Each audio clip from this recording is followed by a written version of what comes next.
Muito bom dia, sejam bem-vindos Good morning. Welcome to the third day of the OIDP. Today we will finish our event, but before that we have a long day of work. And to begin this day, we will start with On Their Own Terms, centering youth in participatory democratic processes. To moderate this session, Ben Palmquist, Partners for Dignity and Rights. A round of applause, please. Selena Su from the City University of New York. Andres Falk, Executive Director of CoGlobal. Isabel Luciano, Participatory Budgeting Project. Katie Rubin, Legislative Theater Practitioner. And Zoe Wilkins, People Powered. I now leave you with this first session, that I wish you good work and see you soon. Good morning. Thank you all for being here. This session is called On Their Own Terms, Centering Youth in Participatory Democratic Practices. Buenos dias, bonjour, et bon dia. So we wanted to talk today about participatory democracy involving youth. And the central question animating us is how can we as adults, and we want to recognize that we are not youth on this stage, right? So how can we as adults meaningfully involve youth in participatory democracy in ways that don't tokenize young people's participation, but give them genuine power to shape governance? To briefly introduce myself, my name is Ben Palmquist. I live and work in the United States with an organization called Partners for Dignity and Rights. We work with young people in schools that are working to make sure that kids can stay in school instead of being criminalized and pushed out. We work with farm workers and other laborers, with tenants and people in housing, and with people who are organizing to get healthcare in the United States, which is not guaranteed as a right. And all these struggles over the years have led us to questions of governance and questions about how do people who are directly impacted by injustices, people who are excluded, which is very often poor people, Black people, immigrants, and young people, of course, how can we make sure that folks who are at the bottom of these systems, who hold solutions that work for everybody, can be part of building those solutions with government? Just a brief overview today of what we're going to talk about. I'll do a very quick landscape of youth participation. We're going to introduce our panel here. We are all members of People Powered. And then we'll do some quick case studies, hearing about everyone's work. And we know there's been a lot of listening. We've all been listening to presentations all weekend, so we really want to open it up to discussion, hear from you all, ask questions, and we'll talk amongst each other. So for the quick landscape, this is primarily informed by my perspective in the US, but as I understand, I think a lot of the models we're seeing youth participation in are similar across countries. So participatory budgeting often includes youth sections, youth assemblies. It often happens in schools. Participatory action research is a way that young people are often involved in documenting community assets, community needs, community priorities. Community schools is a model that's starting in the US, where there's councils of teachers, parents, administrators, and students working together to set school policy. We have restorative justice in schools, where in the US, in a system with a lot of criminalization, especially of Black and brown students, students are working with teachers and principals to address behavioral problems in the schools in group circles. There's youth councils and advisory committees are common, I know, in a lot of countries where youth get to advise government on different policies. And legislative theater, which we'll be hearing about from Katie today. So I want to quickly turn it over to our wonderful panelists here to just quickly introduce themselves. So your name, where you are, where you're working, and if there's one animating question you want to share with the audience. I think everybody should have a microphone, and we'll start with Zoe and go down the line. Hello. It's on. Hi, everyone. I'm Zoe Wilkins. I work at People Powered. As Ben mentioned, we are all members of People Powered, and together we try to build capacity for participatory democracy.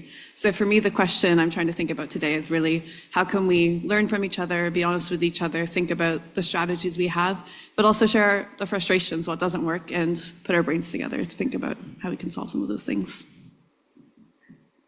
Can you hear me? Yes. Hi, everyone. I'm Isabel Luciano. I work for the Participatory Budgeting Project. We help implement participatory budgeting across the US and Canada. And one of the questions that I'll be exploring today is, how can we add somewhat of a socioeconomic lens?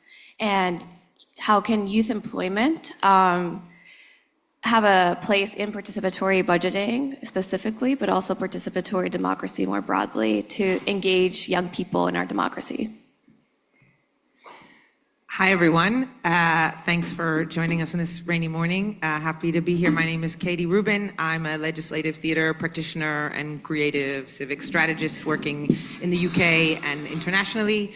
And my question is, what's the responsibility of us grown-ups to be honest with young people about what really can change in a participatory process and how much leadership we really are able to give over and how much we're not?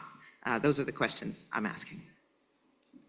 Hi, so my name is Andres. I'm from an organization in Spain called CoGlobal, which is a member of People Powered. So my question is about how do we build up to youth participation before? So my work is on children, or maybe older children or younger youth, somewhere between 10 and 14, and I'm going to be reflecting a little bit on how we start working with them, especially in educational contexts, to foster youth participation. Hi, my name is Selena Su. I'm from the Public University in New York City. It's great to be here with you. Thank you for being here. I started working with New York's participatory budgeting process when it started in 2011, and maybe my animating question today is one that I've heard from a lot of participants in that process, especially youth ones, of they're getting to participate, but they are also questioning participation for what? What's the larger project it's for? Are they getting to start to share some power, or work towards a city they can really thrive in?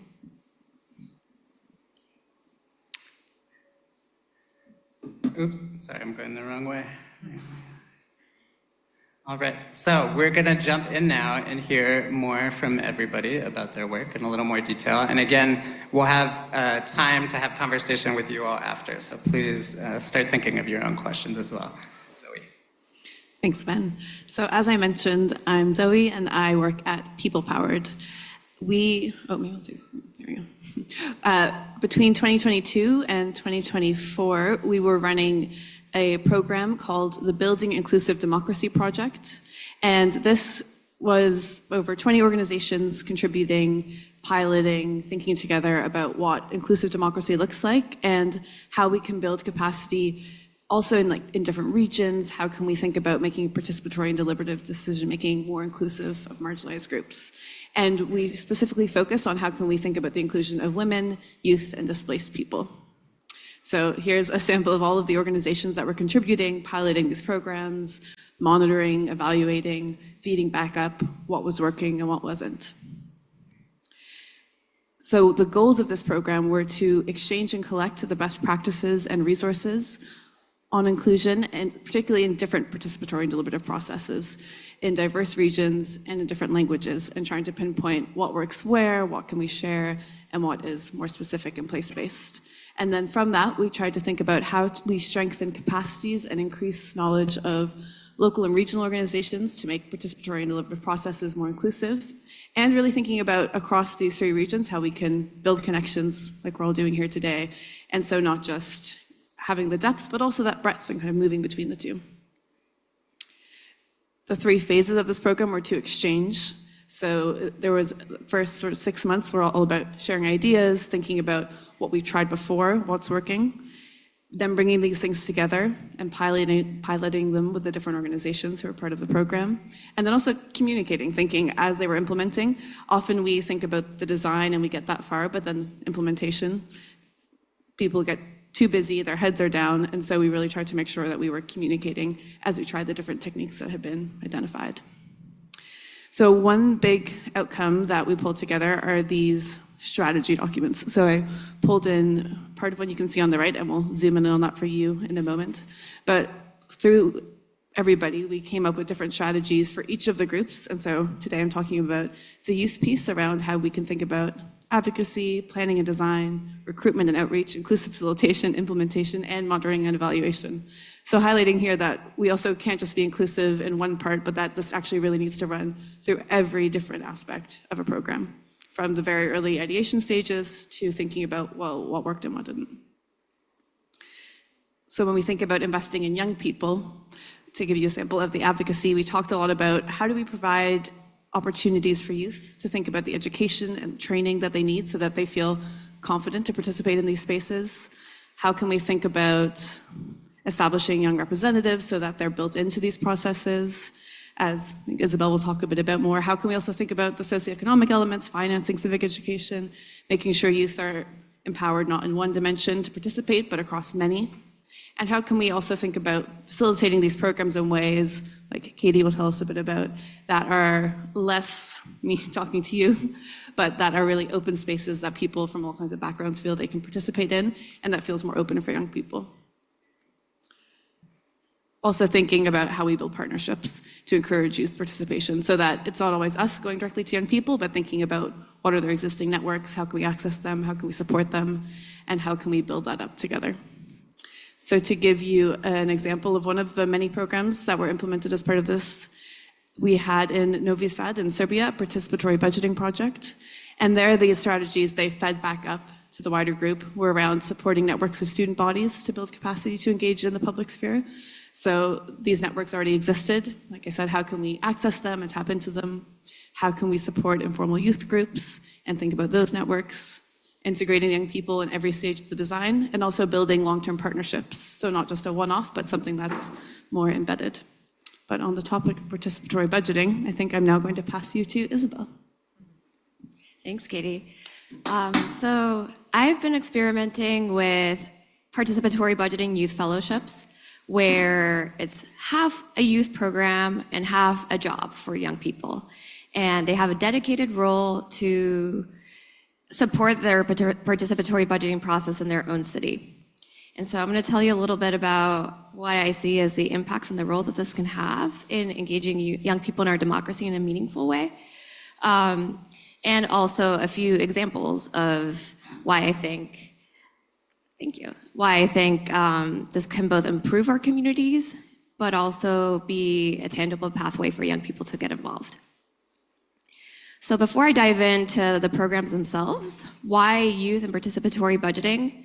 Well, participatory budgeting aims to engage those most typically left out of our decision-making spaces. So we pay a lot of attention to do a little bit more intentional and focused outreach to really get those that are not usually at the table. So participatory budgeting, as many of you all know, is already kind of designed to do this.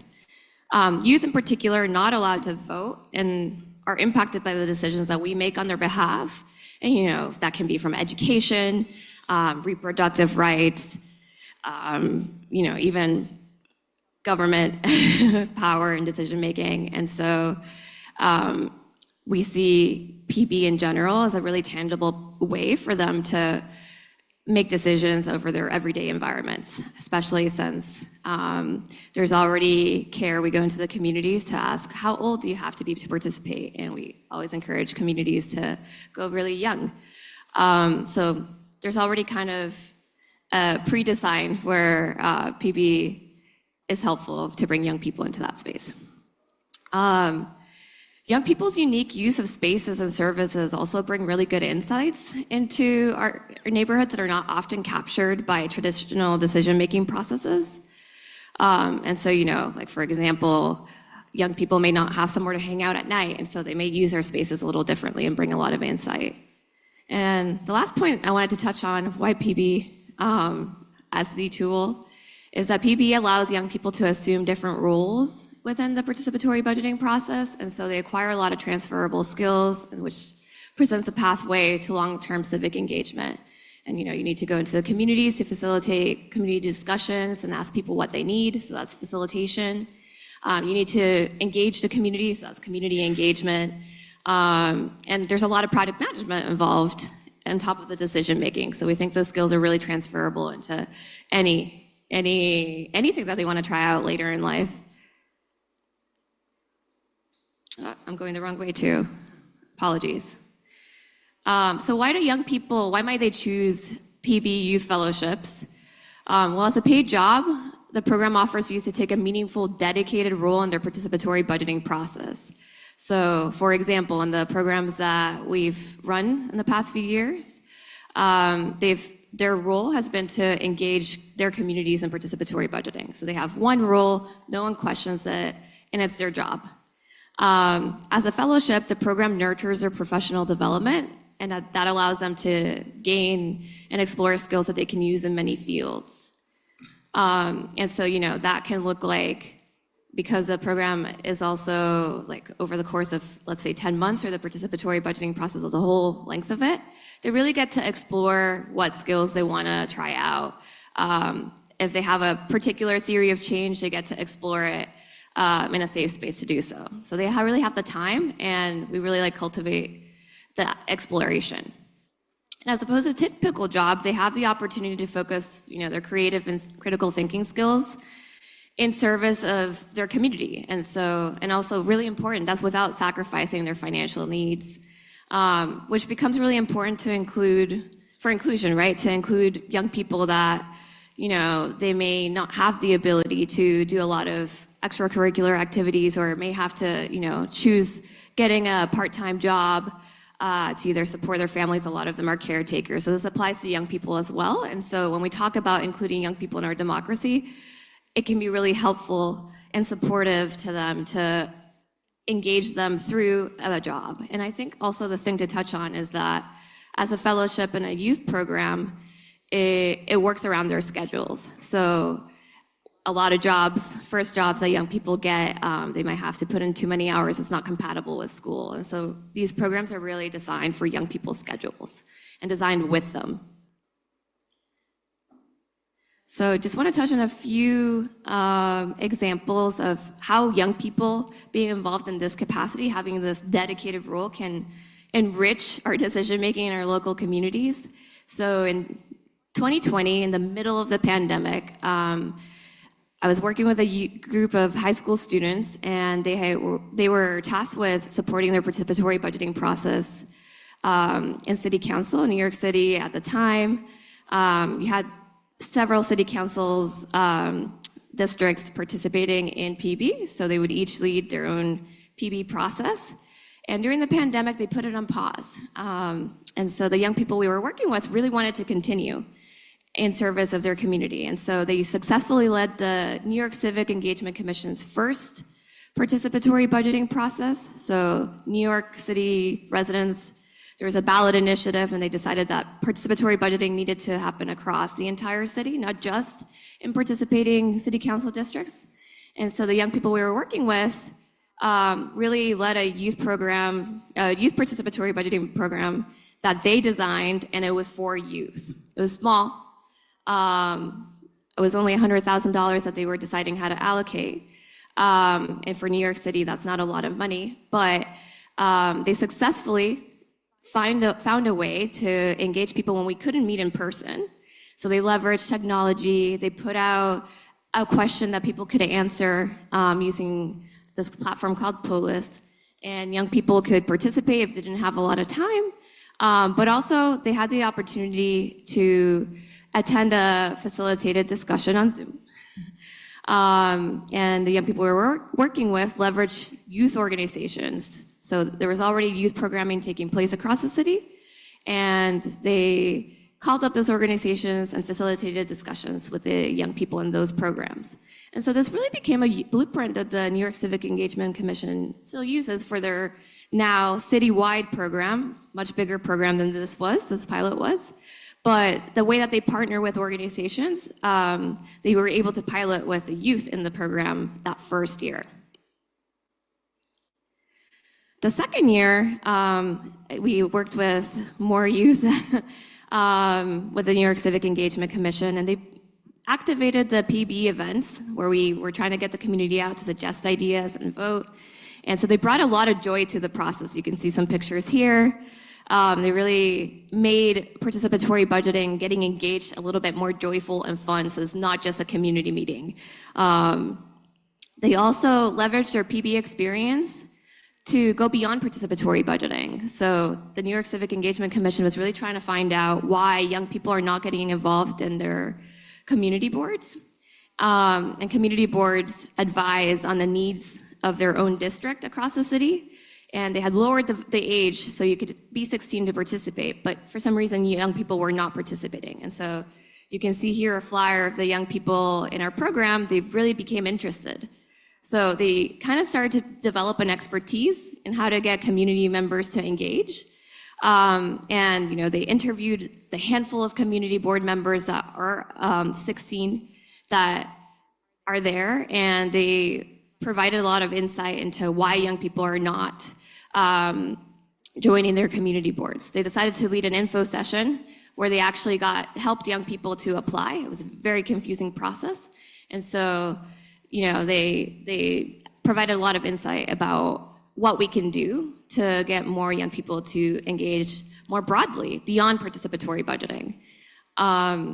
So they really brought a fresh perspective to accessibility. Another example is that we had a civic engagement platform. A lot of y'all are using it, Decidem. And so people were suggesting ideas there. And so they did some user testing design, watched people interact with the website, and provided some recommendations to the New York Civic Engagement Commission about how to make it more accessible. And the last example I wanted to touch on was in Seattle. So there, it was really exciting for us because we not only paid young people in the program to engage young people across Seattle to participate in their participatory budgeting process, but we also gave them a budget to support whatever intervention they wanted to design. And so they decided to support 3 local organizations that were already working with young people to broaden their reach, because they recognized that we only had 15 of them. That's not a lot of people to engage a whole city. And so they chose 3 organizations that they thought were doing really impactful work with youth and that could get the youth out to really impact and broaden their reach with the resources that we had. And so I think for me, one of the most interesting things here is that, as someone that has been doing participatory budgeting for a long time, they were really creative in the organizations that they selected. So they brought arts to participatory budgeting in a way that was really meaningful. So they partnered with youth arts organization, and that led to really creative participatory budgeting events that, again, challenged the way that engaging with our democracy can look like. For example, they designed a youth open mic night, so young people that were artists, whether they were poets, singers, rappers, they could come into the stage and perform, and then that would end an idea collection or voting. They also had a free dinner for young people. So again, recognizing that young people may not have the means to go to dinner and have fun with their friends. So they used their budget to have a shared meal together and then learn about participatory budgeting and suggest their ideas. Again, we did that for the voting. And they also did a family skate night. So again, skating events, really attuning to the young people's interests. And so when we think about how our democracy can look like, young people can really meaningfully change and challenge what the experience of participating in our democracy. All that to say, it's not perfect. There are a lot of challenges, but providing dedicated youth programming and paying young people for their time can really help equalize and bring them in. I love that. Turn it to Katie now. Awesome. Thanks, Isabel. I love the emphasis on joy and creativity in there. That's so cool. And okay, so since I'm yes, here we go. Great. Since I'm in the middle here, yeah. All right.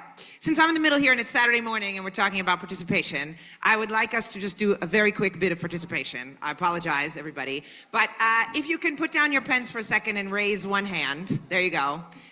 Great. Okay. Beautiful. Excellent. And make a big circle in the air with your hand. Great. We're just trying to wake us up so we can stay here, stay present, think about participation. Keep that circle going. I'm going to switch hands with my mic, but don't stop the circle, okay? Good. Keep the circle going. Great. Now lift up your other hand. You got the circle going. Good, good, good. Make a plus sign, a little cross with the other hand. There you go. Circle with one hand, plus sign with the other hand. You're doing great. You're doing great. Now keep the plus sign going, please. And write your name in the air with the first hand. Let's go. Let's go. Have a go. Have a go. Yes. There you go. Write your name. Yes. Give yourselves a round of applause. Amazing. Where did I? Oh, I skipped ahead. Amazing. All right. So, I was flying through my slides while we were doing that. Whoops. Great. Okay. So, what happened? Oh no. Sorry. All right. So, oh, I got discombobulated too. Okay. So, when we start a legislative theater process, it is. That's what's happening. I don't know which way I'm going now. What's happening? Can somebody help us technically? It's like moving itself. Okay, I'm just going to talk to you. All right. Did it stop? Okay, great. So, technology, that's not my tool. All right, so some of you were in a workshop yesterday on legislative theater. I'll tell you really quickly what legislative theater is. But the reason why we started with a game, right, is that we start every legislative theater process, even a process with a lot of grown-ups, a lot of policymakers in a room, with everybody getting taking a little bit of a risk, having a little bit of fun, getting a little bit uncomfortable so that we can think about switching around the power dynamics. Right? That's really important, and I think that's really important in processes with young people about analyzing and then overturning the power dynamics. And what I want to talk to you about today is actually where those kind of power dynamics come in conflict with a youth-led process. So really briefly, what is legislative theater? Because you might not know. Comes out of Brazil, out of the tradition of theater of the oppressed. Communities like us gather, tell stories, identify problems, and create a play based on their experience. I'm going to be talking about this project in particular around barriers to access to youth mental health services in Greater Manchester. So this is an example of a scene, right? And you see young people acting out a story. I'll come back to that.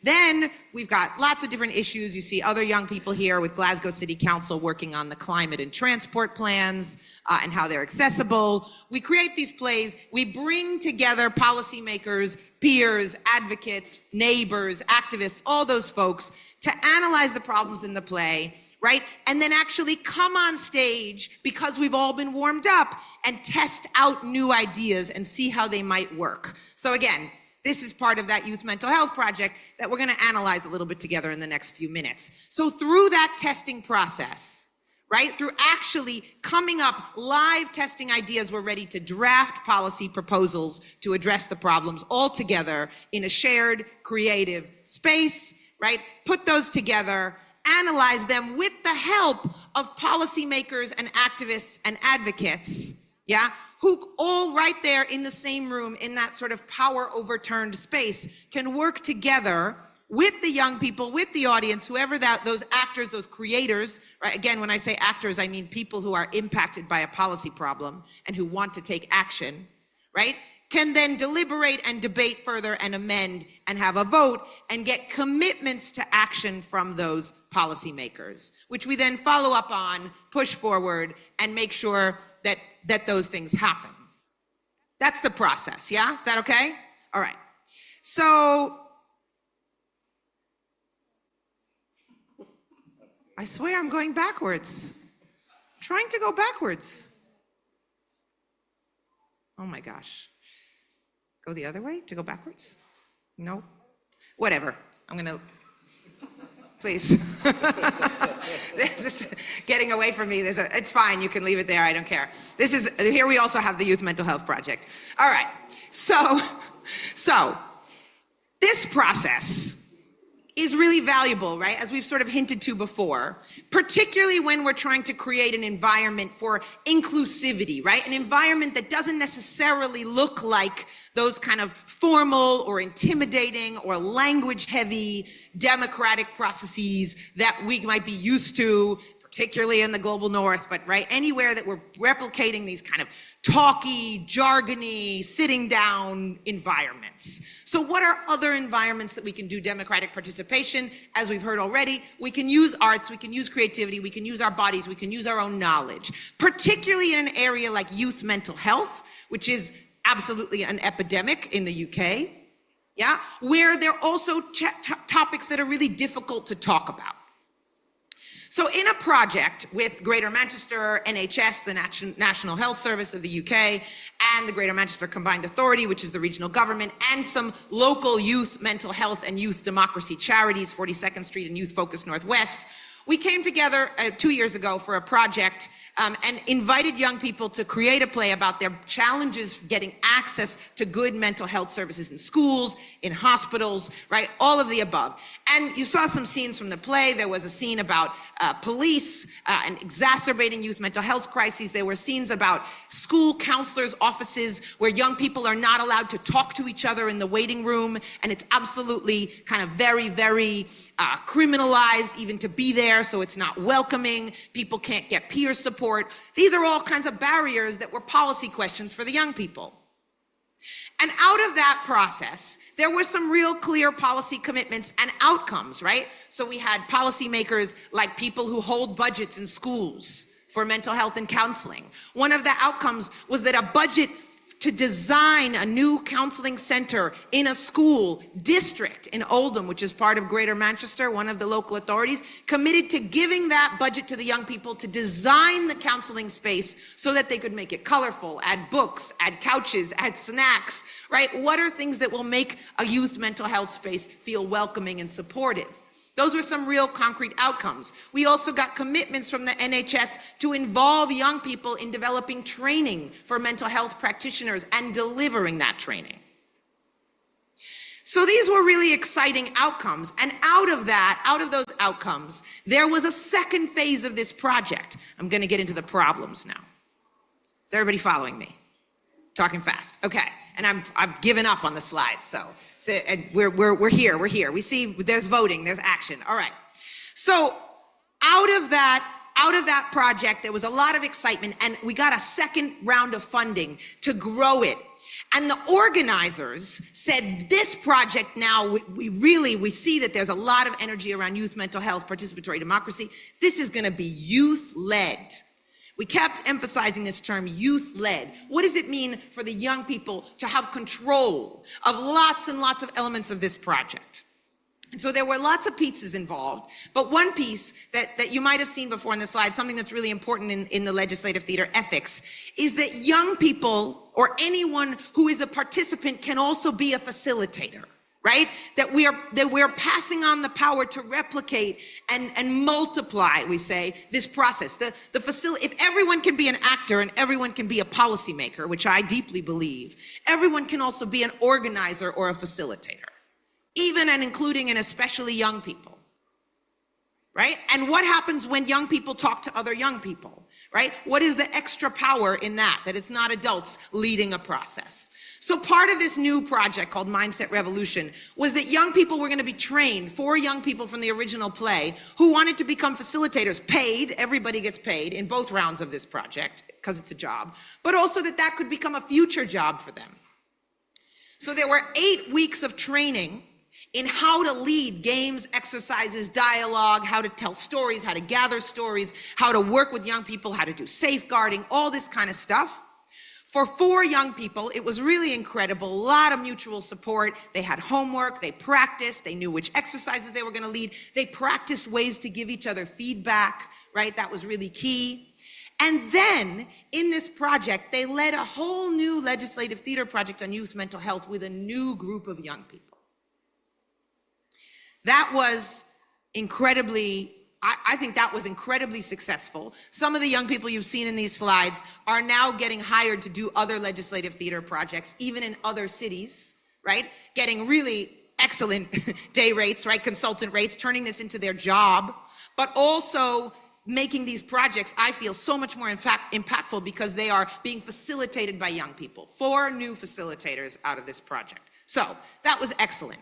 But on the other hand, this idea of youth leadership also meant that there was a promise of a lot of policy change. We're going to be able to change everything and you're going to lead it. What this meant is that some of the adults let go of some of the responsibility of figuring out who those policymakers need to be, how to get them there, how to build those relationships with the young people before the event, and how to make sure that they felt really, really committed and accountable to the process. There were kind of 2 tiers of young people in this process. There were the facilitators, I think they got a ton out of this, and then there were the new actors who were again promised policy change. But I think in this project we were over-promising. Can we promise leadership development, capacity building, facilitation training, and policy change led by youth? We had the public legislative theater event. These policymakers came. They didn't take very seriously the leadership of the young people. It was excellent facilitation, fantastic play, but they didn't take very seriously the leadership of the young people. And we were thinking as adults afterwards, what's the responsibility of the adults to kind of hold that space and make sure that we're not then telling our stories, putting ourselves out there, putting this energy out there, especially in something like youth mental health, but really anything that we talk about in participatory democracy are things that impact our lives, right, and relate to equity and justice. And there was a lot of disappointment and deflation at the end of that event that those policymakers just took it as an exercise to either self-promote or condescend. And I thought, all of us thought, and there's been a lot of reflection on this process, that's why we wanted to be really honest with you, right? What does it mean to go from kind of 0 to 60 in terms of promising youth leadership? What are the things we can promise? And particularly, what are the kinds of concrete policy outcomes that can come from a process? And how much accountability and pushing does that take? And what kind of support does it take for young people to be able to push policymakers to that end, right? To really say, are you going to be accountable to me? So just to clarify, right, what I think was successful, young people listened to other young people. So the facilitation, very successful. Policymakers did not. And the adults organizing this process, right, didn't really foresee how harmful that could be for young people telling their stories, and had to do a lot of repair afterwards to figure out what are the outcomes, what can we feel proud of, and how do we feel like we can really make those changes. And so my question is, and we'll talk more about this, my question is, yeah, what is the responsibility of those adults? And how do we be really clear in any participatory process, but particularly with young people, what can change, what can't, and what are the dangers and opportunities when we say to youth, we want you to lead everything? Those are my questions. Thank you. Be careful with this, Andres. Don't go backwards. I'm not going to ask Katie how it works. No. So, am I going backwards? No, you're going, that's right. Go ahead, they got the idea. There you go. Okay. So it's actually only one big button. Oh, great. But I was pressing that one. yeah. Okay, thank you. Yeah, all right. And, okay, so good morning again. As I said before, I want to go a little further back. What happens before we actually address young people for participation and how we can build democratic culture and participatory structures at early ages. So what I'm going to talk about is just going to go through some some insight in how this actually works when we are working with schools, specifically in school venues.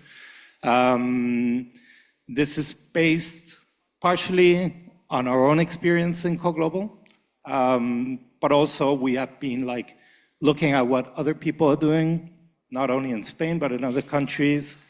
And that is reflected in a chapter in this book here, Educating for Democracy, that I highly recommend, not because we're in it, but because it's a book that has it gathers information of how participation is working in schools, many different countries in the world, and it's really interesting if you're into it, right?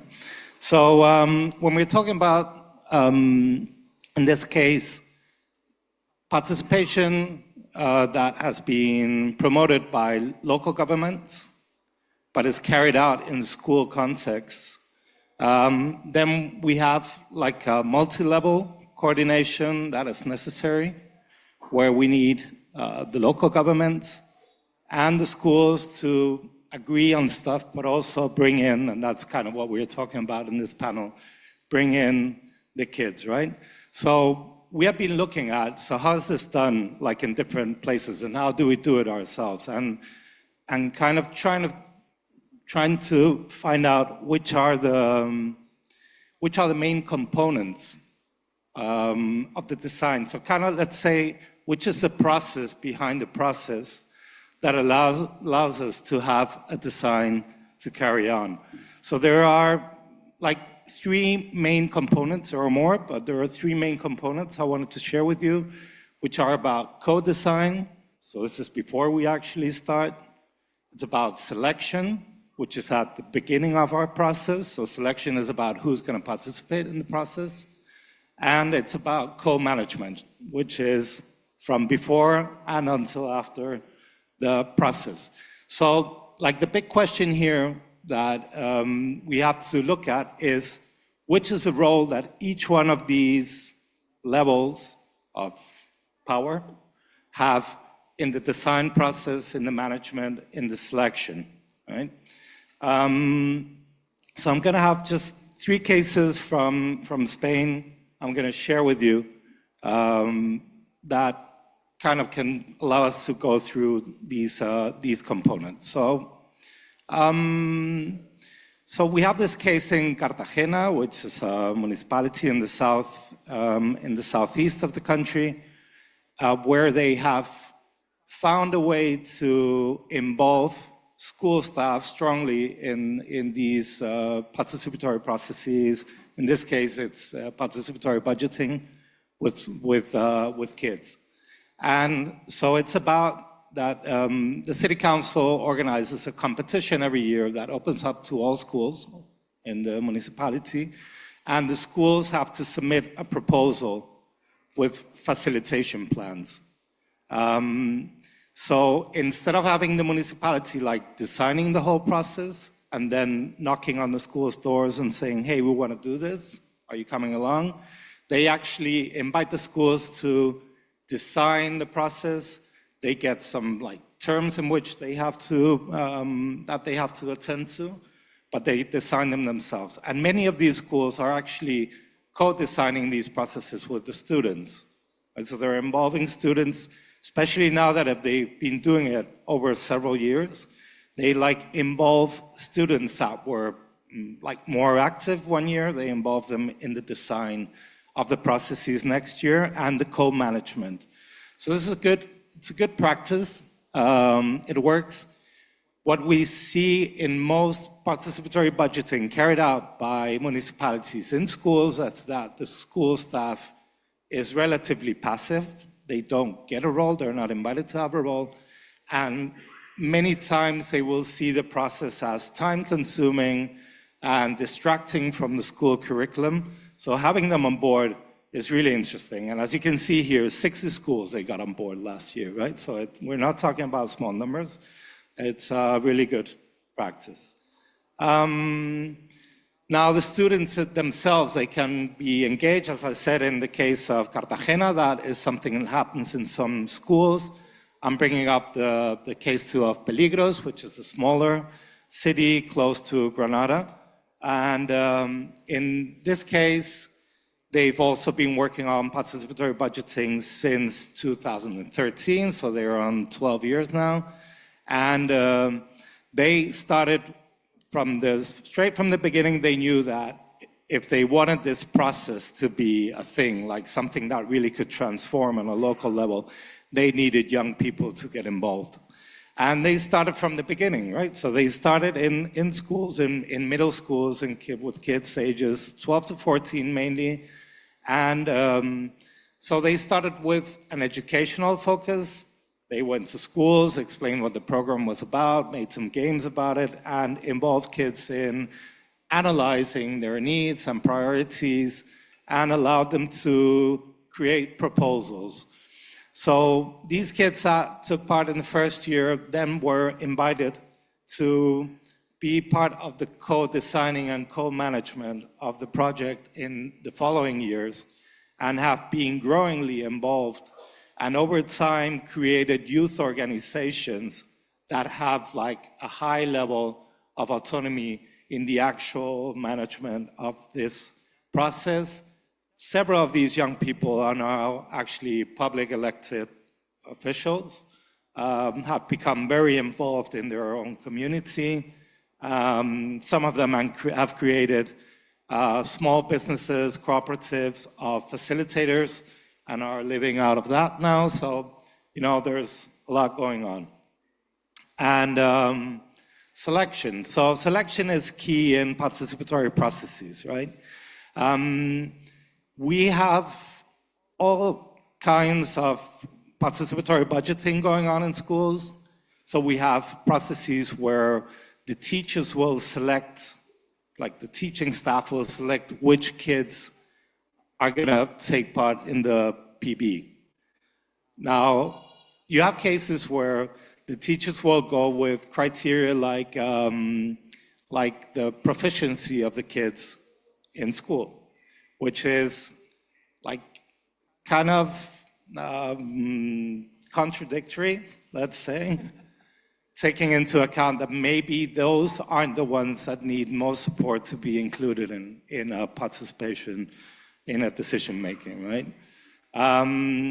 But you also have some schools where the school staff get involved in finding like inclusion criteria to kind of involve kids that maybe have some sort of handicap, or maybe they are of some minority community that have more problems getting involved in school things, right?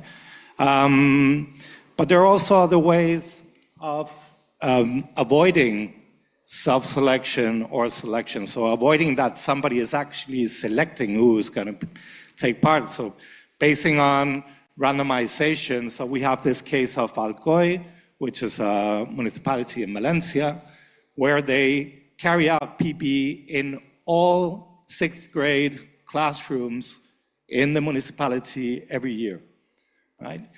In such a way that all kids in the school at a certain point in their lives, when they are between 11 and 12, will take part in a participatory budget.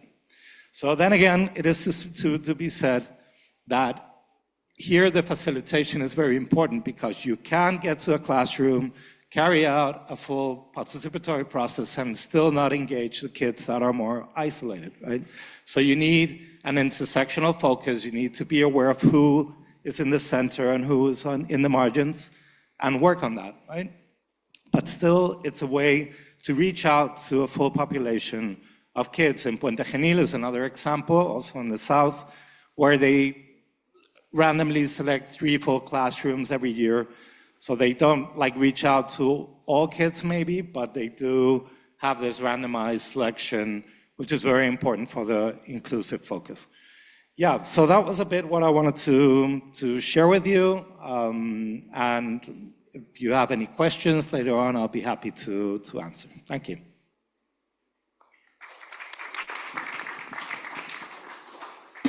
Hi,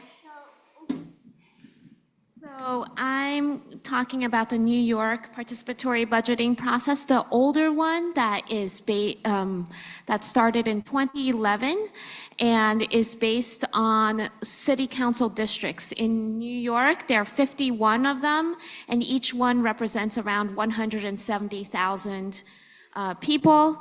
Each one, around half of the districts participate, so that adds up to 30 to 40 million for PB in this process.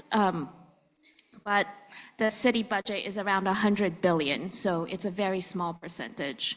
And here on the left, you see a book. I'm just borrowing the book cover photograph. This book is partly about what happens when governments emphasize technical knowledge and what seems easy to plan from an aerial view, rather than what is pragmatic to get from point A to point B. And on the right, you see what is called a line of desire. In urban planning, these are unplanned trails made by foot traffic rather than marked by pavement. So maybe you can see lines of desire after snowfall in places where it snows, for instance. The Spanish poet Antonio Machado wrote, "Se hace camino al andar," or "you make the way by walking." In grass, it takes just 15 passages to create a new trail. So good urban planning attempts to accommodate such lines of desire. This is not always possible. Some might exacerbate erosion, for instance, but it makes a difference to see where people's needs are and where they might draw upon their own knowledge to create solutions. So here I want to talk about the participatory budgeting PB process in New York that I have been researching for over a decade, and how youth work to make what I call budget lines of desire. So at first in 2011, youth in New York were not allowed to vote in PB, but they were allowed to participate in assemblies. And I just also want to point out that it's not a coincidence that it started at the same time as Occupy Wall Street in New York.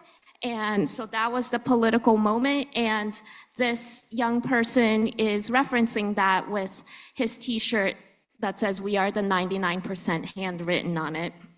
And through their participation in assemblies, the adults in the room then saw how youth were more than capable of forwarding solid project ideas.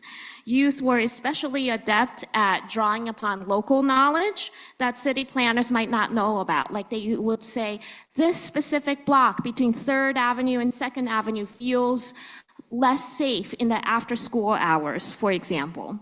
And they also easily analyzed intersectionalities, or how different forces like race and gender intersect in their lives.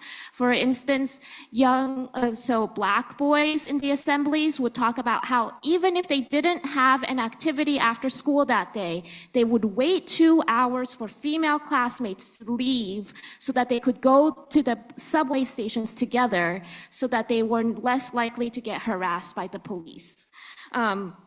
So they used these experiences to better articulate projects that help everyone feel safe. And over time, because of their contributions in assemblies, the voting age went down from 18 to 16 to 14 to 11. Some districts have exceptions. You can be under the age of 11 if you participate in these ways, etc. And when we surveyed around 50,000 or so of the participants in the PB process, 1 in 4 respondents said that they were not eligible to vote in regular elections, mostly if they were youth or undocumented immigrants. So in terms of inclusion and who participates, it feels like it was a success. But after a decade or so, a lot of the residents have become disenchanted with the process because a lot of their ideas are deemed ineligible or just too expensive. One of the city agency representatives said to me, it feels like PB participants have a champagne taste with a beer pocketbook. And they live under such austerity or budget cuts that a lot of that they feel like they're using PB for basic needs, especially public school bathrooms.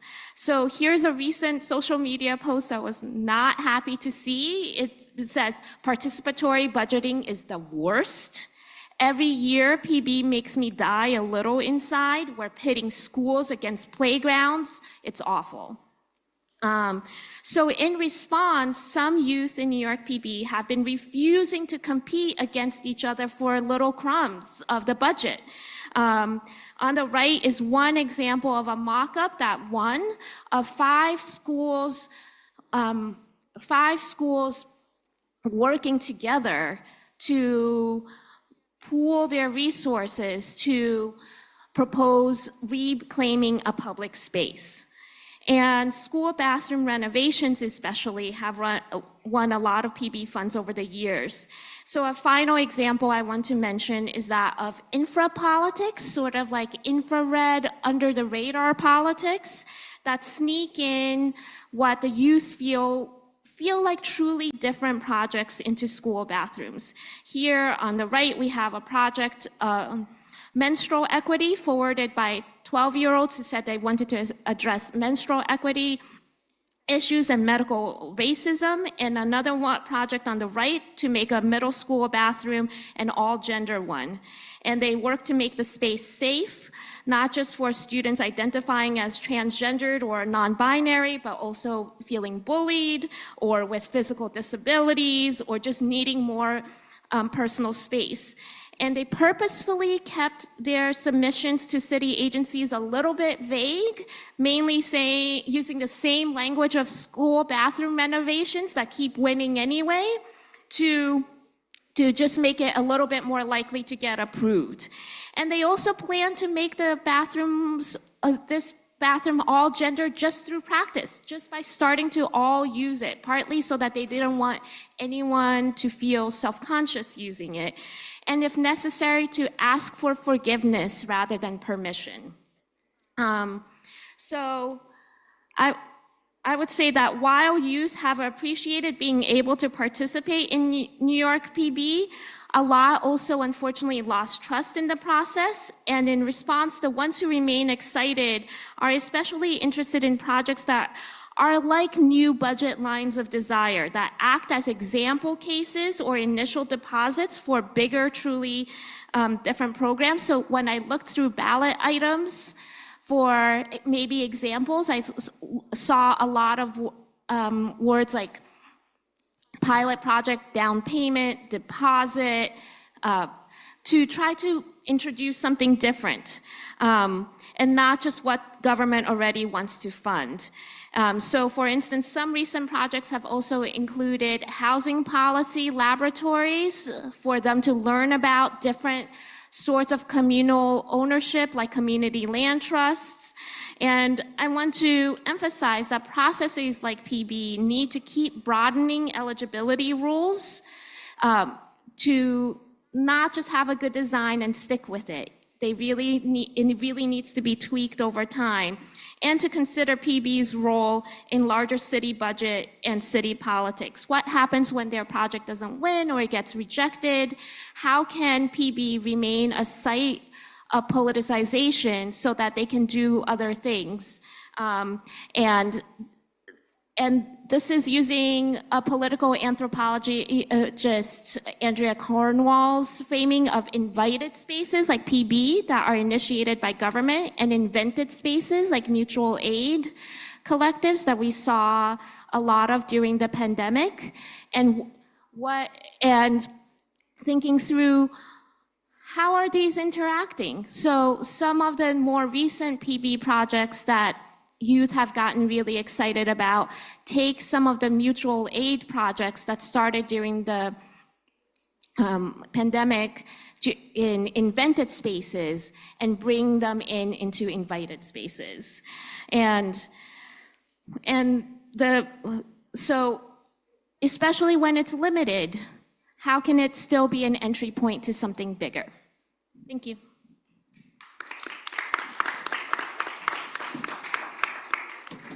All right. Thank you all so much. Let's hear a quick round of applause for our speakers. So we're going to have about 30 minutes here to open it up and have more of a conversation together. This is, after all, a conference on participatory democracy, and we want to bring that into the space. I'm just going to start us off with one question. And one thing I want to say first to you all that I really appreciate is I feel like you're speaking on multiple levels. And so both, what does it look like to create meaningful youth participation within a space? What do you have to cultivate? What sort of agency do you have to give young people to actually have leadership and to have fun? And then also, how do you embed that or institutionalize that, connect it to policy making, think about sort of the economy, and do you need to pay young people, and those sorts of questions. I also really appreciated you all talked a lot about exciting things, positive things, but didn't shy away from challenges. And so my first question is, thinking across these levels, where are you seeing some of the biggest challenges today in terms of creating meaningful, effective youth participation? And what are some of the ways you're thinking through that or opportunities you're seeing for us to move forward?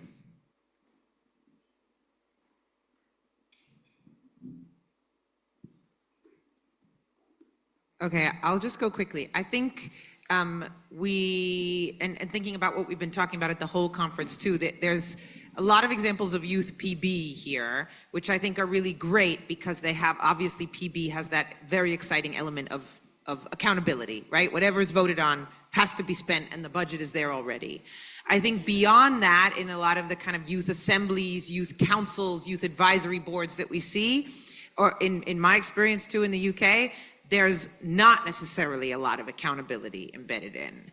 And there's this kind of advisory role, but not necessarily kind of, again, that giving up of real decision-making power to young people. And I would even say maybe in Selena's examples, like the kind of smallness of some of those PB opportunities relate to that, right? You can just decide, I mean, I used to also participate in New York City PB and have that same feeling even as an adult. You can just decide on something so small that actually you don't want my opinion, kind of, is sometimes how it feels. So I would say this is the challenge, is how do we get institutions that make decisions, whether they're schools or governments, right, local authorities, whatever it is, to really be ceding that decision-making power from the first stance, and not only on budgets. Budgets are great, but there's also policies, right? What are the decisions? How are we hiring teachers? How are we designing schools? They're not only about budgets, they're also, and how do we make sure that we say, whatever you are saying in this process is actually going to happen, and there's going to be some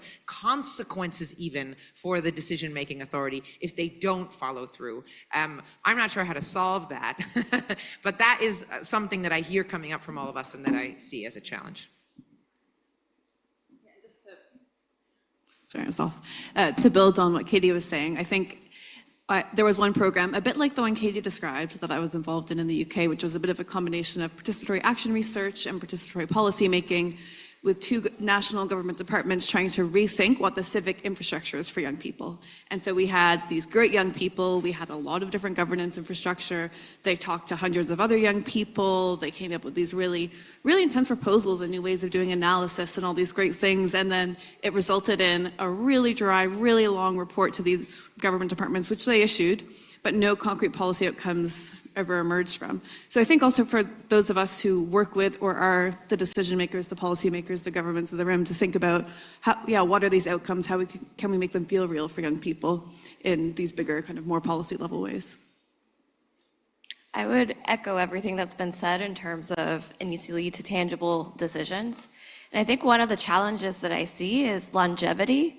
So sometimes we partner, for instance, with the municipal government, and there's limits to participatory budgeting itself. Sometimes the young people realize, like, oh, it's not a money issue, it's actually a policy issue. And so I see the need to combine these participatory methods, but often what's available is like, oh no, we're just doing participatory budgeting. This is within the scope of where we can make change. So even when the city agency is all on board, which sometimes they're not, fully on board with enacting those decisions that the young people make, there's a limit to their scope.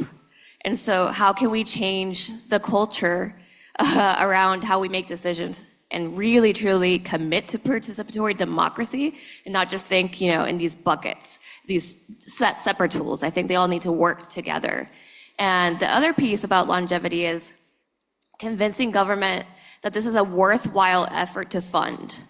So not just, like, why fund young people to lead, for example? They're always asking about numbers. Well, how many people participated? But the benefits extend beyond how many young people were a part of this program, right? The benefits are lifelong. And then when we talk about how we started this conference, right? The disempowerment that people feel, the disengagement, the rise of populism, I think this is a really great thing to fund, but how do we make that argument across our institutions? I would say that that's where the challenges and opportunities are, in my mind, at least in studying the limits of New York City PB. The most interesting impacts have been spillover ones that are very hard to track. So if folks know how to track them better from the beginning, whether we call them butterfly effects or snowball ones or ripple effects, like for instance, the city got enough complaints about school bathrooms, so at least one of the years they doubled the school bathrooms budget from 70 to 140 million because of PB. That's bigger than the entire PB budget. Or students became indignant through and educated through PB and became more politically active outside of PB. It wasn't just because of PB, but certainly she said that it helped to train her to work on the Divest from Fossil Fuels campaign at Harvard, which involved billions of dollars. So PB should be designed not just like regarding how many folks participate in PB, but thinking about the whole ecosystem of participation and better strategizing regarding that. And I think that there are interesting things happening. For instance, students from New York, the public university, Columbia University, which is Manhattan's largest private landlord, and New York University have been working together to push for new legislation that has already been introduced on pilots, which is an acronym that stands for Payments in Lieu of Taxes, because Columbia and NYU do not pay $350 million in taxes each year because they're nonprofits as landlords. And so they're forming a student union. One thing I've been jealous of over the past couple of days is hearing all these students talk about how they're part of a students' union. That's not part of our American landscape. But so they're using sites like PB as like sites of politicization to think about what are different spaces for us to even start these conversations.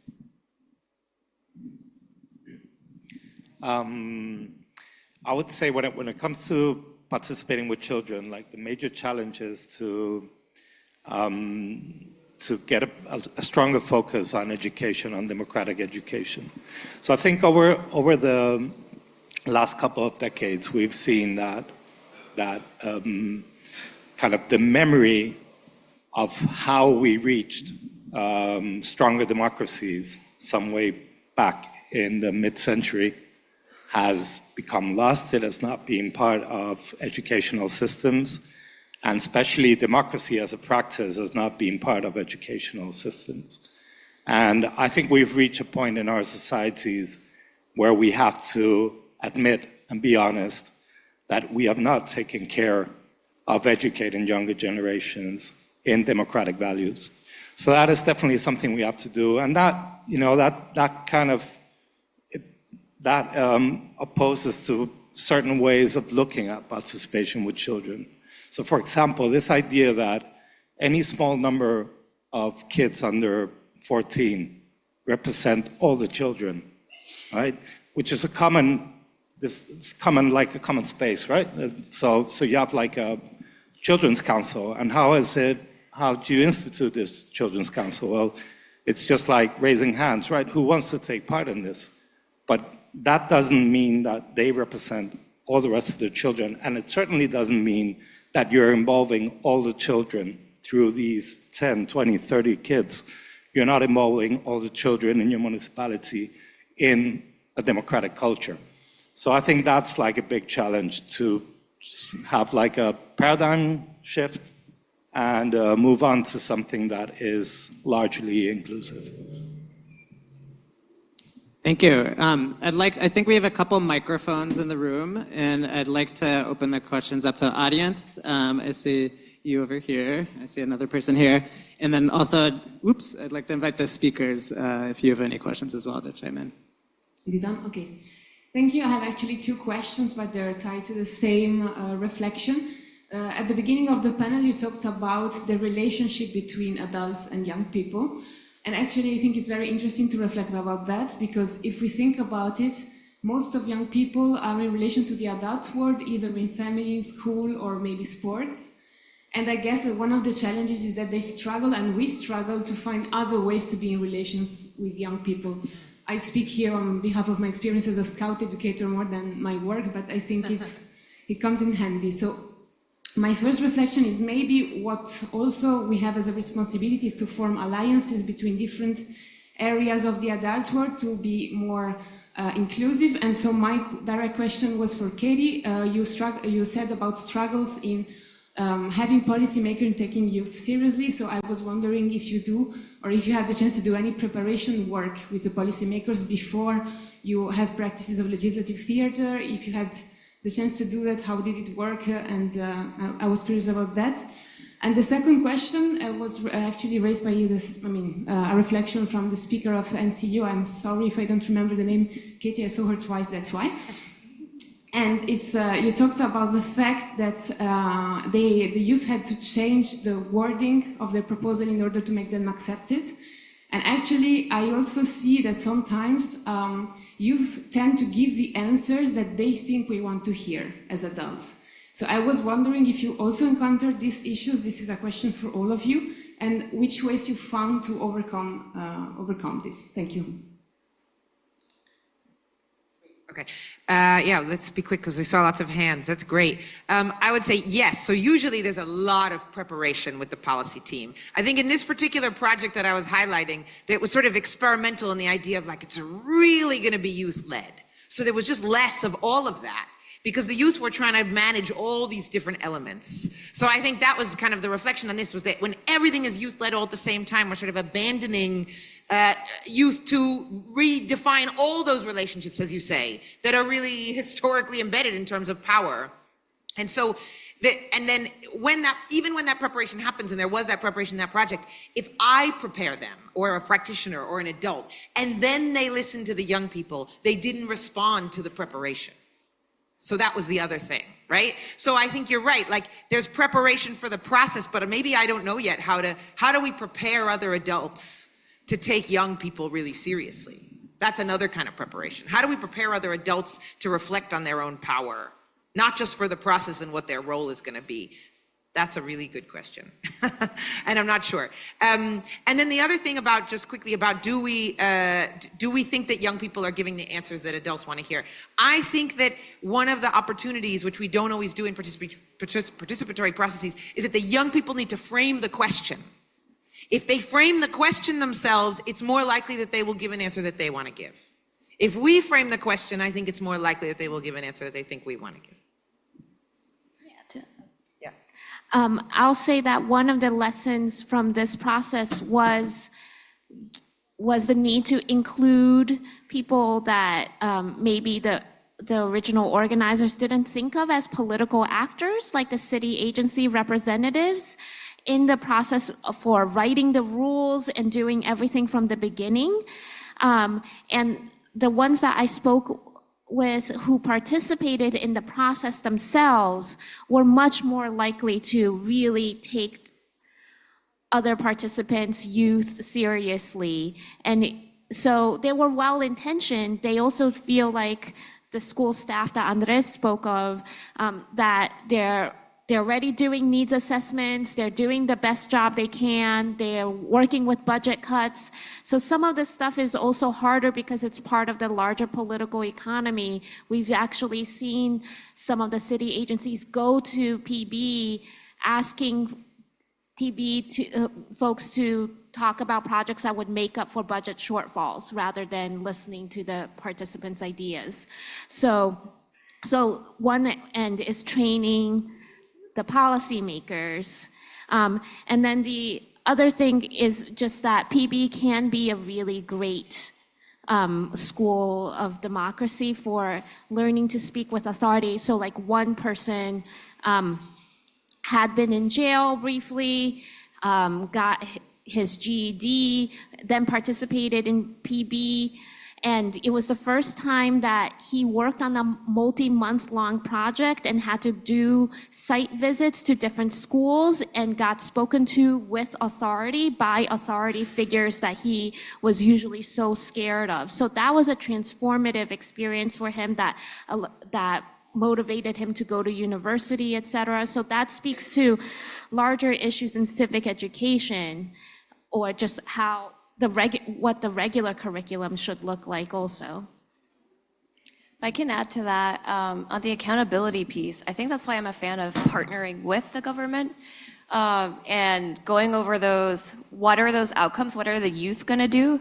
What are the questions, facilitating the space, what are the questions that they have? Can you spend some time with them and have a discussion?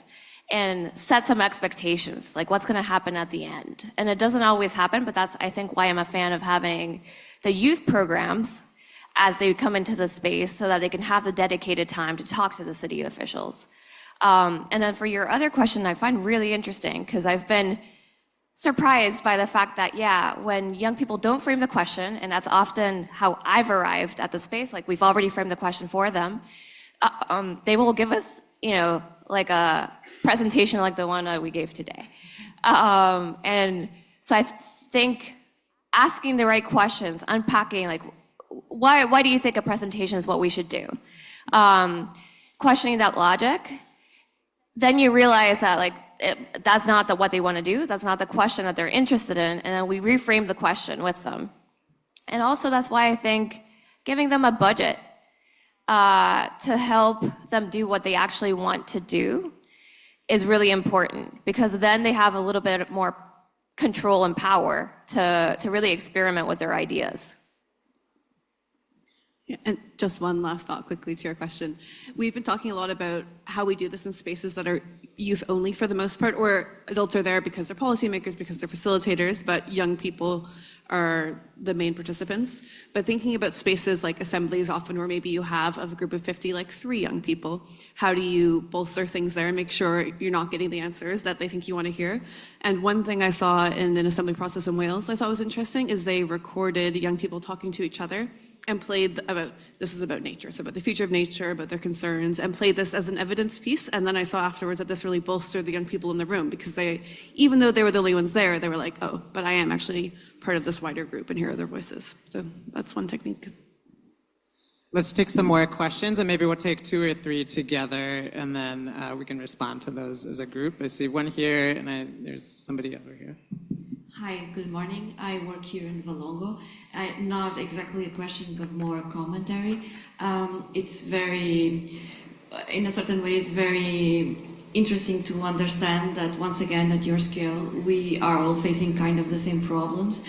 And it's kind of a global and thank you very much for your inputs, because we will be able to use them very soon. Thank you. I saw a hand here. Here, you can take my mic. Thank you very much. Well, it's in fact a small story with 2 questions on the end.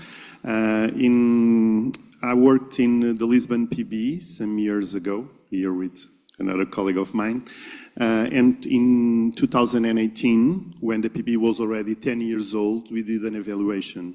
And we discovered that youngsters didn't participate in the PB in Lisbon. So we did 2 actions, and this connects with Andres has talked. We did the PB in schools, so we lowered the age from 18 to 16 and put them in high school, asking the youngsters. It was very interesting because they presented proposals that were more community-based, more with social issues, more than the adults. It was very interesting. And then we did also a PB, not just PB in schools, but school PBs. So we did from the age from 10 to 15, a special PB for schools, like a pilot project. Similar to the Paris one, when they don't propose an idea, they have a selection of ideas previously they can vote on and discussed in the school. The question here, unfortunately, these processes are over because there was a change in a political shift and these projects are over. But in fact, these raised a lot of questions at the time, and two of them, and that's what I would like to ask you, is there a minimum age to participate in PB? Is there an age where you can start? What's that age? And do you think there are specific instruments of participation for youngsters depending on their age? So we discussed this a lot. We tried different methods. We were happy with the results. But one of the main things that you talk here is that you have to not just talk with the schools, but talk with the youngsters themselves. So I really like the Andres scheme that you did. We are doing that without knowing. We did that like in a natural way, that we have to establish this connection, this ecosystem before starting, or it wouldn't work. We wouldn't ask not the schools, not the children what they wanted to do and how they wanted to do. But these are the two questions: minimum age of participation and what type of instruments. Thank you. Any more questions? Maybe we can take one or two more and then answer together. Anyone else? No? Okay, go for it. Yeah. So, okay.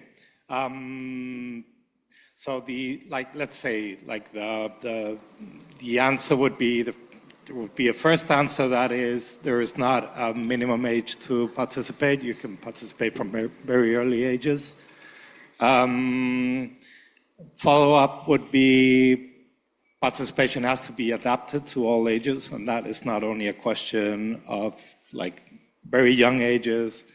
Throughout life, participation has to be adapted to the people you're addressing, right? So it's not only a question of age, it's also a question of cultural background, community, gender expectations. I mean, there's a lot going on there, but that being said, from a more pragmatic point of view, I would say that participation related to political decisions, probably it starts at 10, I would say, 10 years old. Younger than 10 years old, it's more problematic to have kids connecting with abstract thoughts, and they don't enjoy it the same way.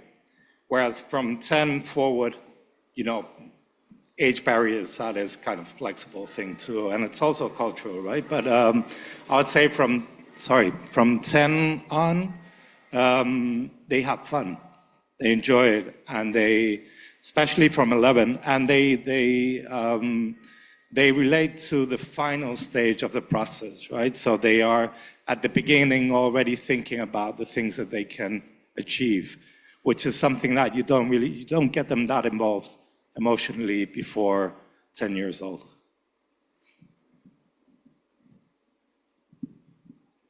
I wanted to add, and I know I'm coming from a US context, but something I think is really important, like you said, Andres, having the facilitators be people that already work with young people, so whether you're working with children or youth.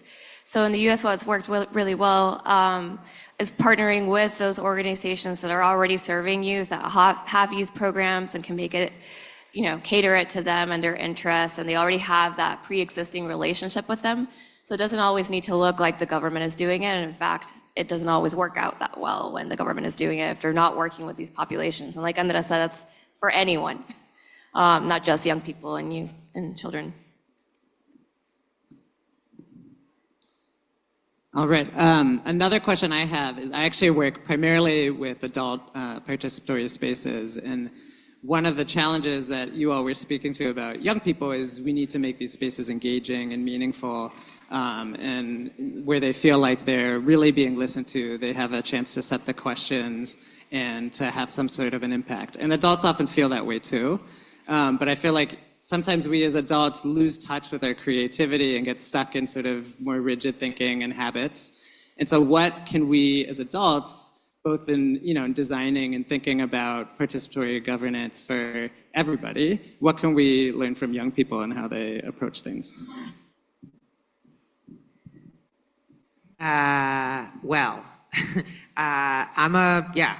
We were saying yesterday, I think like creativity and fun is really crucial for everyone, for inclusivity, for being welcoming, for being engaging, and also for helping young people and anyone get to new kinds of ideas, right? And so what can we learn from young people? I think it's like, how do we build, I sometimes do participatory processes where we build models out of trash, out of recycling, right? How do we build models of the city we want to see? We can build a model of, this is something you can do really quickly, you can build a model of what's the problem is in your neighborhood, and then rearrange the trash you use to build a model of how you want it to be, and then what are the 3 steps we need to get to from A to B, right? And that leads us to those policy ideas or to those budget recommendations or whatever that is, right? So kids are, like my kids are always building things out of whatever they see, Legos and, right? Those kinds of things that we can touch with our hands. And I also think that those kinds of either games or hands-on art, right, building, Legos, recycling, whatever it is,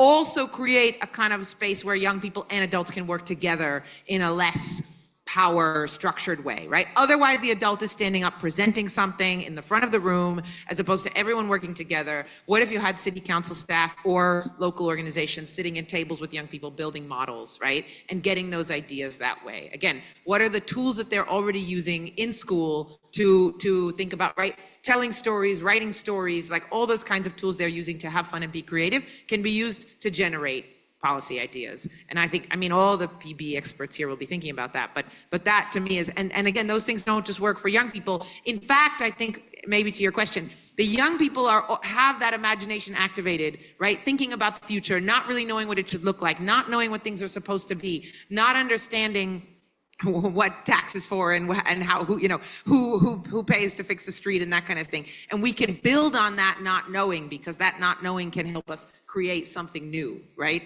And actually, how can we all learn from that? If I can, yeah.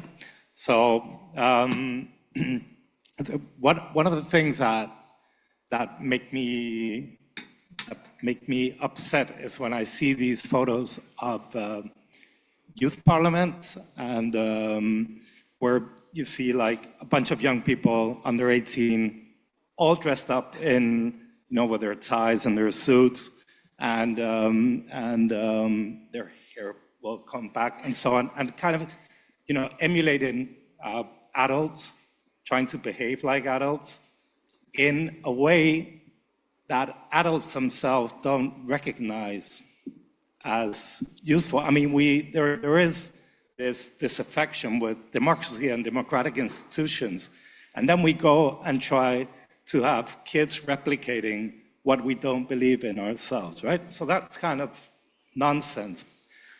On the other side, I would say that with young people, you can rethink democracy in a way that you can't do with adults, because democracy is not a fully built idea yet for them.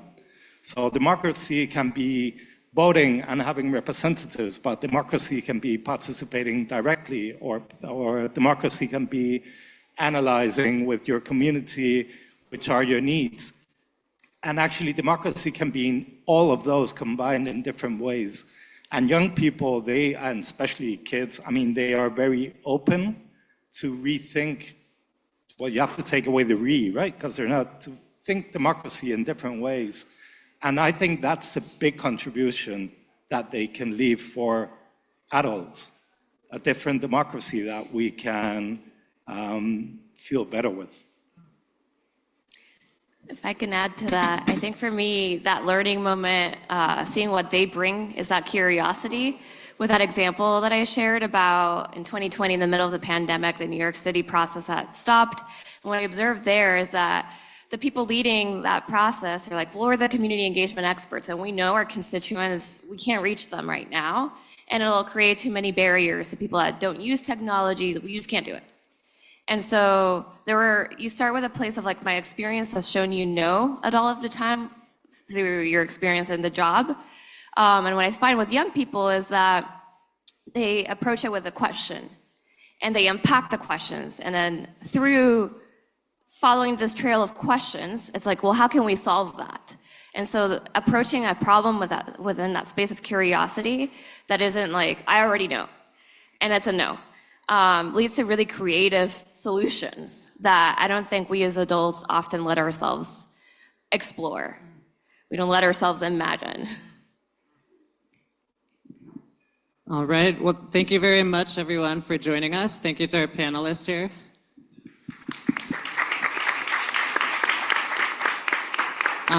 Any final closing comments? We're good? Okay, we're all done. Please enjoy your coffee break, and if anyone wants to come up and introduce yourself and ask questions, we'll be up here. Thank you.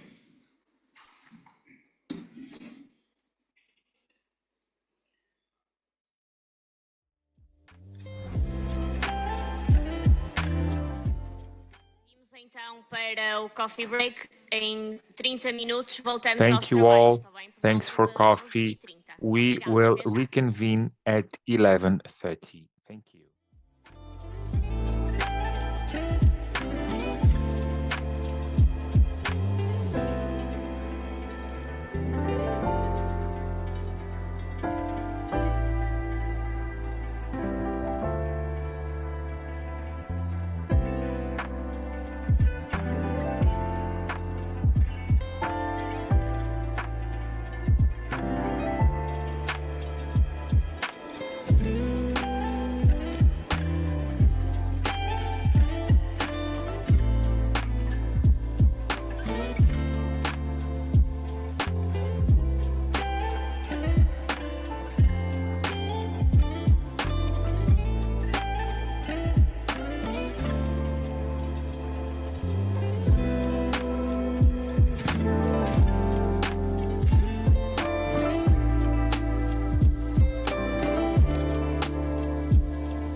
Once again, good morning.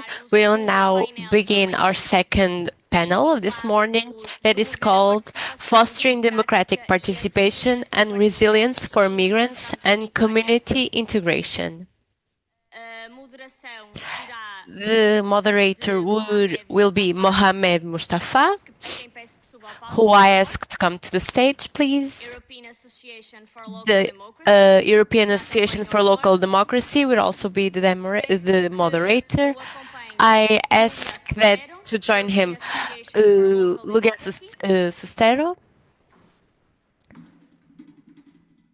Madalena Alberti, the European Association for Local Democracy as well. Monica Corrigan, Equalitas, coordinadores de la Red Nacional de la Fundación Annalyn, and Isbert Sabrin from the European Association for Local Democracy. I hope you have a good work. Thank you very much. Good morning everyone. Thank you very much to attend our panel titled Fostering Democratic Participation and Resilience for Migrants and Community Integration. Just to highlight that this panel is in collaboration between ALDA, the European Association for Local Democracy, and the Anna Linda Foundation. So just for the time being, and also to highlight, this panel will be in English. But of course, we have translation services, so just to highlight that.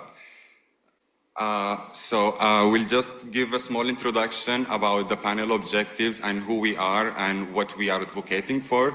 So as we said, we in ALDA, we are a key stakeholder in the field of local democracy, active citizenship, and the cooperation between local authorities and civil societies. We are membership-based organizations. We operate in more than 45 countries across Europe, the Mediterranean, Africa, and the Middle East, even now Asia and South America. And we are dedicated to the promotion of good governance and the citizen participation. My name is Mohamed Mustafa. I'm a project manager and also coordinating the migration flagship in coordination with my colleague Julia Sostro, which is also coordinating the Middle East, Africa, Turkey department. Also, two of our speakers today, they are president of NGOs, that is member of the Annalyn Foundation, which is a foundation that working from the Mediterranean to promote intercultural and civil society dialogue in the face of growing mistrust and polarization.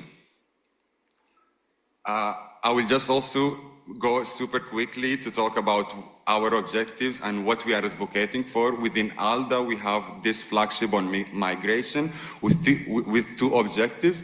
The first objective, as I said, we are a membership-based organization, mainly conducted of civil society organizations, municipalities and cities, and also the city of Valongo, for example, is one of our members.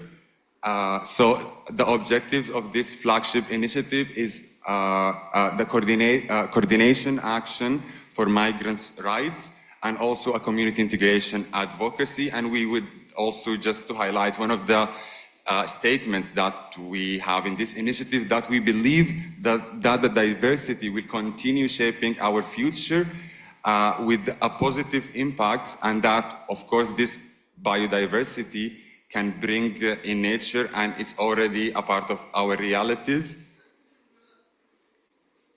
And with this flagship or with this migration initiatives, we have some impact levels that we would like to work in. So I will just also, of course, go a bit quickly. We have 6 impact levels that we would like to work and to have outcomes on those levels. Of course, with our membership and community building. And then also we develop projects and initiatives, as I said, in biogeographical perspectives in Europe, Africa, and so on. Also working with local authorities and supporting them to enhance their policies at the local level to enhance the integration of the people from migrants background and migrants communities, and also to promote inclusive communities in our advocacy and communication efforts, but also to work with citizens and civil society, because this is our grassroots and this is our level, because we work at the local level. And also in terms of networking and advocacy, we have an ongoing effort to create a strong coalition of local and regional governments working with civil societies in multi-stakeholders approach. So how we will gonna do this? Of course, we're applying to a methodology with 5 figures. Of course, the first methodology is we are adopting, or we are applying a biogeographic perspective and cross-sectoral collaboration. Just to highlight that the Migration Hub is one of the hubs that we have in ALDA to ensure practical and knowledge sharing across different sectors. So within the Migration Hub, of course, migration is not a separated topic. Of course, migrants communities are youth, also they're females, males, so we work within our hubs, like the Gender and Inclusion Hub, the Environment Hub, and so on, to coordinate together and to align our objectives. Then also we are adopting a knowledge sharing approach that works with our members and partners always to capitalize our resources and to share knowledge together. But also we are adopting a bottom-up approach. As I said before, we are working at the local level. So of course, this is our grassroots, and we provide the feedback from the local level, from the cities, I mean, and also in networking and policy harmonization, and in capacity building and field work. So we were trying our best to stick on time, but also we would love to be more interactive with you. So here is a Mentimeter QR code. So you will find a question that you can submit to us and to our speakers, but at the same time, we have questions for you, because we also would like to gather your feedback and so on. So please scan the QR code and prepare your questions for our speakers. And now I will leave the floor to our first speaker, Maddalena Alberti, ALDA's Governance Board member, expert in the migration, and director of the local democracy association, Zavidovici, based in Brescia, Italy. Thank you.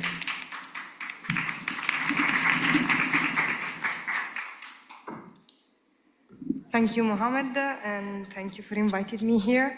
I'm really pleased to be here. Speaking about fostering democratic participation and resilience for migrants and community integration. I would like to have a premise with you.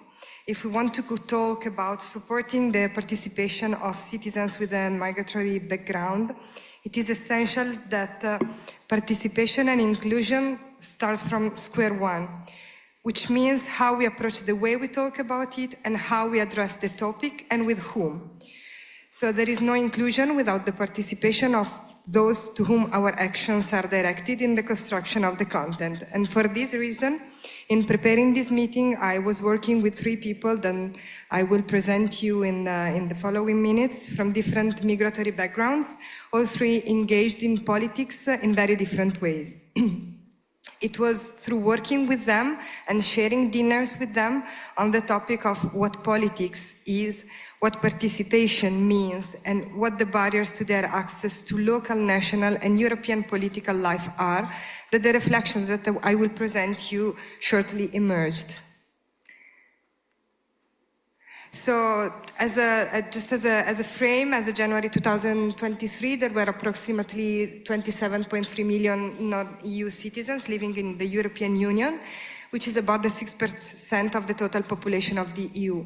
I was struggling to find data about the participation of citizens with migrant backgrounds in the EU election in 2024, but I couldn't find concrete data. And this is something that maybe is interesting to highlight, like how we can find data about the participation of citizens with migrant backgrounds at the European level without being discriminatory in the way we collect the data. So depending on what? Depending on the names? No, of course. Depending on the city where they're born? Maybe. Depending on the way they want to define themselves as belonging still to a diaspora or not. So maybe this is something that could be interesting to discuss at European level and also at the local level. So how we collect data about the participation of citizens with migratory backgrounds at the European level. Anyway, what we can say generally is that when immigrants naturalize, they tend to participate less in elections and regular political decision making. The level of participation, of course, tends to vary based on the migrant generation, with the second generation's migrants typically more politically engaged than their parents due to the higher education levels and better language skill. In the 2024 elections, the focus was also on improving this participation level, but through targeted outreach and policies, but still the participation was low comparing to the native European citizens. So when it comes to speak about highlights the barriers to participation, I would like to present the thoughts and the issues that we share together with these three friends of mine and political activists that are in Brescia, in my city. So I would like to introduce you Raisa Labaran. She's a city councillor in the municipality of Brescia. She's the vice president of the Islamic Center of Brescia. She's 33 years old. She's a professional nurse. She's born in Brescia and she has Italian and Ghanaian citizenship. Her path to represent the citizens of Brescia was quite a long one. She had been always active as a second generation born in Italy, but still the barriers to participation that she highlighted with us were many of them. So the national legislation and policy constraints is the first one. In Italy it's really, really difficult to have the Italian citizenship. It was one of the highest barriers that the citizens with migrants background have to face. And then the financial and resource limitation for the municipalities to promote migrants' inclusion in political life is a barrier because inclusive process costs and municipality has to decide how much they should invest in inclusive processes. And then the lack of spaces where everyone can feel seen, and this is something that she would like me to stress. Being seen doesn't mean being watched. So as a black woman working in a room, she has the feeling that she's always watched. But what does it mean when somebody sees you instead of just watching you? And this is something very important in the way we approach the inclusion of people with migrant backgrounds. And then when you feel seen, you feel that somebody's hearing you and somebody's evaluating you and is giving value to the ideas that you are bringing in sharing with other people. And then, of course, hate speech and negative narratives. This conference is about populism. I don't think I have to spend too many words on this. And the lack of supporting networks to balance work life, family life, and political life. And this brings us to the concept of privilege. Only a minority of citizens with migrants' backgrounds have the privilege to have an independent job or a job where they can easy as the native citizens ask permits to go and participate to the political life without losing too much money. And also the privilege to have a supportive network, especially when we speak about being women, that have also maybe children, and so if you don't have a strong alliance with your partner or with networks that can support you, it's really difficult to find the balance. So as a native speaker, I can say I have my mom that is helping me and supporting me, but if my mom wouldn't be in my city, this could be really a big challenge. So I have the privilege of having my mom and my family around me that can help me with my baby. And then always about barriers, I will now give the words to Ibrahim Ba. He's another friend of mine. He's the vice president of the Young Guineans of Brescia. He is a refugee in Italy since 2016. He's 30 years old. He is a sales assistant and he has the Guinean citizenship. He's married and he has a son. Barriers to participation for Ibrahim. The lack of local networks made by local citizens who can support your candidacy at local level.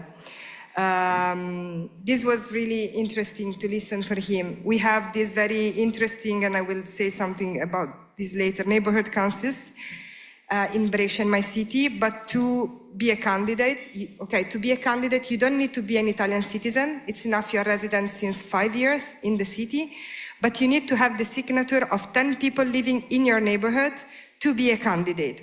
So he was too shy to go around and ask to the citizen, can you please sign a paper supporting me? And this is an issue because he lost a great opportunity because he is really active at political level, also supporting the opposition in Guinea. And when we were speaking, we were also thinking about the sentence of Bernice King, the daughter of Martin Luther King. And she says, if you think that representation isn't important, it's probably because you have the privilege of being part of those represented. And we have to keep in mind this. Even to collect just 10 signatures for somebody can be difficult because they feel shy to ask support.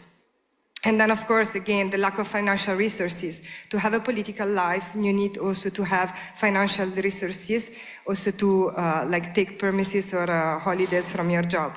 And then, of course, the language, not native Italian speaking, even if I can tell you that Ibrahim Ba speaks perfectly Italian, but still the feeling is that this is not enough to present himself to the local citizen as a candidate. And then no, I just want to be back. Okay, and then there is Da Umar. He's the president of the Association African Immigrants in Italy. He's a refugee in Italy since 2018, 47 years old, waste collection worker, and he was a former general, he is a former general of the Ivorian army, and he has Ivorian citizenship. So this was interesting because he is the president of this association that he created in the last year. What he does is to invite young immigrants from Africa to behave in the proper way in Italy, which is something that we were discussing about, you don't have just to teach them to be good, to have access to rights. Access to rights, it's something that you need to have. I mean, we have to give this to anybody. And then, of course, if you're good, it's better, but still, this was interesting in sharing. And when I was asking him, so, would you like to be involved in politics? And he said, no, politics is war. I was a general in the army. For me, politics is war. My experience of politics is war, so I don't want to deal with war.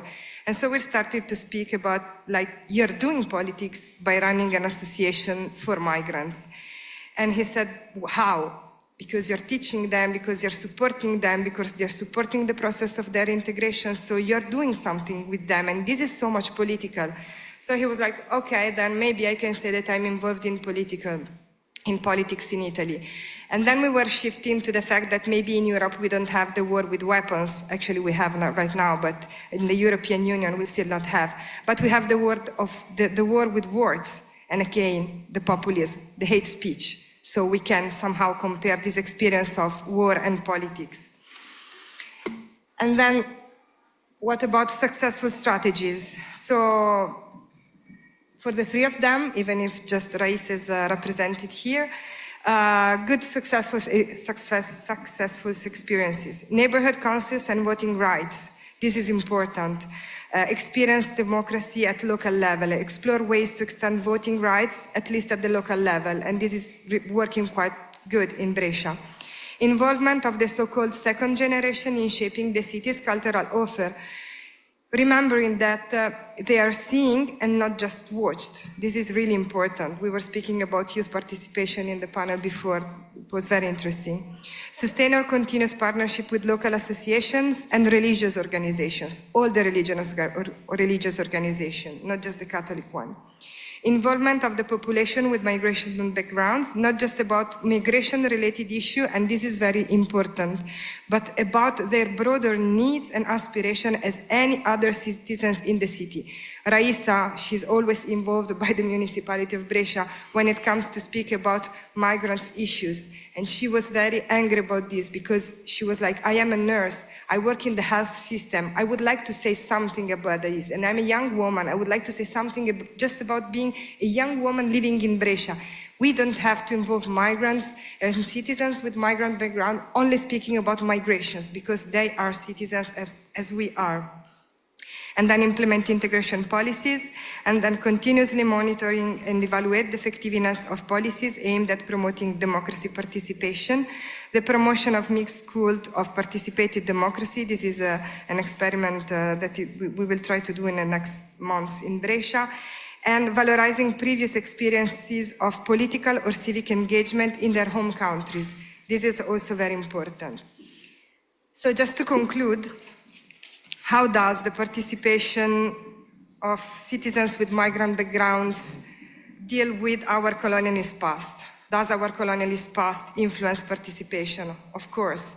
But I would like to conclude with the words of Frantz Fanon from the book Black Skin, White Masks, 1952, because I think that he got us many years ago the answer about this. The misfortune of the man of color is having been enslaved. The misfortune and inhumanity of the white man are having killed men somewhere. And still today, they're organizing this dehumanization rationally.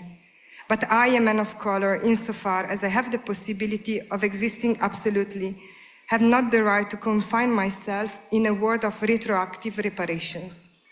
I, a man of color, want but one thing. May men never be instrumentalized. May the subjugation of man by man, that is to say, of me by another, cease. May I be allowed to discover and desire man wherever he might be. The black man is not, no more than the white man. Both have to move away from the inhuman voices of their respective ancestors so that a genuine communication can be born. Before embarking on a positive voice, freedom needs to make an effort at disalienation. At the start of his life, a man is always congested, drawn in contingency. The misfortune of man is that he was once a child. It is through self-consciousness and renunciation, through a permanent tension of his freedom, that man can create the ideal conditions of existence for a human world. Superiority, inferiority. Why not simply try to touch the other, feel the other, discover each other? Was my freedom not given me to build the world of human? My final prayer, oh my body, always make me a man who questions. Thank you.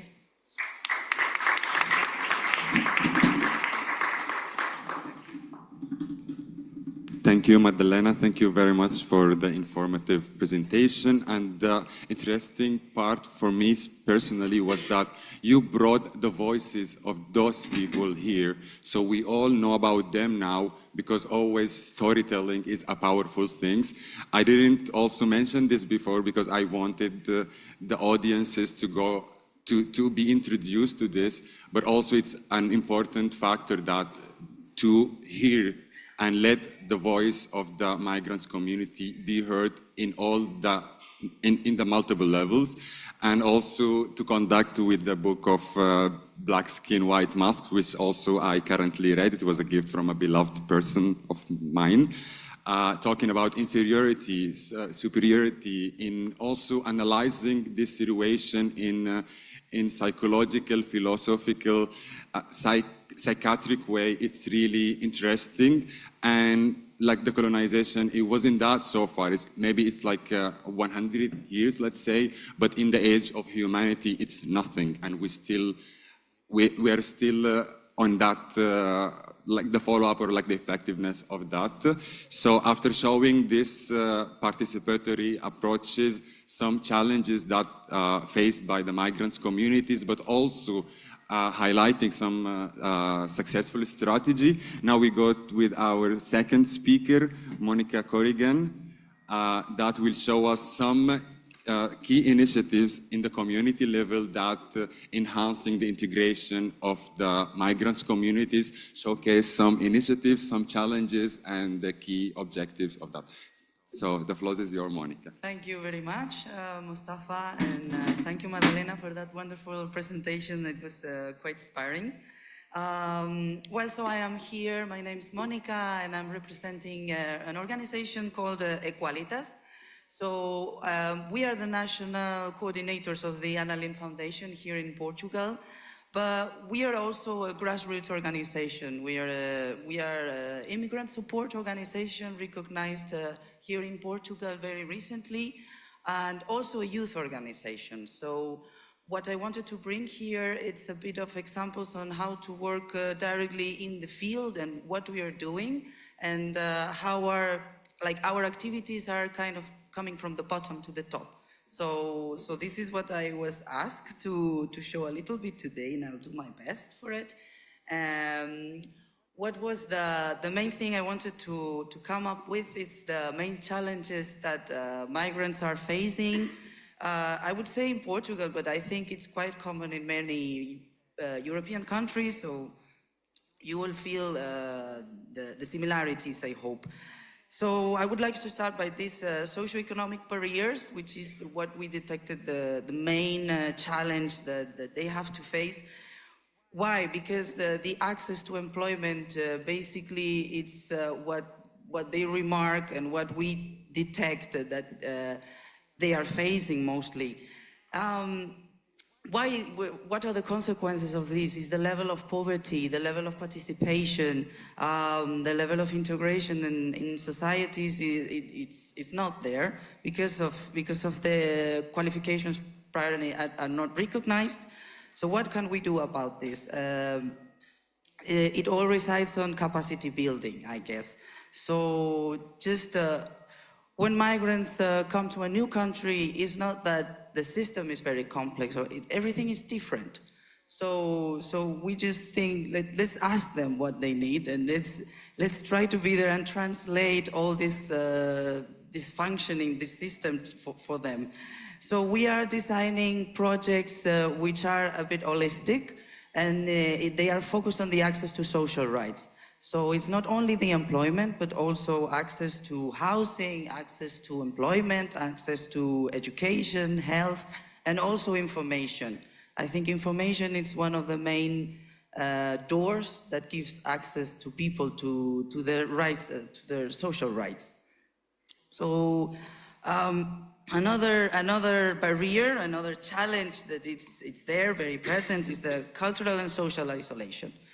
So what are we doing after promoting access to social rights is that we are going also to social neighborhoods. We are going to more isolated places, because what is happening is that in many cases they are getting in, we are promoting ghettos. I see that we are trying to collaborate with municipalities. They are building these social neighborhoods for people who have not yet achieved like a socioeconomic level.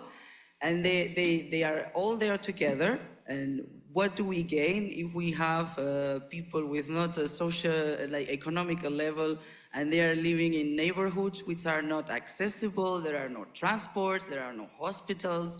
So we are actually trying to go to social neighborhoods and trying to make consultations and check what is happening here, what is missing in these regions. So I think also this geographical element, it's also crucial to detect, to analyze. Then we have these legal and administrative obstacles. People in the immigrant services, sometimes they are also not really competent on how to deal with intercultural profiles, people from different backgrounds.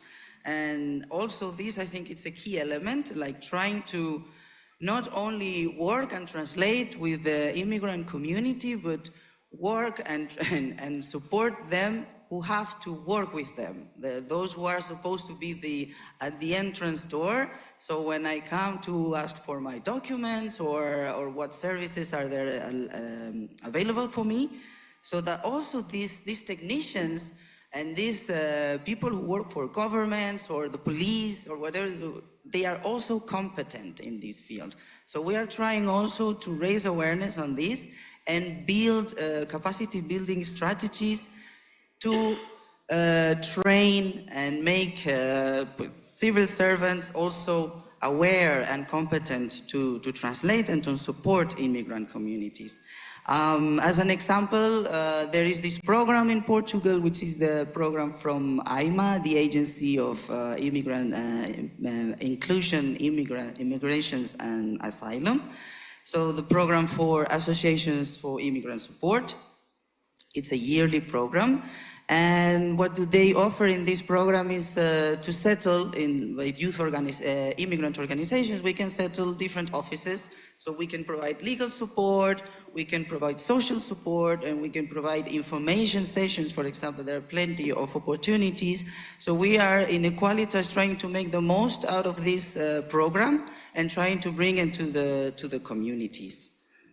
What else? Then the last challenge I wanted to raise here is the misinformation and stereotypes. Like, we are living in a society which is full of media and messages that come around all the time. So these stereotypes, like immigrant people are coming here to steal our jobs, and etc., etc. I guess we are mostly familiar with this. I think it is crucial to deconstruct these narratives, to offer counter narratives. So also in our organizations, we are bringing the voices of the community, which I think it's the best solution. Just put them in the first line, make them the protagonists, and, you know, spreading podcasts or telling stories to show what is really happening. And another thing also that really supports, and we believe it's to promote this cultural and this complete inclusion, I guess it's creating these intercultural spaces and bringing these things that bring people together. So like food brings people together. So let's start by sitting at the table together, taking care of each other. So we try to promote projects like this. They might start as a simple thing, but then we try to grow up and bring issues to the topic, like more like what are our preoccupations, what are our real needs. And yeah, by arts and everything, I think we are managing to bring together. Another example, just a bit more linked with the Annalyn Foundation that I wanted to show here today, is the celebration of the Mediterranean Day. They are trying to, there is this, on the 28th of November, we celebrate the Mediterranean Day through concerts. So all around the 40-something countries around of the foundation, we have simultaneous concerts, but these concerts have to be in partnerships with local municipalities. So this implies also here, like, local governments are also involved in this process. And this leads me now to the second part of my presentation, which is about, sorry, I went back. Okay, yes. The key role also of local actors. As a grassroots organization, for us, we are small, we don't have many resources, so a thing that we really need to do is to cooperate, to make partnerships, to work with other entities.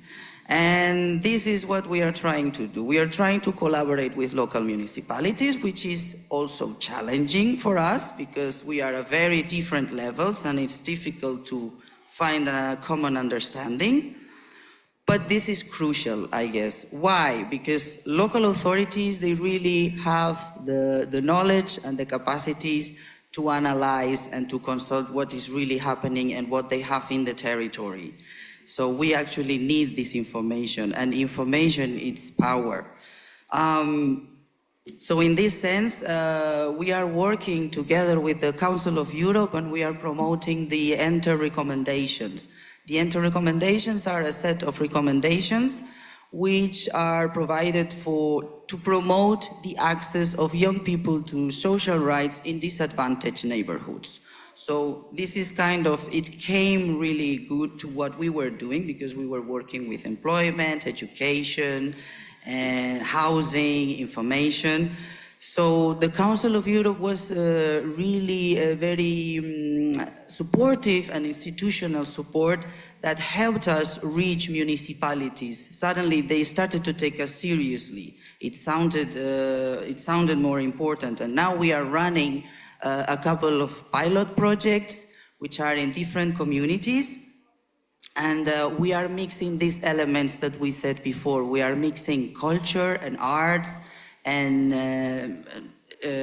these intercultural spaces with the capacity building. And capacity building in all these areas, but not only for young immigrants, as we said before also with Madalena, there's no point in only working with the immigrant community, but with the locals. So we are mixing the communities together, and we are bringing these artistic spaces, gastronomic spaces, everything together. So we start to feel this community, creating a sense of community among everyone. So this support from local municipalities is being fundamental. And what we are seeing is that we are also creating networks. We are starting to deliver also the capacity building to technicians and to youth leaders and immigrant leaders from different communities. So it's like we don't have to be there all the time. So this multiplier effect is happening. So there are options there, like we work with different kind of fundings, as I said before, the National Program for Immigrant Associations, but we work with EYF, which is the European Youth Foundation. The European Youth Foundation has a very strong mission in promoting these ENTER recommendations. So what we are doing is trying to train youth organizations and immigrant organizations from these disadvantaged neighborhoods in Portugal on how can they apply, how can they make their own projects. Even another funding that I wanted to bring here and that we are using a lot and trying to multiply, this is a very, very simple, I think they're small examples, but they also make the difference, is the European Solidarity Corps. These are programs for young people, from young people to young people, but it is, I think it's what I said at the beginning, from bottom to the top. So we are coaching a lot of young immigrants in these social neighborhoods on how to apply to these projects. And in this sense, then we make sure that this is the project they want to do. And they are answering and they are giving responses to the needs that they feel every day. What else I wanted to bring? Okay, also some of the best practices that we could share, which, yes, I think I put everything in one slide. Some of the good practices I think we've been doing. I will talk a little bit of advocacy, but I think we will go later on more in depth in this topic. This is not actually our main focus, but we do advocacy, and we've made some achievements because we use education, non-formal education, and education, human rights education. So human rights education is based on not only learning about things or like human rights, but is learning through them, just creating the whole setting and experiential learning so you can get the competences and learn for human rights. So this is an elemental part. Like, there is no sense on working on a topic if you don't advocate for it.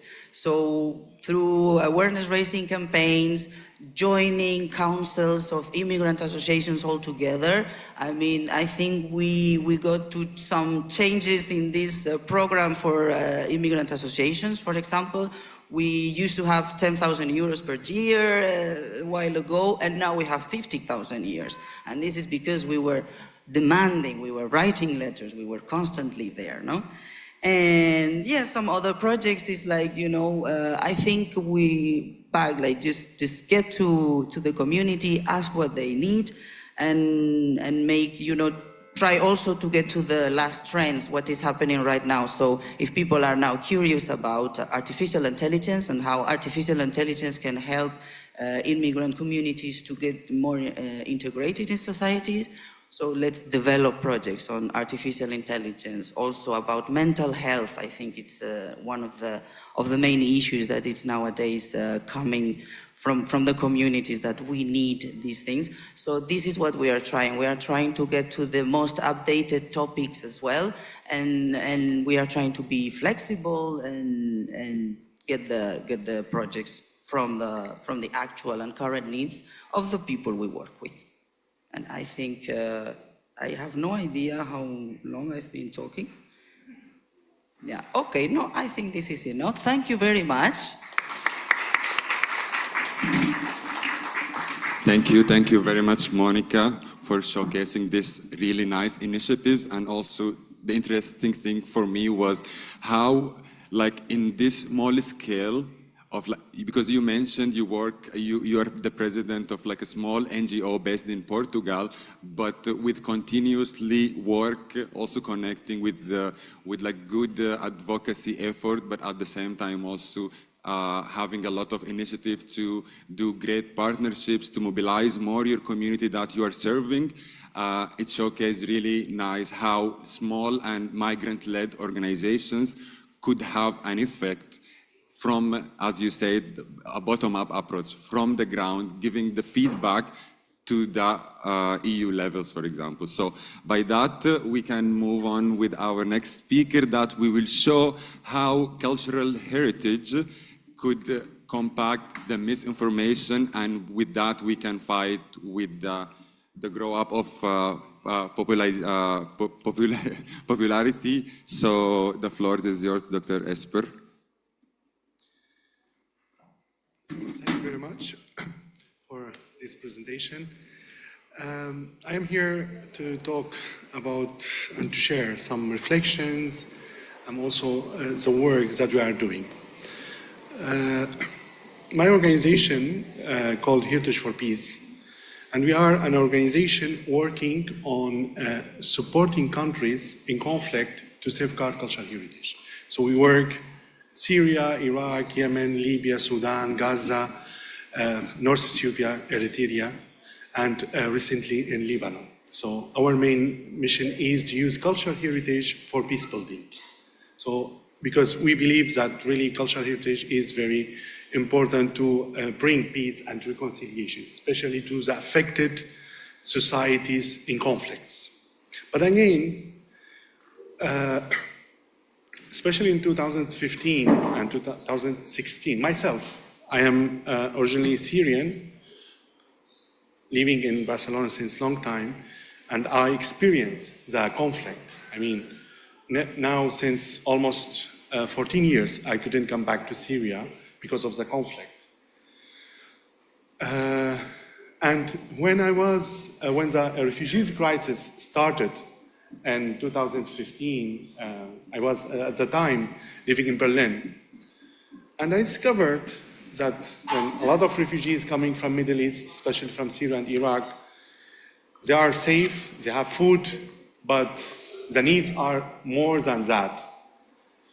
I think during the history of immigration in Europe, Europe failed to integrate the newcomers, and they didn't really thought about this emotional part of the people.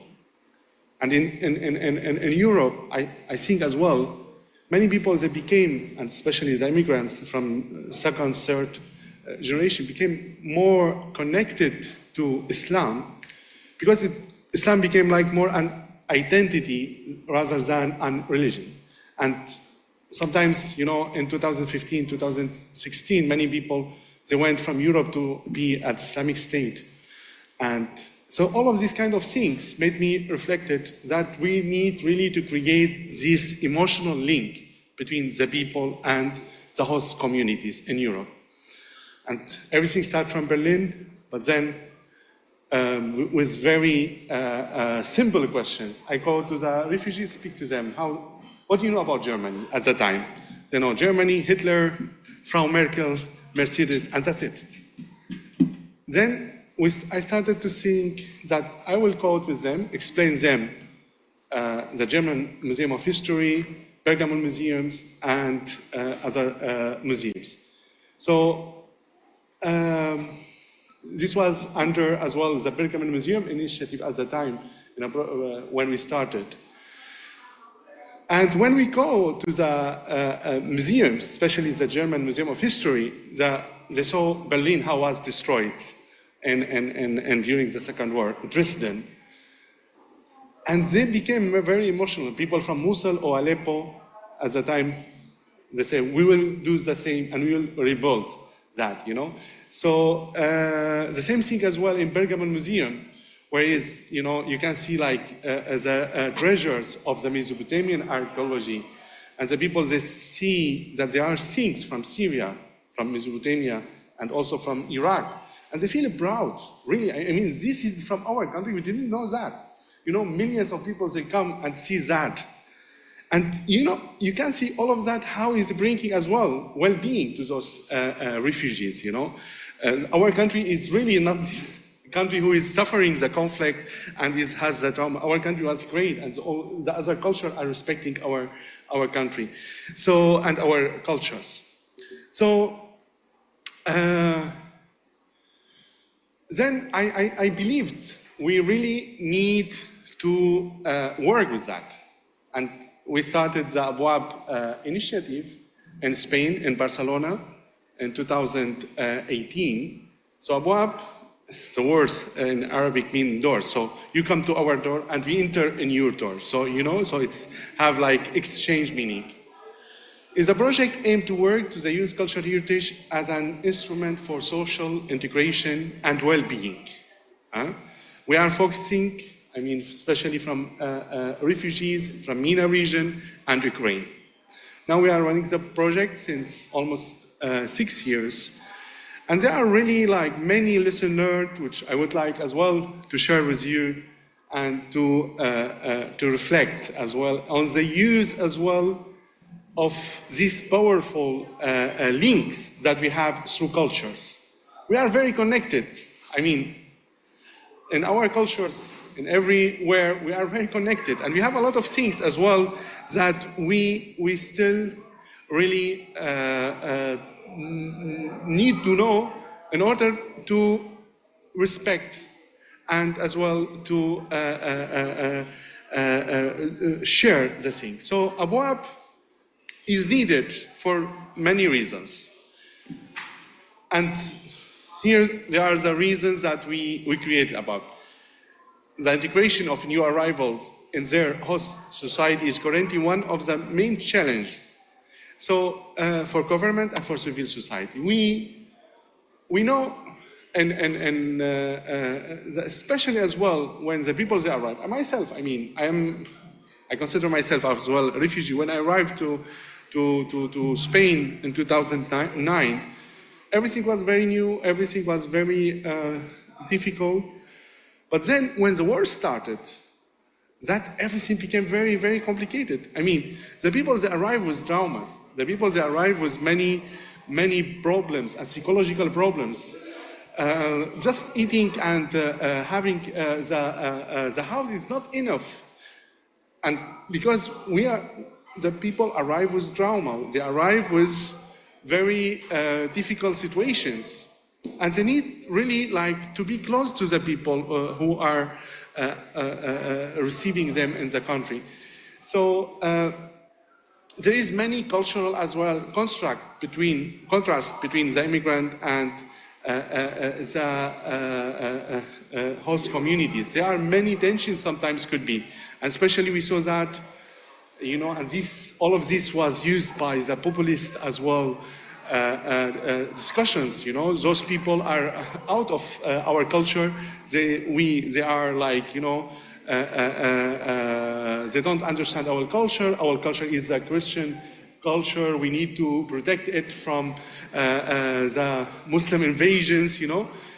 All of this discourse about immigration and especially by populists is very similar from Portugal to Germany to Sweden to Holland, you know. So and something very interesting, which also the populists, they use as well cultural heritage to make hate speech. You know, so for example, the Fox Party in Spain, the leaders, they come with the Conquista clothing, and you know, we are, you know, kicking out the Arab from Spain. The same thing as well in the Scandinavian countries. They come with the Viking kid addressing the populist, and this is our cultural, you know, we need to protect it. And this is not like that. You know, the Mediterranean, through the history, shows that it was always a place for exchange, for respect, for integration, for trade, for peace, for reconciliation. And also, I mean, we experience how cultural heritage is really a powerful tool. Spain, I mean, just I am talking about Spain and also Portugal, they have many, many links to the history of to the Arabic history. We have the Andalusian history. More than 700 years the Arabs, they were in Spain, and they created great cultures, you know, the same thing as well in Portugal. So because of political, religious, whatever reasons, all of these things are not known, even for the locals here. So when we talk about the Arab history in Spain, very little people, they know about the importance, you know, of this culture, you know. The schools, they don't teach so much about that, you know, it's just very little. And the Arab is bringing those immigrant refugees with the host society, and we go to the museums. It's very easy. You know, we go to visit, there are several great museums in Barcelona. I am talking about Barcelona, especially where we are more active. The Museum of History of Catalonia, the Manac Museum, the Archaeological Museum of Barcelona, the Museum of History of Barcelona. So we try to, through Abwab, use cultural heritage for social integration. So, so the people, they learn, I mean, they learn about the new country. For example, we connect the history of words to the actual reality. And so, for example, the Spanish Civil War, we explain objects and realities about the Spanish Civil War and how Spain, you know, suffered so much in order to gain the democracy. And the same thing as well for those newcomers. You know, your country is in conflict, but, you know, there is a hope that democracy will come, you know. We also use the objects in museums. There are many objects which represent the Arab influence in the Spanish culture. So we use that as well. You know, so what we make history or storytelling using the objects of the museums. And we can see this, how is really powerful. For example, this is this photo, a visit for Santa Maria Church in the Pyrenees Mountain. So we bring refugees from different countries to visit the Pyrenees Mountain and to learn about the reality of how, you know, the villages and the mountains they live. We bring them to church, we bring them to a place where they make cheese. Then, you know, they come together. We did several parties. So people from the mountains, they come with the refugees, all of them coming in a street in Barcelona, which are Raval. So we focus on intercultural dialogue, you know. So we have really this shared heritage is also important for the intercultural dialogue. Something which also I want to highlight. Unfortunately, the world is not. There is no justice in the world, you know. And in all Europe, we saw how, you know, European countries, they treat the Ukrainian and how they treat as well the other people from other countries. And there is no equalities. We talk about principles of human rights, of justice, of equal rights, but that was really like very sad to see how, you know, even the authorities, they treated the Ukrainian refugees in a way very easy to be integrated through the work permits, through all to get. But a person who comes from Syria or from Afghanistan or from other the behavior was totally different. They needed more than 1 year or 1 year and a half just to get the permission to work. So bring they come just from the second day they can get the permit to work. So this is something which unfortunately was sad to see, now we are not just talking about the museum, we talk about also a concert house. So through the City Hall of Barcelona, they have a great program for inclusion called Acerca Cultura, which is a platform that by the City Hall almost of Barcelona. In this Acerca Cultura, we can have the reservation as well, not just for museum, for also like the opera and the concert house and all of these, which are very, very expensive to go there. So to go to the Liceo in Barcelona, it's very expensive. We can have tickets for people who come and to go to the theater by like just €1, sometimes could be like 50 or 100 the ticket. So we use as well, the classical music. So we bring them to the Palau de la Música or to the Liceo or Auditori de Barcelona, and especially there are a lot of elderly people who just arrived. They don't have any capacity to learn the language. For them, it's difficult to get to work because they are old. I am talking about the middle age from 50s, 55, 60.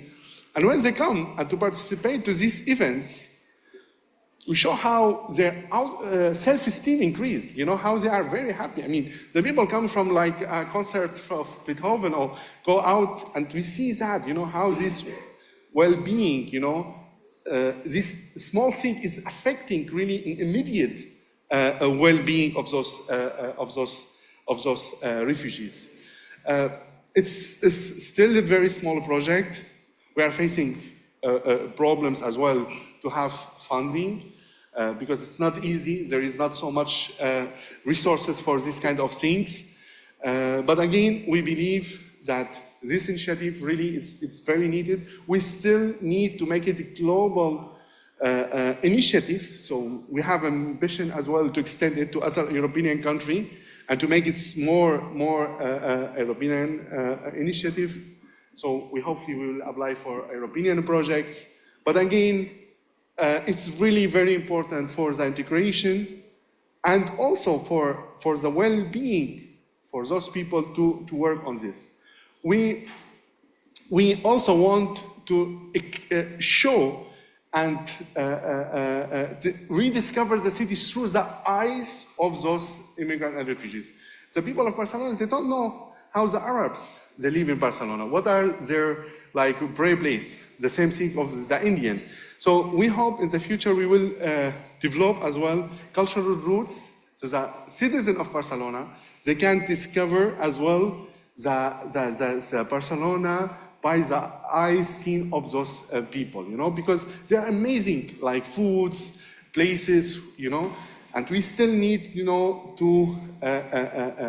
to destroy all these barriers that we have. Sometimes, when we talk about this neighborhood of Barcelona, we say this is a little bit conflictive because there is an immigrant, but really there are, and absolutely, the Barcelona society and the Catalan society, they really show how really they are very solidary with the people, and I am experienced that. I never have a problem living in Barcelona as a Syrian, because I say I am Syrian, So there is so really very appreciation to this city and to its inhabitants. This is a little bit reflection of what we are doing. So I hope what in the future we can do a more bigger initiative. Thank you very much.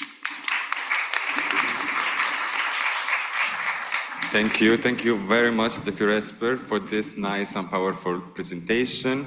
And it was really nice also to see that cultural heritage is an instrument that has two faces, like a positive but also It is, of course, a positive and cultural instrument, but also it could be taken in a bad way in the hate speech. I mean, as you mentioned before, and was really interesting for me to be highlighted. So I hope all of these interesting topics with our nice speakers pop up some questions that you would like to reflect and to discuss. So we have also some questions for you, because as I said before, we would like also to gather your feedback and to enhance our work in the field of migration. So please scan the QR code, and then now I will leave the floor to my colleague Giulia Sostro to lead this interactive session of question and answers and so on. Thank you very much. Thank you very much. Of course, you're totally free also to raise your hand if you have questions for our speakers. And otherwise, if you prefer, you can write. So we have, as Mohammed said, some time for question and answer, and then we'll pass through a Mentimeter session also to get your feedback on your perspective on the challenges of the inclusion of migrants in participation and decision-making. So we'll wait just a little bit to see if there are questions coming. Otherwise, I think that also Mohammed has many for our speakers.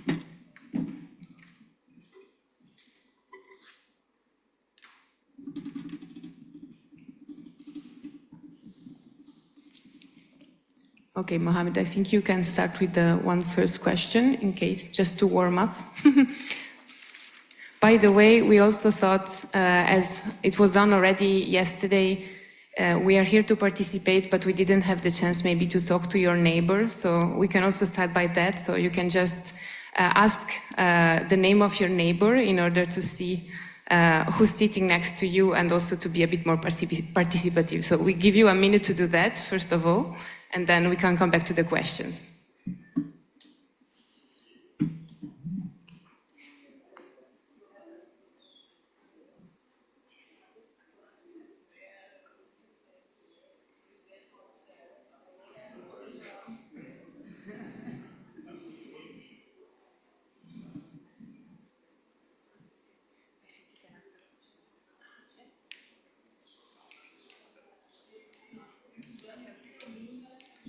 Okay, good. I hope that it helps also in making meaningful connections.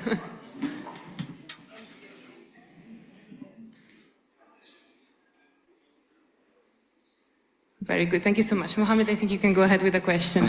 Thank you, Julia, for this nice initiative. As we are talking about participation, inclusion, and integration, it was a really nice initiative. Thank you. So I could start with just one question, then we can go with your questions. My question is specifically to Maddalena, and it says that in your experience working with Italian municipalities, what are the main barriers in your mind that you think prevent migrants from participating in local democratic process? But also, are these issues more related to legal, social, or cultural factors? Of course, I understand it's connected to all of them, but given your experience working in the grassroots, leading an NGO, but also in partnerships and consortiums with civil society organizations and municipalities, what do you think the main barrier that we should focus and try to tackle? Thank you, Mohammed. I think that the main barriers is always the starting point, meaning that, as I was briefly saying before, participative processes are costing on the budget of a municipality, but it's not just a matter of cost in terms of budget, it's also the cost in terms of changing the perspective. So, for example, we were discussing with the municipality of Brescia and with Raisa Labaran as a councillor and an assessor, an Italian one, about this civic citizenship that the municipality would like to give to the youngsters with a migrants background who still don't have the Italian citizenship. And the points of view were very different, because for the municipality, something like to give something as I give you a prize. But for Raisa Lavaran, for example, the point of view was completely different. So she was like, no, you cannot give me a pen when you give me this civic citizenship, because it's much more for me. So we have to discuss If you give me the civic citizenship, it's just not being like, okay. It has to be something else. And so we move inside this discussion. So what is the meaning of this civic citizenship? And so we started to speak about this participated democratic school that we would like to propose to those who will have this civic citizenship together with the Italian citizens. And then again, one of the participants was proposing, yes, I have a lot of great professors in university that can give us lesson. Again, but why white professors giving us lesson about democracy?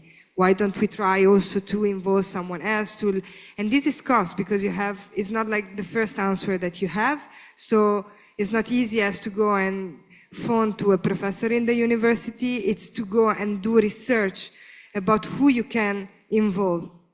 So what we are trying to do, working with the municipality, is exactly this exercise, like always changing the perspective, always being participative in the speakers. That's why I really wanted to take Raissa, Dao, and Ibrahim with me, because I was feeling ashamed to be here instead of them being here.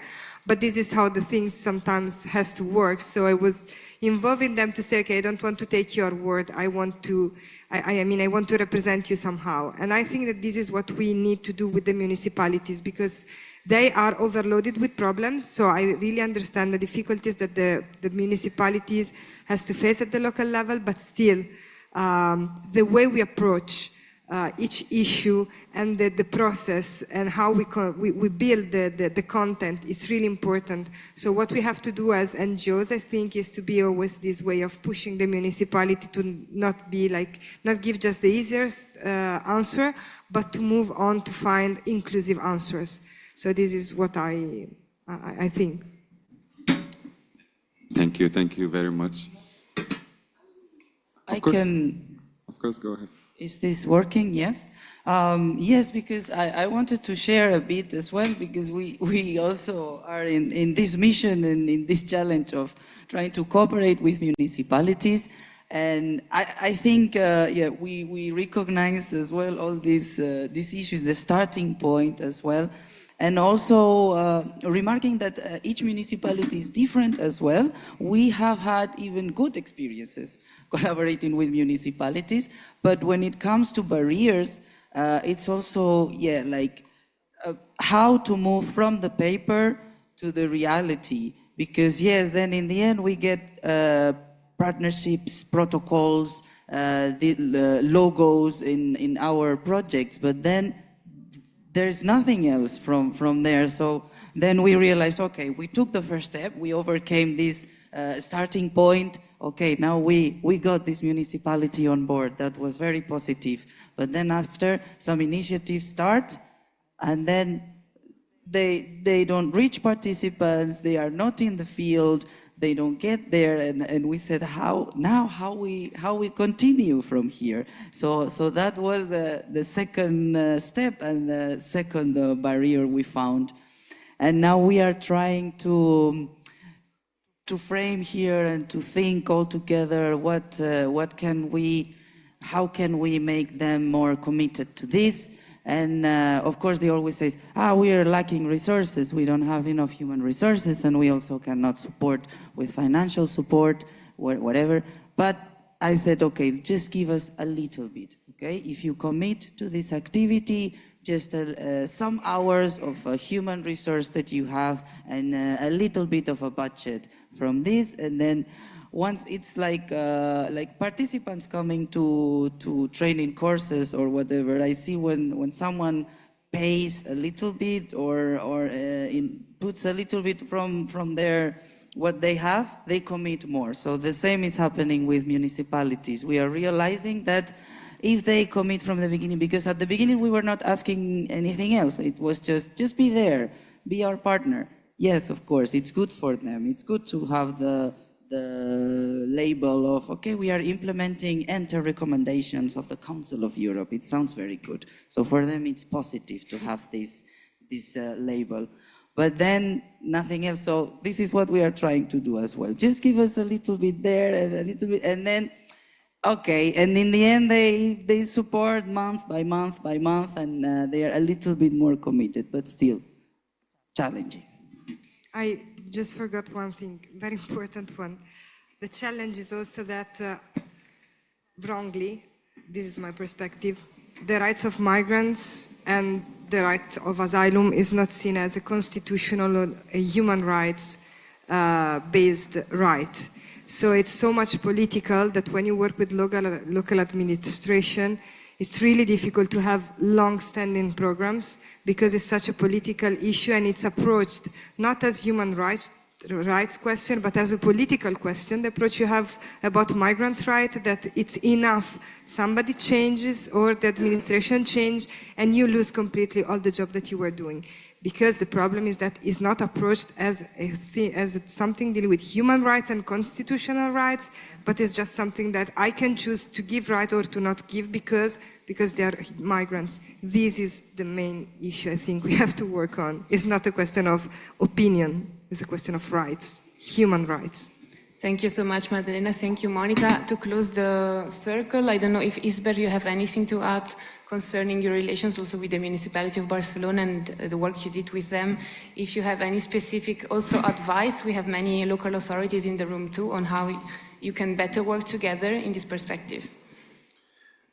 Yeah, actually, the idea always received very well, so, I mean, the municipality always, say, yeah, this is really a good idea. But again, the system, especially, the system of how supporting as well initiatives like that is very, very complicated. Because, Barcelona is, they say, it's the capital of the democratic cities, so it's really like that, So there are like maybe hundreds of associations, and the City Hall of Barcelona every year have a budget for supporting those associations. And it's very competitive, very, very competitive in order to get funding for that. Sometimes we can get some funding, but it's also limited. So the problem that we are facing, there is really very small budget for these kind of things, There is also foundations like, for example, La Caixa or La Caixa Foundation, but again, it's not easy, to get the funding. We decided, as it's difficult to get the funding, so it's still working as a volunteering-based initiative. We hope that we really can get more attention from the municipality. I am happy here too that we have someone is from the municipality of Barcelona, so he's hearing that. So I think after this presentation, we will have a better as well, our voice will be better heard by the municipality. So yeah, but again, as I say, it's really always in our projects. I am not talking about the projects in Barcelona. I am talking the global projects that we have in countries in conflict. Also funding coming from outside Spain. So still, I think we need, and this is something called, I heard a lot about the participatory budgeting and all of these kind of things. I think we really need to convince the authorities to bring more attention to this kind of things and put more funding as well on that. Thank you very much. Is there any question from the room, from the participants? Because otherwise we are ready to ask you questions and to reverse the dynamic. Anyone? Okay, then I would ask the technicians to switch the screen, and thank you. Now it's not working anymore. Like this. No. I'm sorry, it is stuck.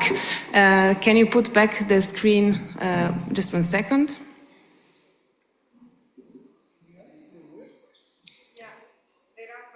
I don't see them. Okay. It's because probably my screen got stuck. So sorry, 1 second.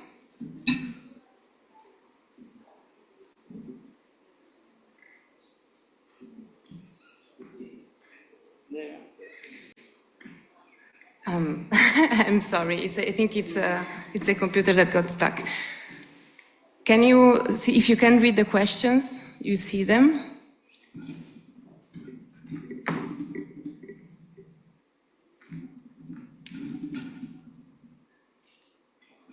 Okay. Can you please put back the main screen while I fix this? Thank you.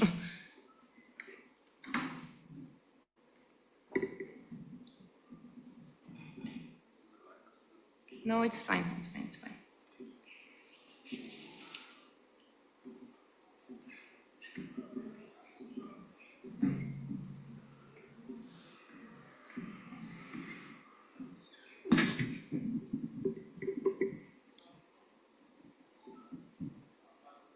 Would it be good if I answer one of the questions that I see here while we find? Yeah, of course. Thank you. Yes, Time. okay. Thank you, There is a question here that says, what if you give them the opportunity to participate and they don't want?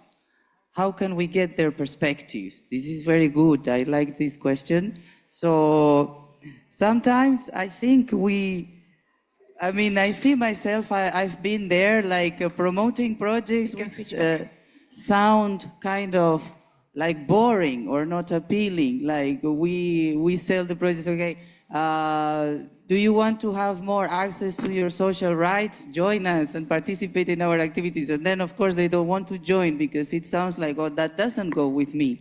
So normally it's more like, it's not that they don't want, because I've heard this speech many, people don't work because they don't want, they don't vote because they don't want. Sometimes it's our message, it's not well structured. I mean, sometimes we are not really getting there the way. So what we are doing in our organization sometimes is just trying to make the different messages in many different ways and trying to get, because in the end, I mean, who doesn't want to be, people don't want to have rights sometimes. It's not they don't want, they don't experience having these rights. So the experiential part it's very important. And this is what we try to promote many times.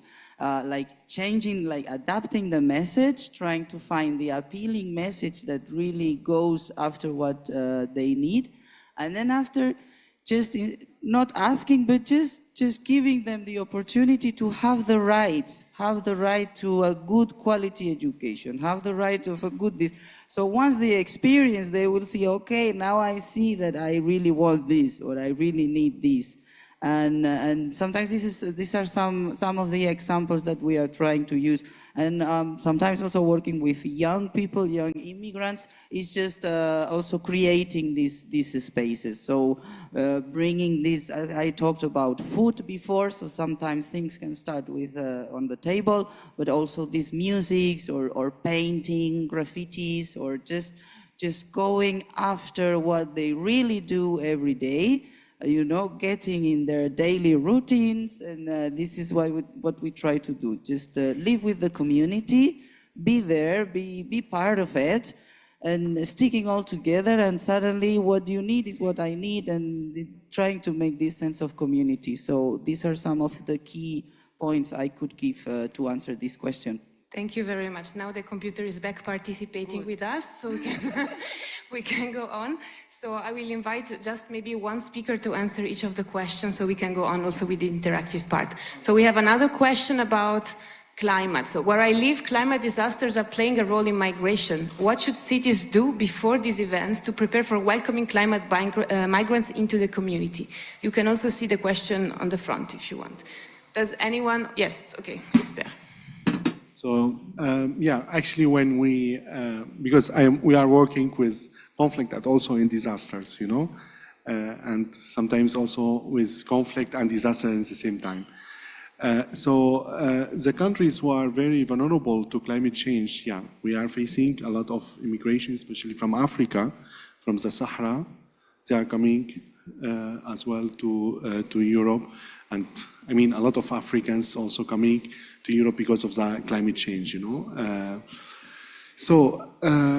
I think I will talk to the case to Spain or also to the southern countries like Italy and Portugal.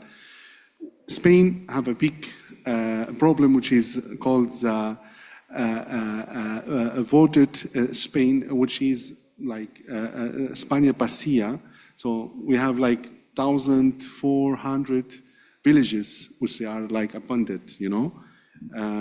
So a lot of people who are coming as well from countryside, you know, they come and they go to big cities. They were farmers, those immigrants and those climate immigrants, you know.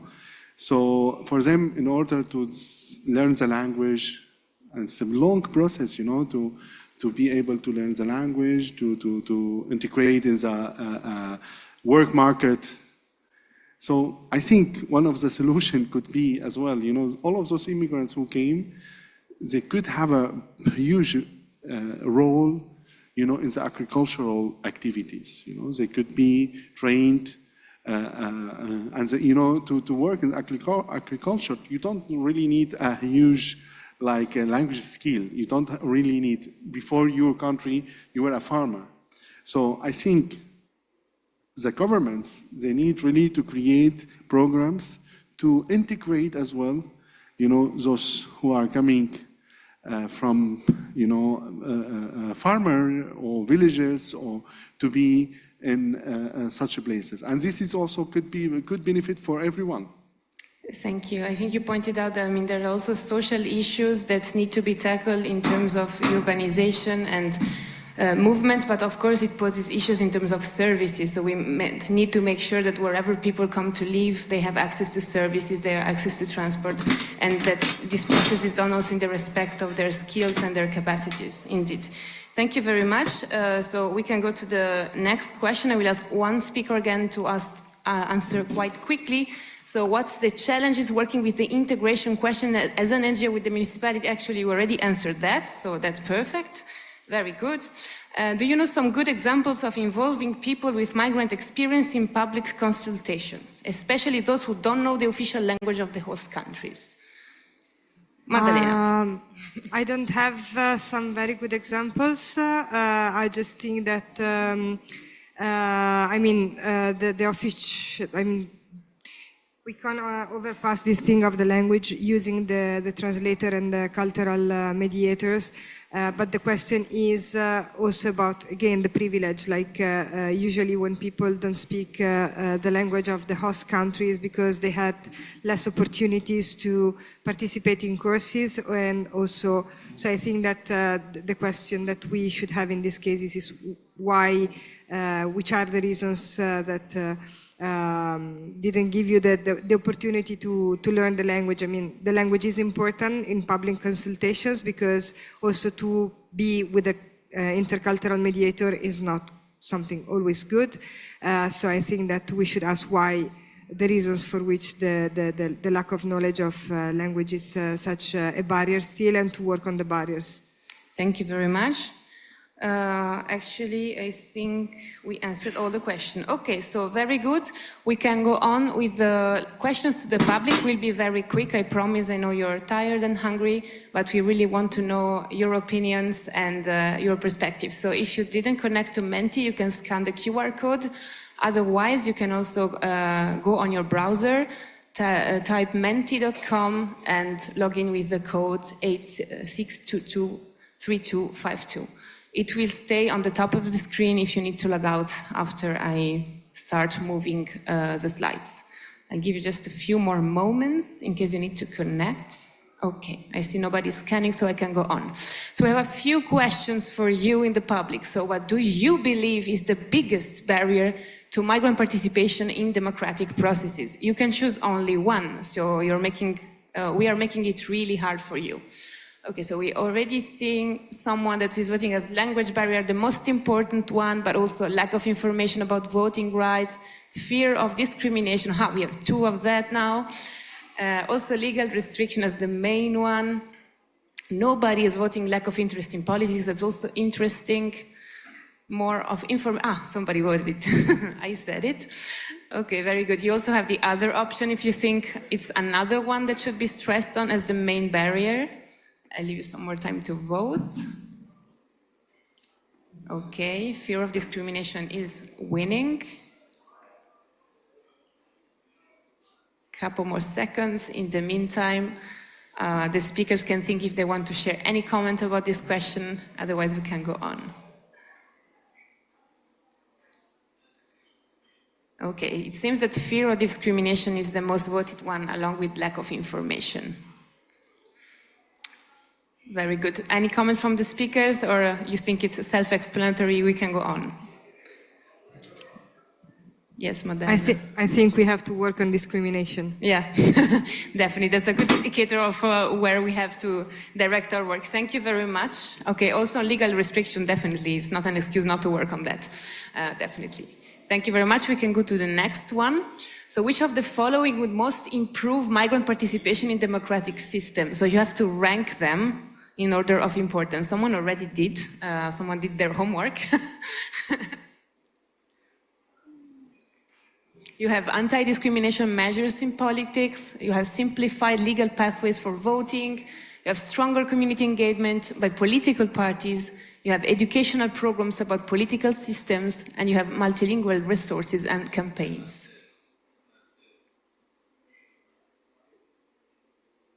It's a bit harder to rank than to choose just one, so you might need a little bit more time. Okay, it's moving. Anti-discrimination stays strong on the first position, reconfirming what we just said.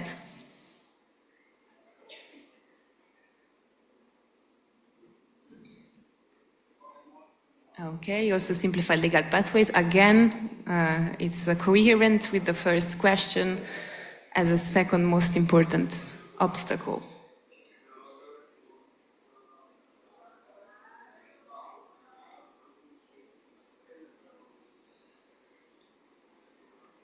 Okay, very good. I'll start moving towards the next one. I'm really sorry for the ones that are still answering. Very good, and thank you so much for participating. I'm really just mindful of the time that is running by. So the next one is again a ranking. Nobody had the time to do it yet. So it is about the benefits of increased migrant participation in democratic processes. Let's think of the positive side that we need to promote. What is the first? Again, among better representation of diverse communities, stronger democratic legitimacy, enhanced social cohesion, more inclusive policymaking, and increased community engagement. What do you think is the most important? And then you can rank the rest.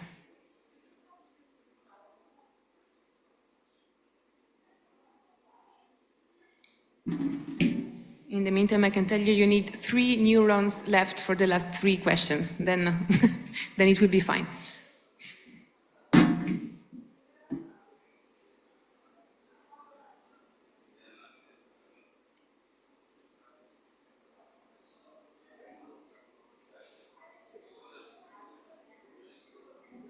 Thank you for the hearts and the likes.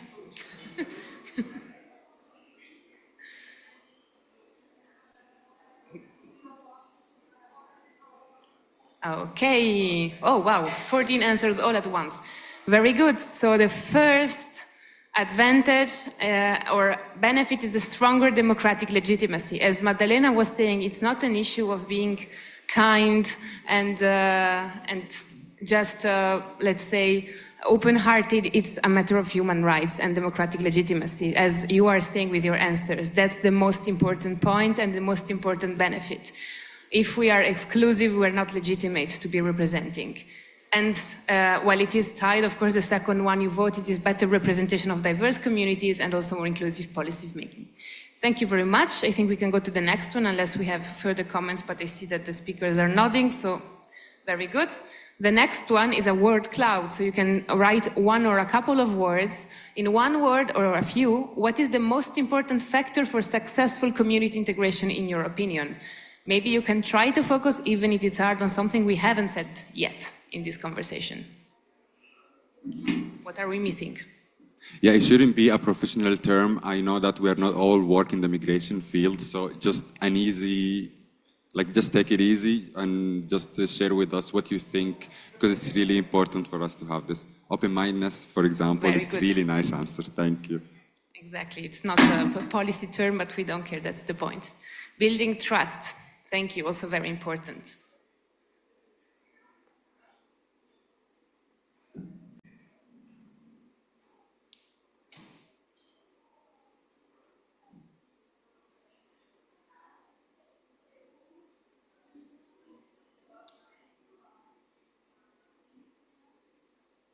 Wow, okay. Convivial moments, needs-based approach, safe spaces. It's true, we didn't talk so much about safe spaces. Maybe directly, you didn't name them, you talked about them, but without naming them. Dialogue, community-led initiatives, solidarity, also a very important concept that maybe hasn't been mentioned directly, and being less Eurocentric. Did you write that, Maddalena, or? How do I know you? Okay. We also have coexistence, third spaces. That's actually also a very important concept of spotting where we can meet, midway between homes and the homes and work. Also, open hearts and minds, eliminate. Maybe someone wanted to write something more extensive than eliminate. In case you want to intervene, you can also raise your hand. Yes. Love. Eliminate barriers, thank you so much. Respect for diverse perspectives, social justice, equality, love. Wonderful. Actually, oh, sorry, that's my computer. He likes to sleep too. Okay, very good. We can go to the almost last questions, almost. Rank the most important factors that contribute to the successful integration of migrants into a community. So we've named some of them, but between those ones that are actionable, that are tangible, that we can work on while as soon as we go home from this conference, what are the most important ones? Local government support, we talked about that. Community involvement and engagement as well. Access to social services, economic opportunities, and multicultural acceptance. I swear we're almost done. We have a few seconds left. I can already anticipate I will wait for just a few questions to answers to come in, and then I'll rush to the next one. Oh, wow, very good. Oh my God, you're so fast. Okay, first one, access to social services, very good. Let's take a collective pledge and work on that. Let it not just be words. Economic opportunities, multicultural acceptance, but they actually seem almost equally important to you. So probably they're all important, more or less at the same level, even if access remains the first. Okay, very good. I'm pretty sure this is, I'm just going to check. Okay, yes. What do you think is the most damaging misconception about migration that needs to be addressed? This is open-ended. You can write some words or a sentence. Also, let's take it as a collective pledge to work on this. We talked about discrimination. What do you think is the most harmful misconception that we need to address? Invasion. Oh. Very interesting. Indeed, we are also working about that within ALDA on how the narrative revolves about invasion and how actually this is not at all true, especially if we consider the EU perspective and the EU relation to migration. Illegality, very good. Also another term that is improperly used on purpose, that migrants come to steal jobs. Of course, that's very, let's say, countersense, because actually, as you need European societies, especially Southern European, need workers. So definitely they're not here to steal jobs, they're here to save our societies.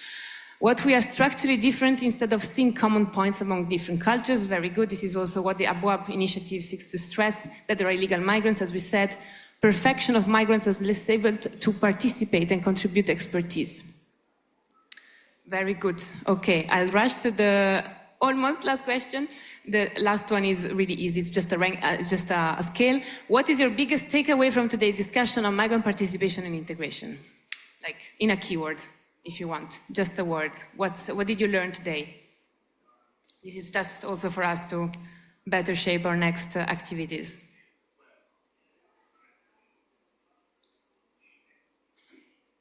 Oh, you liked Menti. Very good. I'm happy if you also learned a tool. That's very, very useful. More funding is needed, of course. Taking over. We're feeling a bit revolutionary here. That's good. We are stories. I really like that. We heard their voice. Thank you. I think that exactly what Maddalena was trying to convey. Liberation is mutual. Amazing. Importance of being seen and not just watched. Very good. Let's work together. Yes, we're here for that. Thank you so much. And just a small ranking. How likely you are to apply something you have learned today to your work or community efforts, regardless where you come from, an NGO, an individual person, and a municipality. Okay, we already see some commitment, quite likely. Probably the answers are loading. I don't know why my computer is a bit slow, but probably tired. It's Saturday. He's not used to work on Saturdays. Very good. Well, it seems so. Well, I would just give a big round of applause to our panelists. We are still around here at lunchtime if you want to come see us and talk to us. Thank you very much.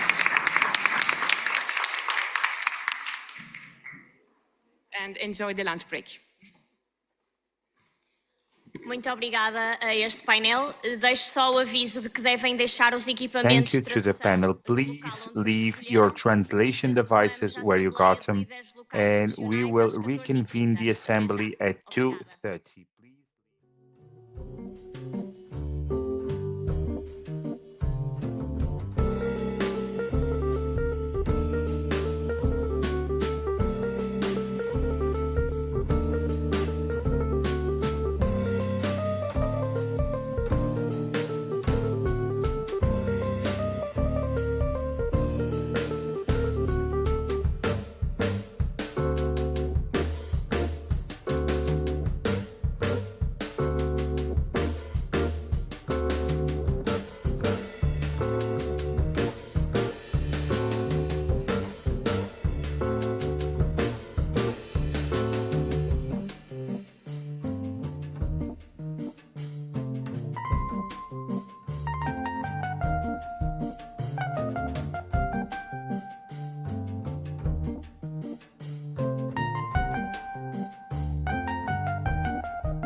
Muito boa tarde a todos. Good afternoon, everyone. Welcome once again to 23rd Conference IOPD. We will now begin our afternoon session of our last day, and we will open our session with the Assembly of Local and Regional Leaders. And to join us in this panel, I invite to come up on the stage Engineer Paulo Esteves from the particular private buildings of Valongo. A round of applause, please. Carola Gunnarsson, President for Europe of UCLG and Special Envoy for Freedom, Solidarity and the Fight Against Violence Against Local Political Leaders. Uma salva de palmas, por favor. A round of applause, please. Luís Rabel, Consular of Barcelona and Secretary General of OIPD.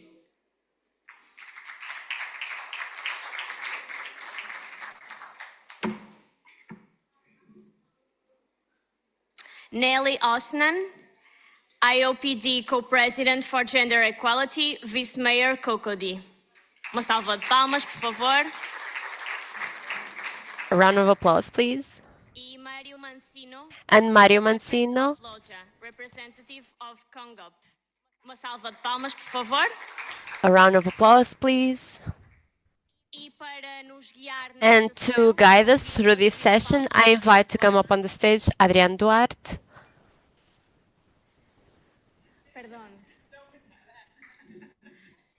Emília Saiz, Secretária-Geral da Emília UCLG. Saiz, the Secretary General of UCLG. And now, yes, to guide this session, Adrián Duarte. Continuação de uma boa sessão e até já. Have a good session and see you soon.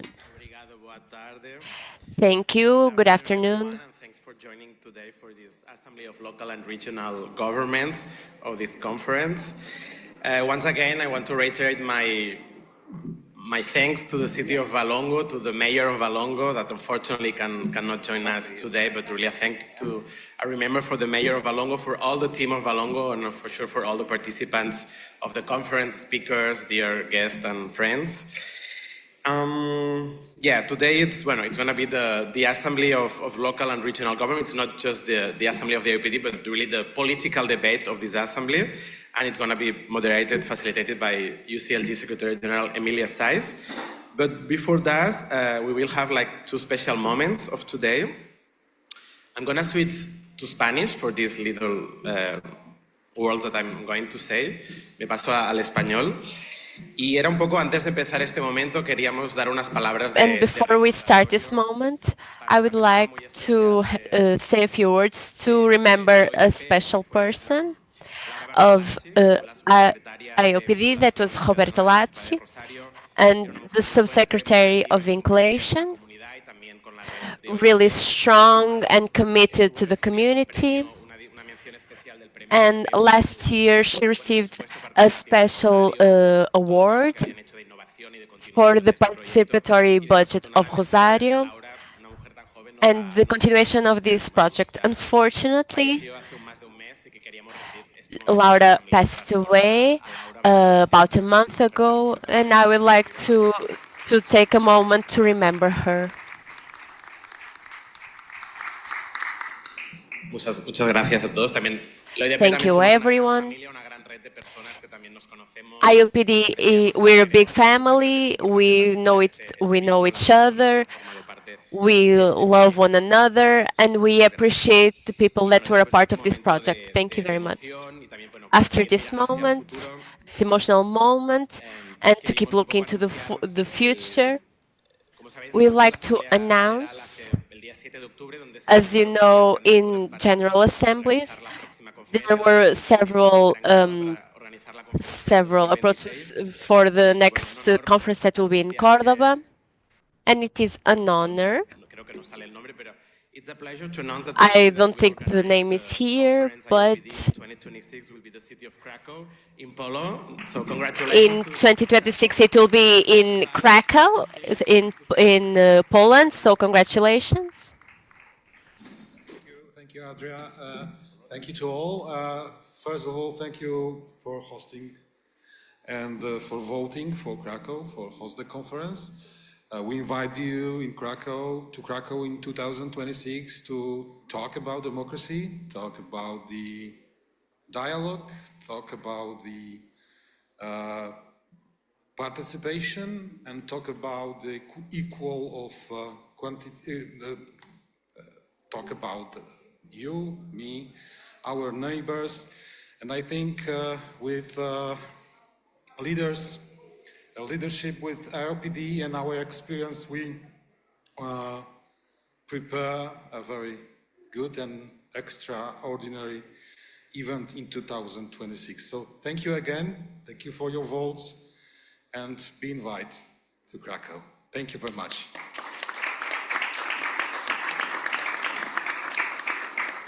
Thank you very much. So we have, after this amazing conference of Valongo, you have Cordoba, you have a really, a rich challenge, and then Krakow. So it's an amazing agenda from work from the next 2 years.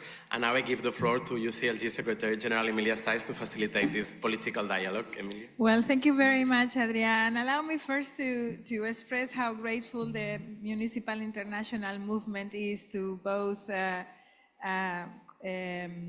Cordoba and of course Krakow for daring to follow suit to this very challenging endeavor that it is. Valongo has shown what a beautiful community can look like when it comes together. So we're very happy that you are taking lead next and looking forward to join Cordoba.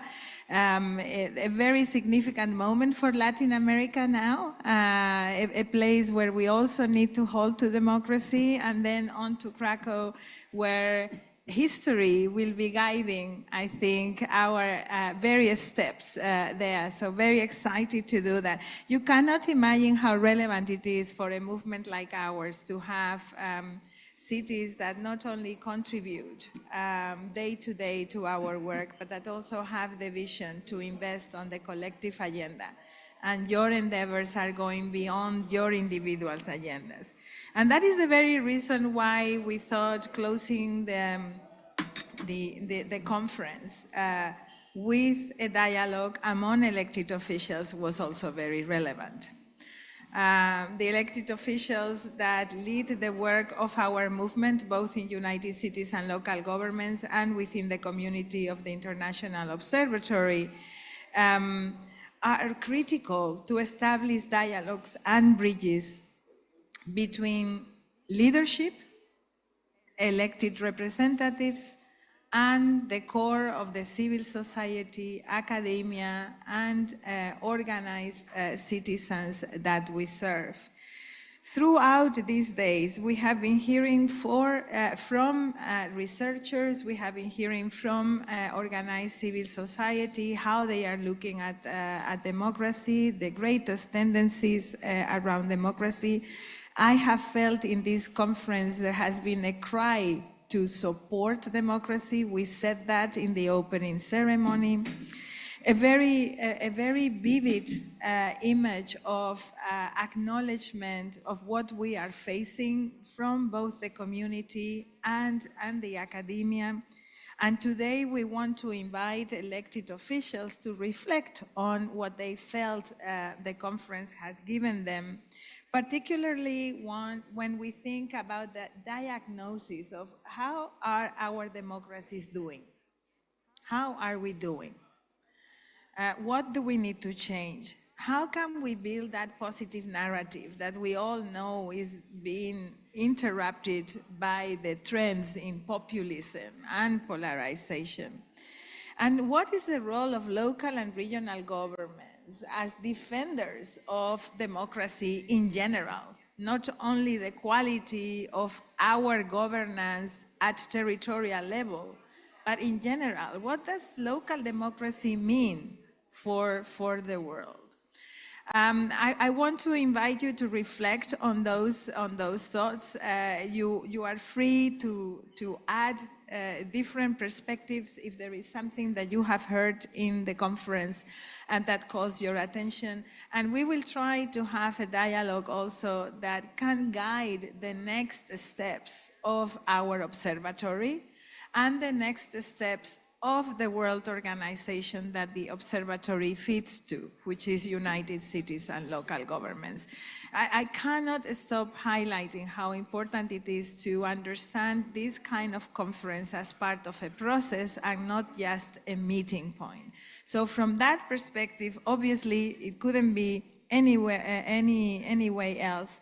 We start with the host city of Balongo, and we're so pleased to have with us today Paulo Esteves Ferreira. Thank you once again for the brilliant job that you have done. The floor is now yours from Sound Reflections. Muito obrigado. Então, boa tarde a todas. Thank you, everyone. Good afternoon, everyone. Let me, first of all, give a special thanks to everyone that has been involved in this conference. I will explain why that's important for me. Today, right now, we're at the end point of this conference, and it was the first time that an event of this nature was organized in our city. We've done many events, from bigger events with a lot of people that showed up, but it's the first time that we've run an event that's international like this one, and with how many representatives, international representatives that we've had here in Valongo. This was possible just because we had someone that dreams, our mayor. You need to understand, sometimes it can, yes, a round of applause, thank you. Sometimes, unfortunately, there's always an excuse for a politician not to show up, but in truth, he is physically unwell, because believe me, if he could, he would be here. He would be here all 3 days and he would not leave. Believe me, I know him very well. But all of this, all of this is happening due to the commitment and the pride that we can have in our employees. Now, today here a lot of people that has never done this in all of our departments that make up the municipality. They've never done this. They were invited to participate. They volunteer themselves, so they are here smiling, proud, and that for me, I would like to thank them all for their commitment, and they still commit so that this is a success, and I would like to give my biggest appreciation. Thank you. What is also an example that we should know? We need to know how to be proud of our employees, but also have this sense of responsibility from them, and that we're thankful and we're proud in them. We have pride in them. Not to bother you, but we've had 43 nations represented in this conference. And I believe, I will not take long, but I believe it's important because it's also a way to thank everyone, to say the name of the countries and the committees that were here. I would like to start to thank from the African continent, 16 countries. We have here South Africa, Algeria, Burkina Faso, Benin, Cameroon, Chad, Ivory Coast, DRC, Gabon, Kenya, Morocco, Mozambique, Madagascar, Nigeria, Senegal, and Zambia. 16 countries from the African country. From the Americas, we had 7. Argentina, Brazil, Colombia, Ecuador, United States of America, Mexico, and Venezuela. From Europe, we've had 16. Armenia, Austria, Belgium, Spain, France, Greece, Georgia, Italy, Ireland, Iceland, Luxembourg, Kosovo, Portugal, obviously, Poland, Moldova, Sweden, Ukraine, and United Kingdom. And then from Asia, we've had 3, Iran, Philippines, and Turkey. It's incredible. And answering your question, the future from all of these countries that manifested interest in this conference. When we manifest this interest, we believe in what's being defended. We believe in democracy and the participatory democracy, or else you wouldn't bother to come all the way over here to talk and listen about these projects when it comes to world projects. And I believe, now we will talk about us at a personal level here in Valongo. What we feel that we don't want as a democracy and this participatory process to substitute the elective decision. We don't want to have a liquid democracy. If you were elected, you should make decisions, and we can't be afraid to make those decisions. And we will not be asking or make a referendum and involve everyone in every single decision that we must make. But when we are able to identify projects that need to be of the interest of everyone or a specific group, because we will not be able to have everyone's interest in every sort of project. Nowadays, to this democracy, we fight what we call disinterest. People are not interested in politics. They don't value what is the political action. And worst of all, they do not trust the politicians and their actions. So this type of democracy needs to start in niches, in neighborhoods, sectors.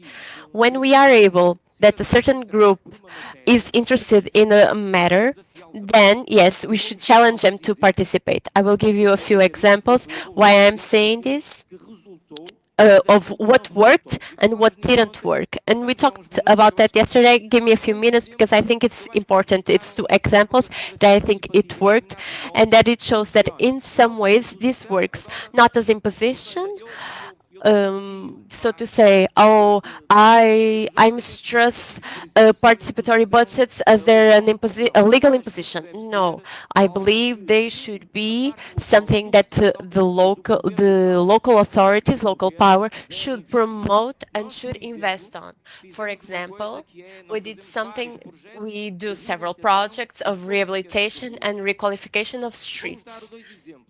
And I will give you two examples. Nowadays, we talk about soft mobility, remove cars and put people, take out traffic and have kids play in the street. We made a first coexistent street in our most populated city, that is Irmzin. So now this street is for the people and cars pass, but people are the priority. We were the ones in our mindset, we said we would do this and that, and then we will do the work. After the work is done, we told people, oh, why did we do this? For today, as of today, the street does not work. People didn't accept it. This was imposed on them. They do not accept that street until today. Recently, we were supposed to do some work in the street, and I asked the local authority to take away everyone from the street, and we want a meeting. Oh, but there's no project. Doesn't matter. We want a meeting, but there's nothing to project. So we want to listen. We want to have a meeting. Almost everyone from that street showed up. And this is why we need to know. We need to know how to take away these complex terms that only we know of. And we need simple language to meet the people. So what is the problem of your street? And they identify the problems. Okay. And what are the solutions that you believe we should do? And they said some solutions, many. And then we start to saying, don't you think that to do this, we should do that? Oh, maybe you're right.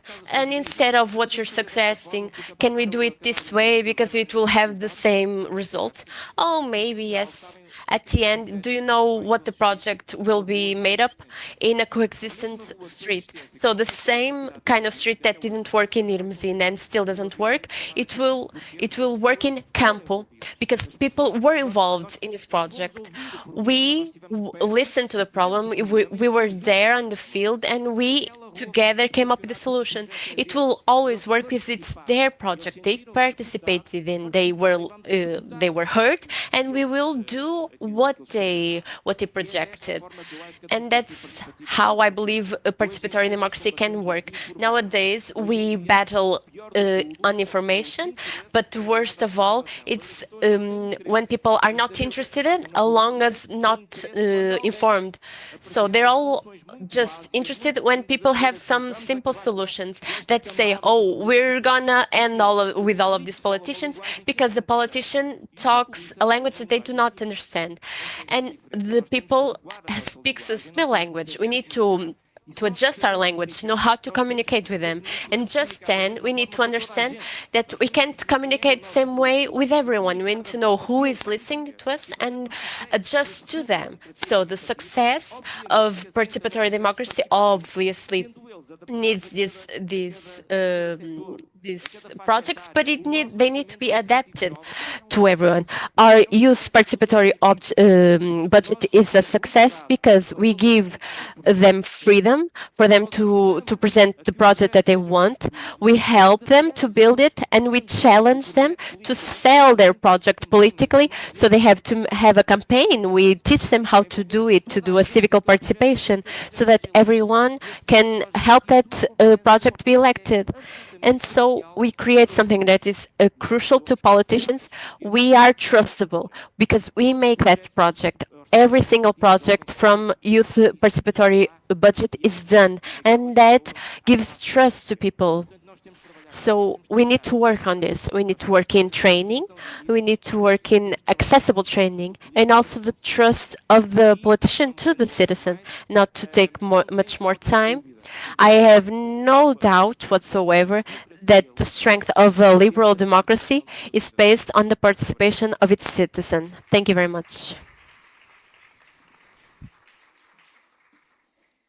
Thank you very much for this passionate, I would say, stand for democracy and for participation as a pillar of democracy.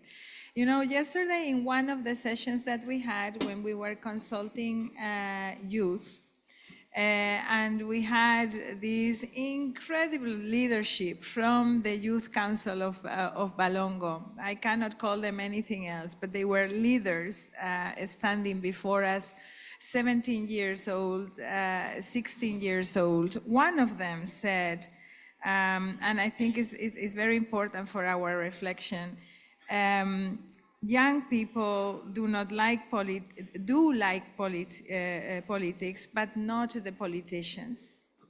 And politicians like politics, but they don't like young people. And sometimes I think it is to do with the definition of things. I mean, what do people understand by politics? I mean, people understand by politics these endless debates of politicians in a chamber talking about things that do not relate directly to them. But politics is also the decisions in the neighborhoods, the changes of how your streets look like, and day-to-day decisions. So I think linking these two is extremely important, and it's not only an issue of communication, but building that trust that you were describing is very, very, very important. So thank you for those reflections. I think we'll go very well with the next speaker that we have. Carola Gunnarsson is a counselor of the city of Sala in Sweden. She's also vice president for UCLG, as she has been introduced throughout these days, and is our special envoy for freedom, solidarity, and the fight against violence against local political leaders. And I understand, Carola, you want to bring another perspective around the importance of democracy linked with self-government. So the floor is yours. Thank you very much. In the opening sessions 2 days ago, I talked about the state of democracy in the world, and I gave a rather dark picture. And I can give you even more depressing figures. International IDEA in its latest report concluded that in 2024, 1 in 3 voters live in a country where the quality of elections has declined. Another thing is that between 2020 and 2024, in almost 1 in 5 elections, a losing candidate or party rejected the electoral outcome. And at the same time, electoral participation has declined. We are all political leaders. I think we share the belief that local democracy is essential for every country's democratic life. Since we are closest to the needs of the citizens, we must stand up for local self-government. There is a centralization trend going on, and that is very dangerous. Local self-government must be strengthened, not weakened. We must be better at participatory democracy, but local authorities also need a sufficient mandate to conduct their business. A vote in a local election must affect local life. We need adequate financing, and we need to abolish over-regulation from national level. Local authorities are the greenhouses of democracy. For a plant to grow, it needs sunlight, it needs fertile ground, and it needs water. Then it grows. Now local authorities are more and more doing their business in the shadow of national governments and relying on droplets of funding and facing a hard ground of heavy regulation. We cannot only improve what we do locally, we must also fight for a stronger local self-government. But today I would like to focus on women's representation in politics because it is far from adequate, and it has been discussed too little even during this conference. Next year will remark 30 years of the Beijing Declaration. 189 nations signed the Beijing Declaration for gender equality and women's empowerment. 30 years later, and we can ask ourselves, where are we today? In some parts, we have made progress for gender equality, and in other areas, gender equality is standing still, and in some, we are even going backwards. At the current rate, it will take 286 years to close gaps in legal protection and remove discriminatory laws. And it will take 140 years of women to be represented equally in positions of power and leadership. And as long as women are killed just because they are women, we still have a long way to go. The key element is that women's rights are human rights. And when you empower women, you empower the whole society. We must stand up for women's rights, and we can do that. Everyone can take action to achieve an equal world where all voices are heard, all rights are respected, and all people enjoy equal opportunities. That's the way to build sustainable and inclusive societies. Local and regional governments are key political actors to foster women's political participation and inclusive local democracy. Now it's up to us to work for a more inclusive world built on democracy and gender equality. How will history judge the 21st century struggle for an equal world? I hope that in the next 30 years we will make a better progress and development for all women and girls around the world and achieve the milestone for human rights. That's democracy. Thank you.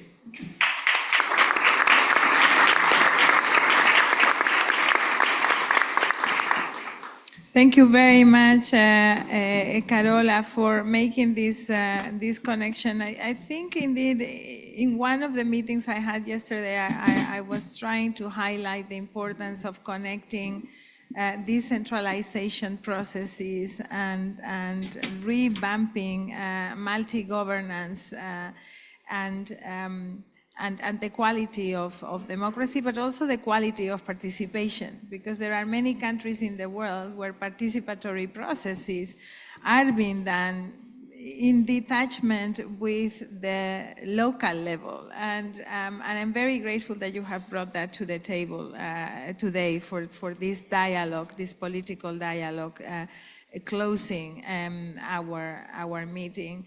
And obviously the critical issue of equality, a key pillar for any sound governance system, and in particular democracy. So thank you very much for your words.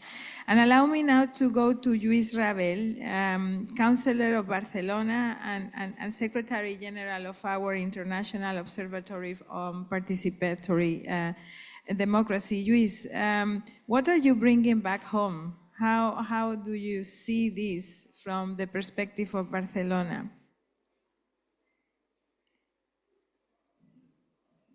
Muchas gracias.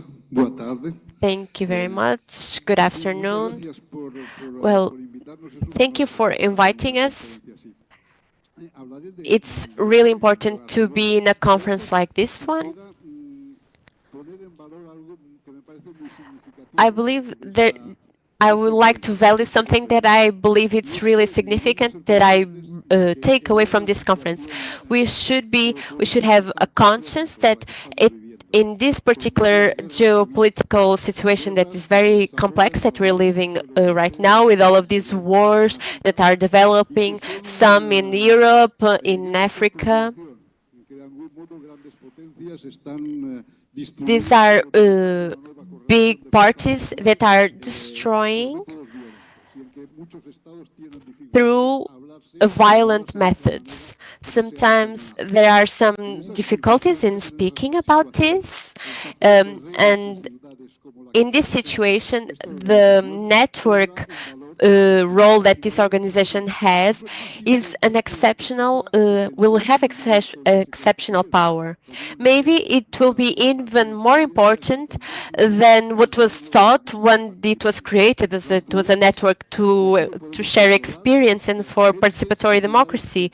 Right now, we can prove that there's many people from all continents and we all speak the same language. We have different codes, but we can understand each other. We talk about the same things. And that is today a safety net and safety network for global politics. We should cultivate and strengthen it. I incentivize all people here that will incentivize all other cities to join this network and to join this because it's a really important role that it will have in the next few years. The second theme that I would like to talk about is the challenge of populism. What relation does it has with democracy? So when it comes to the first one about the potential of the communities, for years, I'm an old person from Barcelona, so it was something that we wanted to have meaning, so that from cities we could fight for peace. That example, that will and perspective, we still have it at the heart of our city. But coming back to populism,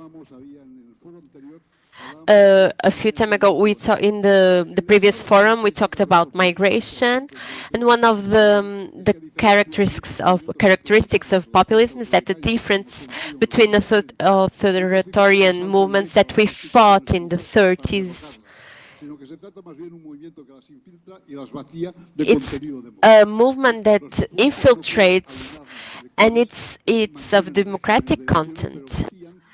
And right now they have regimes, and it's democracy at its core.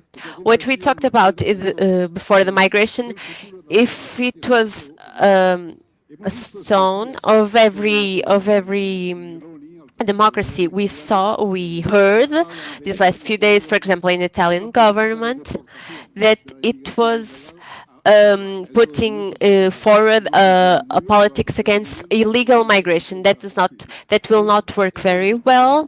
However,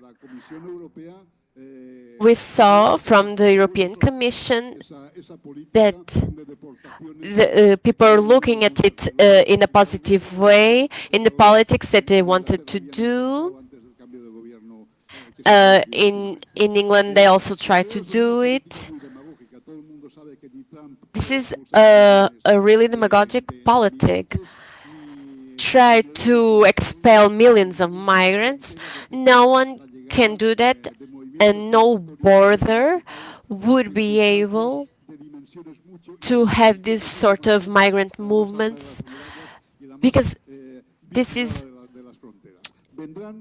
they will just jump the walls of those borders that are more well watched for several reasons, because they push back on these movements, and also because Europe needs to keep their industry and their lives, and deporting new human fluxes through the demographic crisis. So populists is politics that cannot be achieved.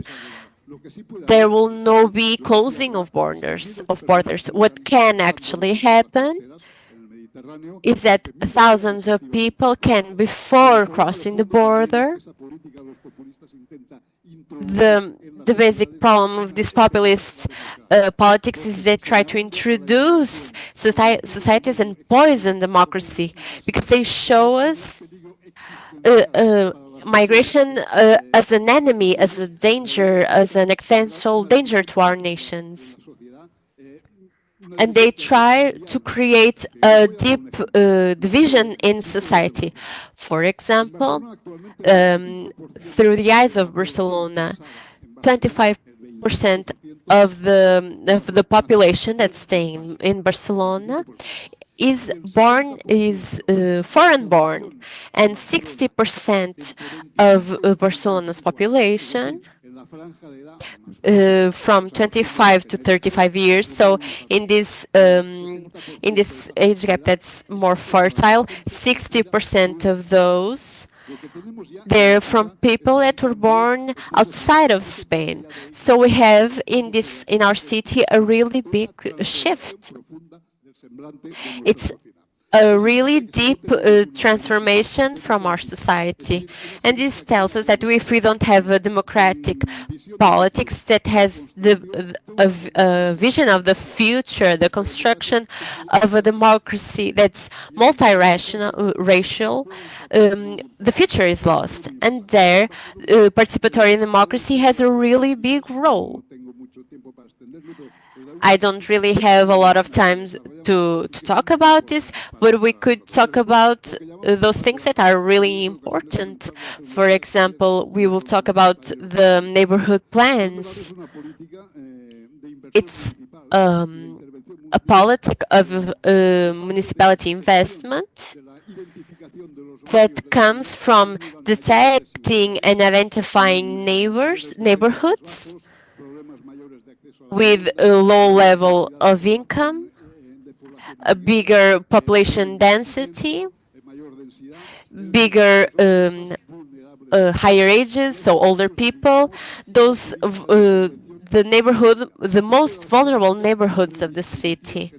And when it comes to redistribution politics of the social services of its politics, this specific intervention of cities and neighborhoods that benefit our 73 neighborhoods from the city, that we include an investment in the public space, but also politics that are guided especially for youths and teenagers, women, and the elderly. We have what are these politics? A lot of them will be reinforcing school activities, school equipments, politics that help those communities that are not so well organized, so they can have more power and they can enjoy the life of citizens that are not in a place where they can access those materials because they have some sort of difficulties. We have problems with the education that will reinforce especially the migrant populations, the learning the language, so that they can be made with their families, not only young people but also families, women that migrated. They can socialize with other families in a democratic way, and they can be treated as citizens.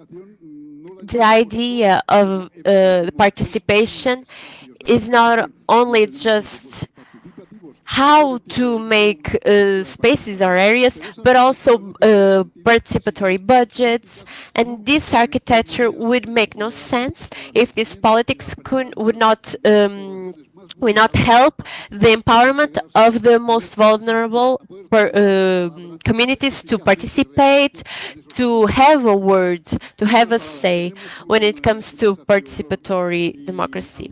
We have a really big challenge, and sometimes we can explain these experiences because we can go through them, or others like municipality experiences.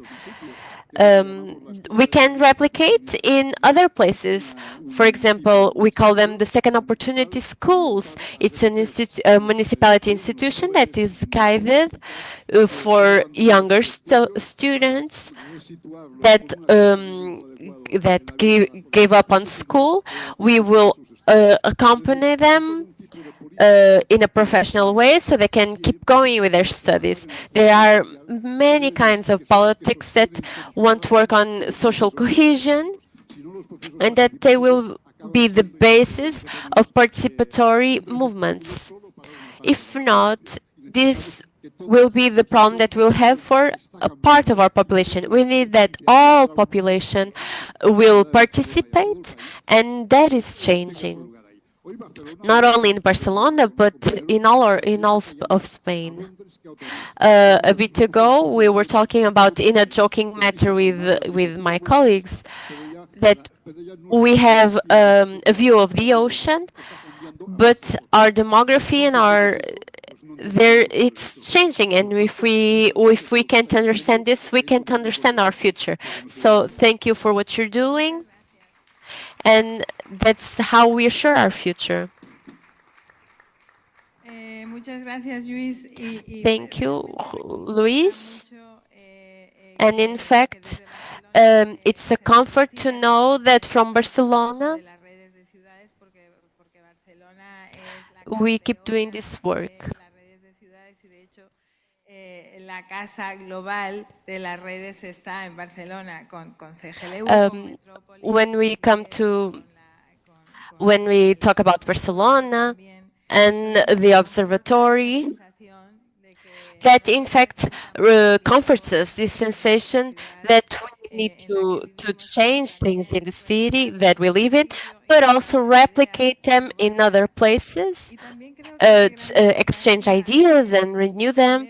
I believe it will be of real big importance to see the participation as a pillar of the democratic decision, and not only but also to empower the city to have social networks.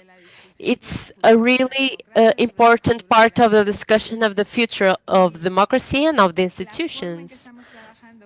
The way that we are working on the observatory is to try to take what we learn from this interchange of practices that go from one continent to another. They transform. It also has to inform the politics and the recommendation that our movement presents to international communities, so that financing is different, but also towards public services. It's something that in this conference was not much discussed. We usually talk about financing, and we didn't talk too much about it because there are many ideas of how to do participation, even if there are not many means. But also we need to talk about funding these formulas, of these participatory formulas, and that is what guides between the observatory and the world organization, so that this can be taken up to the international community and obviously national governments. I truly appreciate and thank your, Luis, your specific support that allows us to do the work that we do in the observatory. And now I believe that we will talk a little bit about what we're speaking on democracy, on populism, with the presentation that the mayor of Aloha, he will talk a little bit about that. How do you see populism from a municipality? And here we have Mario Mancino. Bueno, muchísimas gracias por la invitación. Quiero, en primer lugar, agradecer a la ciudad de Thanks for Valongo. having me. Let me thank the city of Valongo, the mayor, the officers, practitioners for this amazing event. De su gente. Y la verdad, pues, este seminario, este conversatorio, the seminar for Latin Americans is very important because maybe the seed of evil in our society is populism. With this, what I mean to say is that populism, it's not just one. It's not the same in Latin America than it is in Africa, or the US, or Europe. Allow me to start my presentation with an introduction of who is our enemy. Or if you focus from a different standpoint, populism could also be a tool of mediocre parties to get to government, which is also quite worrying. Allow me to start by saying that in the science of politics, many decades ago, this concept has been addressed, and it motivates this international meeting. There is a high degree of Cas Mude. He made a brilliant presentation in a modest and pragmatic manner. This is just a small report of the specific experiences as public administrator of a whole province that I lived in my country, in Ecuador, in my province, Loja, a very small province which is located at south of Equator in the border with Peru, that, if you'll allow me the publicity, it's the province where the best coffee of Ecuador is made. I hope that you can experiment it, try it one day. I would love to have my presentation shared. Okay. This is Loja. As you can see, we are south of the equator of Ecuador, actually. And this is an indigenous woman.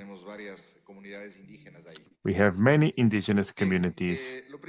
Well, The first thing that I would like to say in our specific experience, we have left populisms and right-wing populisms in their different concepts, center-left, center-right, and extreme center. What is the main trait of populism versus other ways of and strategies of doing politics?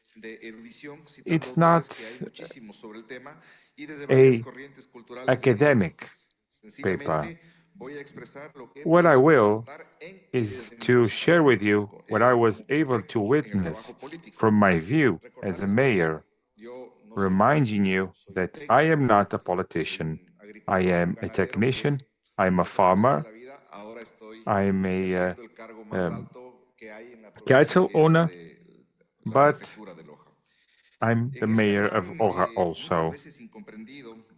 Many times, promoting development with equity, we have been trying to include procedures that are inclusive, integrative, democratic, participatory, if you will. Many times we talk of populism, sure, but populism, not everyone sees it the same manner. I think that one of the fundamental traits of populism is the usage of skills and resources of the state to build an electoral basis, conditioning the service of a certain representative or electoral manipulation. They don't talk about ideologies nor specific planning. They just plant the division and makes an electoral campaign. There is no distinction between public and private.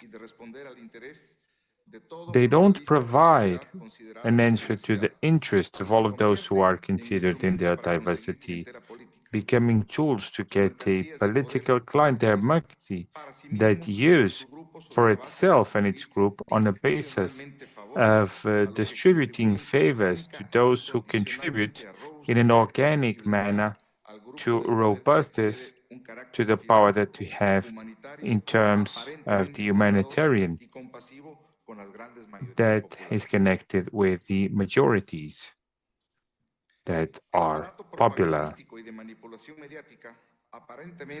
This apparatus will have an expression in electoral procedures, but the manipulation that is now digital is permanent, and it's connected to the polarization between good and evil on a basis of identifying an enemy that it is important to win.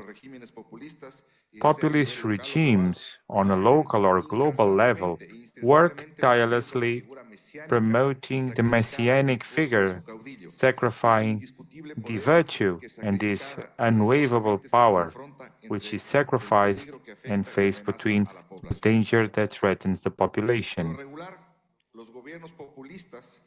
Populist governments are converted in permanent propaganda.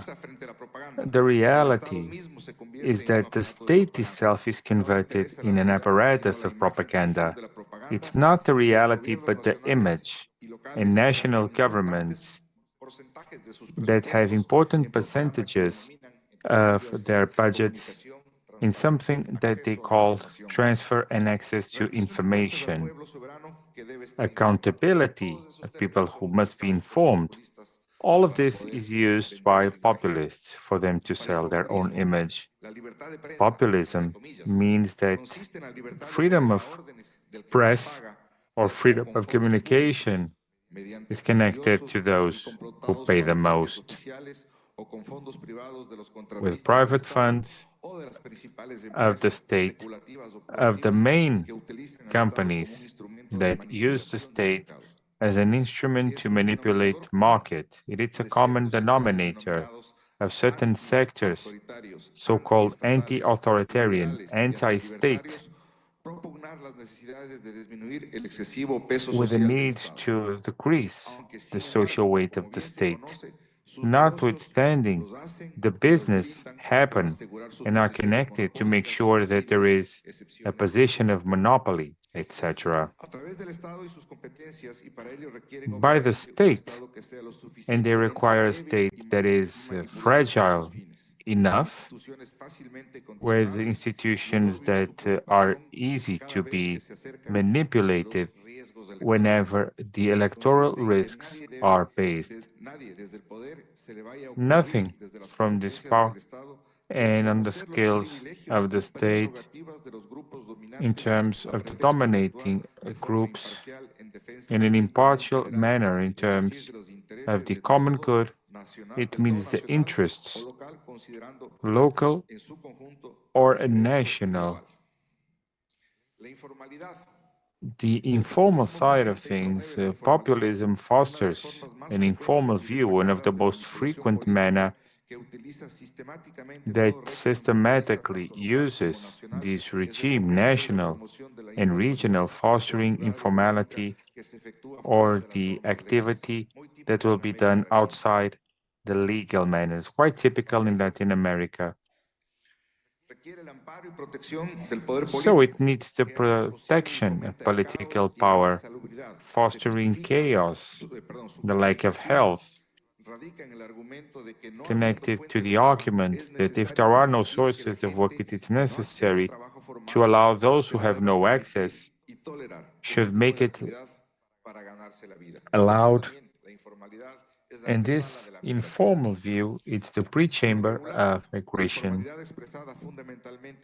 It is expressed by the sales or assets or sale of services without following urban planning or tax, health, hygiene to those who are submitted within the legal framework. To inform to subsist, need to compromise or to submit in an unconditional manner to what is protected in their survival and their operators of control, poverty and marginalized raw material that populism exploits. The 17 SDGs, for the 17 SDGs by the UN, if we read the text, all of them point to the improvement of the quality of life of the humanity, eradicating poverty, hunger, needs for health and education, with the ecological conditions of the continent or the planet. But we don't put everyone connected to the production of goods and services in terms of global competitivity. The current trends of development are focused on technological advances connected to robotization or automation of the economy, creating conditions that promote the lack of occupation for human beings. This strengthens, obviously, populist issues, especially in third-party countries with high indexes of under-occupation that increase the informality and the political usage of said informality by the strategies and populist styles of governance. The most severe part of populism is that it neutralizes the capacities on innovative initiatives, putting it in a system of favors and conceptions to their political clientele. It's not creativity, it's not endeavors, it is an unconditional adhesion to a political apparatus that works as a pre-selling item. Thank you so much for your attention. Muchas gracias, Prefecto, Thank you, the Mayor, for this contribution, this view from your reality.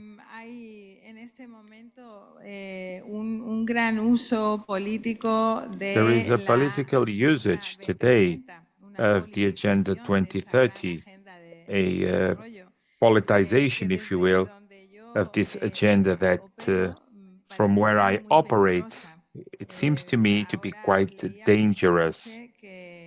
I was reading, actually, that there are countries that are starting to ask their diplomacy to not mention said agenda. Cerquita en la región, desafortunadamente.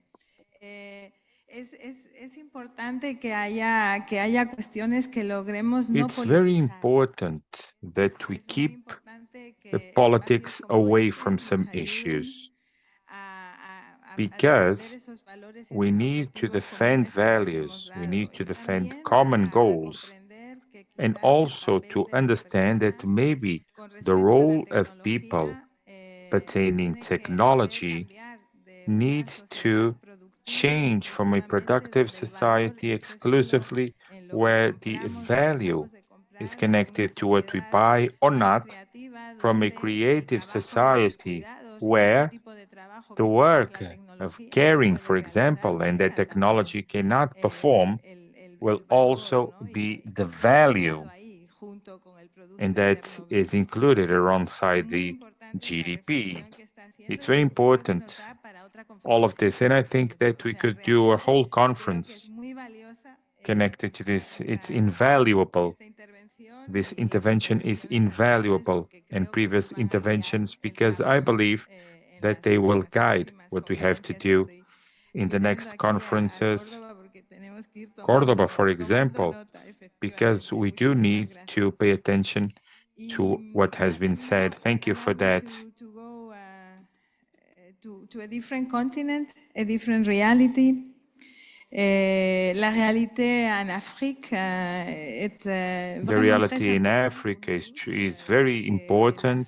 La jeunesse de l'Afrique est liée à l'avenir de nous tous. In terms of what's happening, so I would like to hear Nelly Weissman, co-president for equality, for gender equality, co-president of a great city, a very important city for our family of IODP. Welcome. And you have the floor. Good afternoon. It's a pleasure to be before you. Et disons de l'état de la démocratie, je I'm dirais de ma here localité. to discuss democracy, and I would say of my own location. I will talk not just of Ivory Coast, Côte d'Ivoire, but I prefer to limit my comments to my region.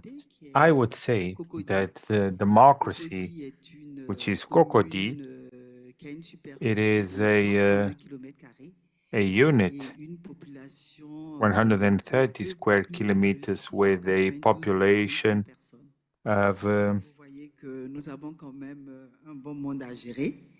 Et donc, pour pouvoir a little more than 180,000 people. que je pourrais dire, So this participatory democracy, I could say that it is efficient in our community. We put in practice different procedures. Actually, the first one is that when we were elected and we had to put in practice the strategic plan for the national development and the local plan also, we decided in conditions religious. So we've asked the office that would take care of this to take advantage of all these things, the different realities of people, and also to see the proposals that could thereby be presented so that we could actually perform those answers to the specific needs. That was done, and within this plan of development, the strategic plan of development that we put in practice up to 2025, and next year we will work on a plan for 2026 to 2030. For the strategic plan, as I was saying, We have all issues, sure, but whenever we have meetings, we summon these communities so that they can participate in meetings, things are moving forward, and certain works are done and made to understand what could be done, because Pocori has a specificity to it. We have 11 villages, and we have an urban side and a rural side. So we've also went through this process, and what we did was to create a youth association of women, of people, of elderly people,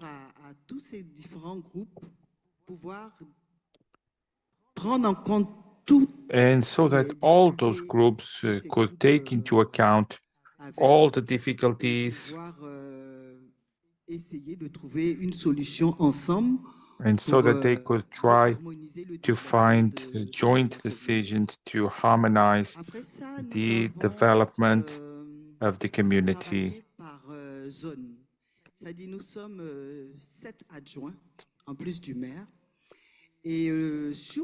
We are 7 plus the mayor, and under his edges,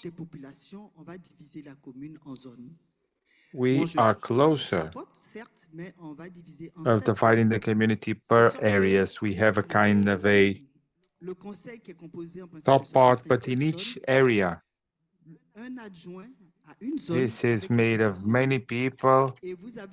There is an area with some members, and taking care of everything that happens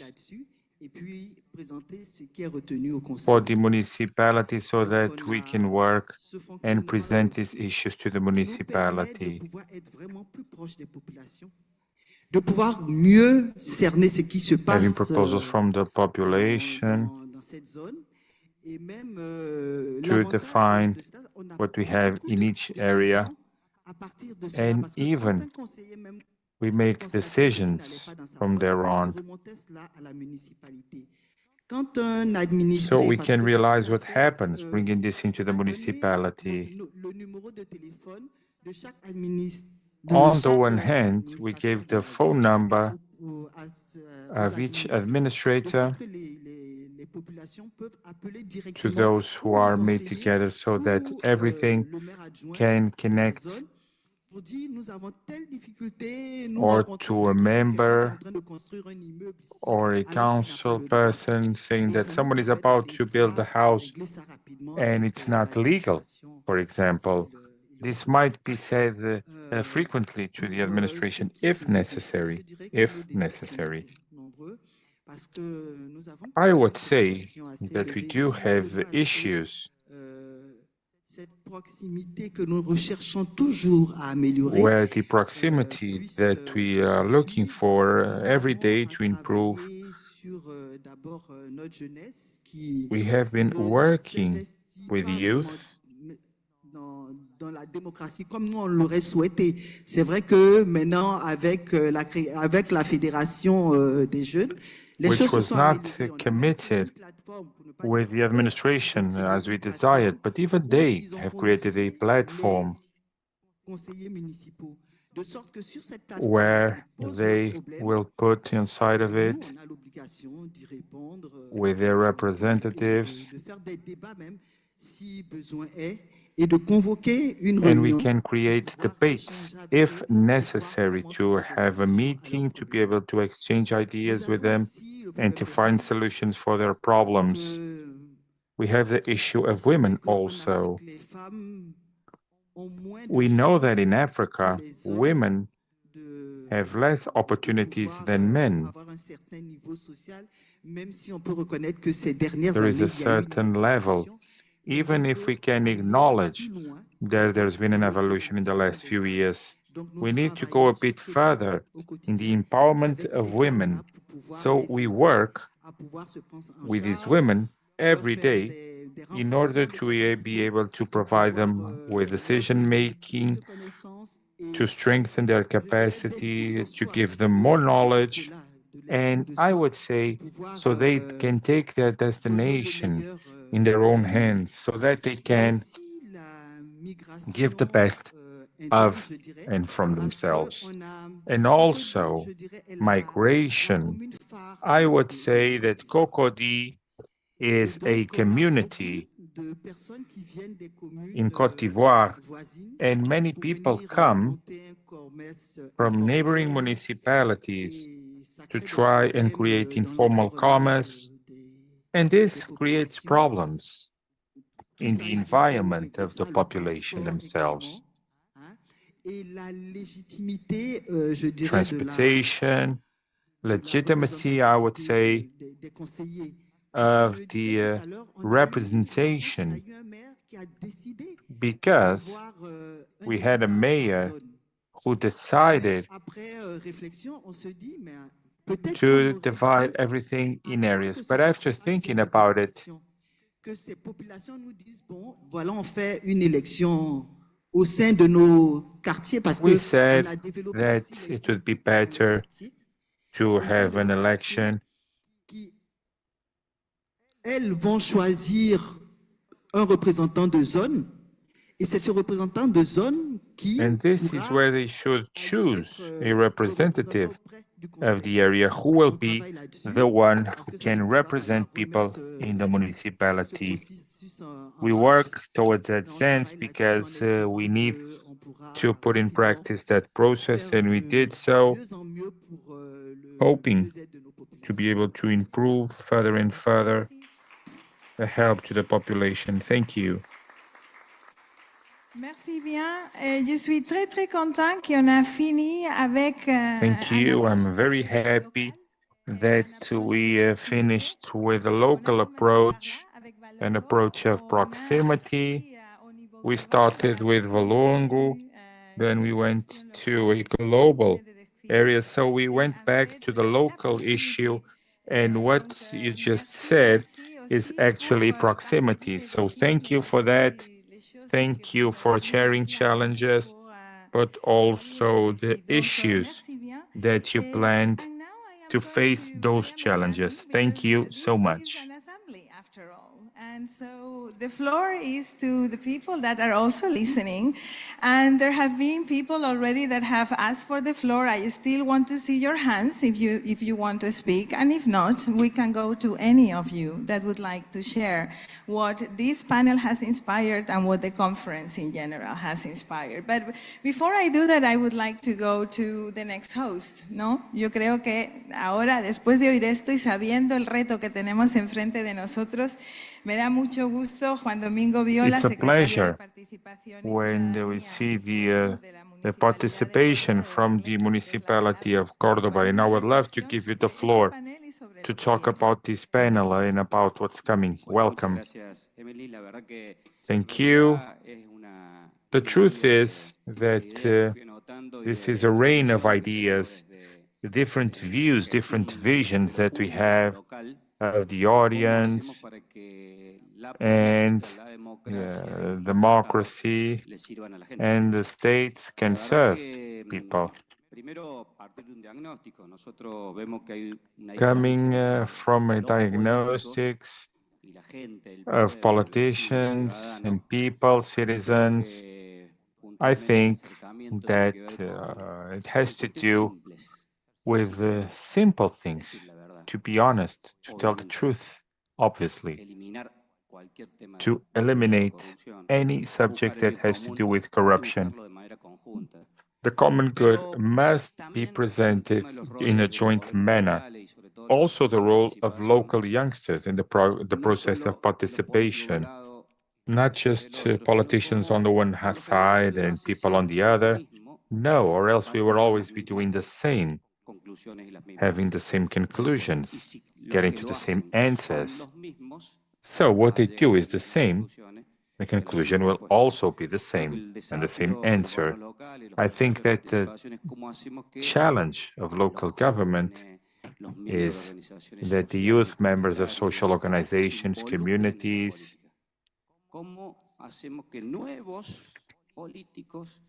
New politicians take on the political responsibility, take on the challenge. They believe in politics, they believe in themselves, and they believe that they can change things. It seems that this is the secret of local governments. We go into this factory and we see that there is local government, the street, the dogs, the traffic, education, people, local government, because this is something that you can feel, this is something that you can experience. And if there is an interaction, if there is a will that they become part of the government, taking on the public, the audience. So it seems to me, new institutions, new mechanisms within the process that people participate, and by participating, that they connect to the politics, taking on the role of this change. And this is what I had to share with you. A round of applause, please. We talk about quality and participation. We are talking about the quality of participation, and there are two things that we recover.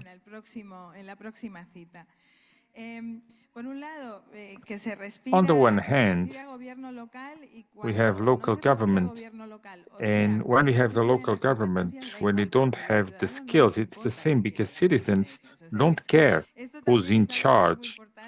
This is something that is very important in the schemes of participation.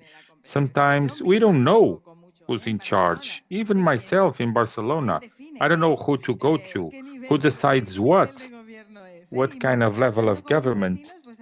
Speaking with my neighbors, sometimes we do have this kind of exchange, so I believe it is important. In the schemes of participation, it's a joint responsibility. And something that I believe that is very important to solve the equation of this participation, the participation of citizens, where there is a balance with the organized society. It is a very important subject, as the organization of local governments internationally we are facing. At the United Nations or the OECD, when they accept that local governments wish to be, they try to get close to individual local governments, non-organized, to divide. So I think that this balance is also quite important, and what we need to bring forward in the participation, and who knows, it's worth it to also address in what we do next. Lourdes, I don't know if you're ready, because Cotopaxi, the mayor of Cotopaxi, after that brilliant moment yesterday, we all know who you are now. Generalmente a nosotros los indígenas, cuando decimos qué es lo que vamos Usually a to hacer, the indigenous people, nos tildan de populista. A mí me han tildado mucho they, de populista. I've been called populist, you know. Y yo lo había dicho una That vez happens que to las indigenous autoridades elected de officers. turno habían And I've said that the entities have worked since las grandes ciudades hacia big arriba, cities, pero hacia arriba nunca llegaron a los páramos, a las but montañas. they never went to the mountains. And now I'm working from the mountain down. Populismo, entonces me quedé So pensando, I got to thinking, is it populism or is it not? Because when I took office, I started working from the top down. The sector was not at the state at all. So I always ask myself, everyone who wished to arm us, I've been called a communist, I've been called a populist, I've been called far right, I've been called everything. It's extreme poverty. To be poor Eating one time a day was a miracle.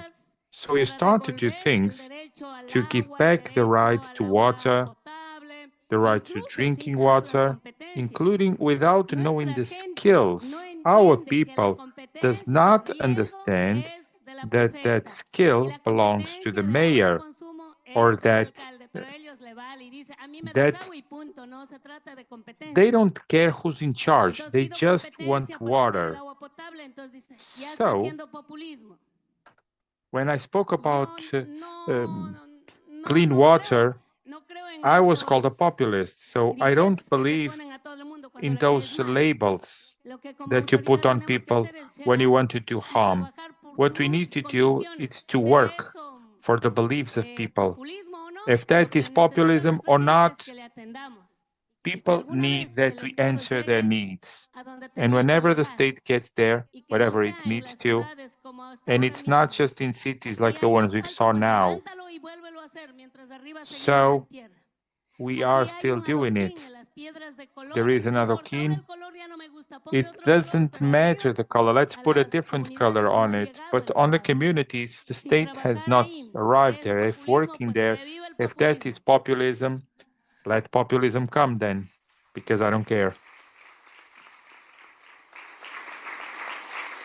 Lourdes, has tocado un tema muy interesante. You spoke about something which is quite interesting, because myself at a session, I was sitting around in that session.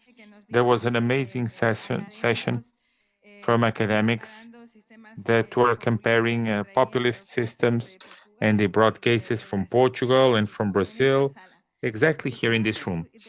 And they were describing the populism as a narrative capacity, a capacity of conviction that I was thinking about, because I also wanted it.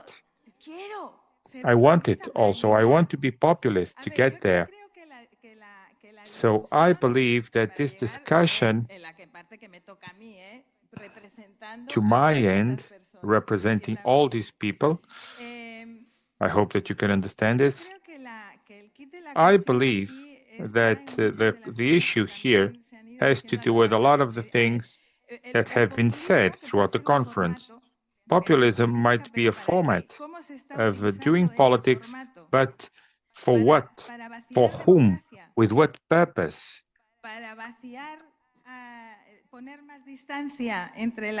To have a greater distance between people and decision-making procedures, to address some of the complex views of our time in a very simplistic manner that divides us in society. So that's why we are seeing that populism is so problematic.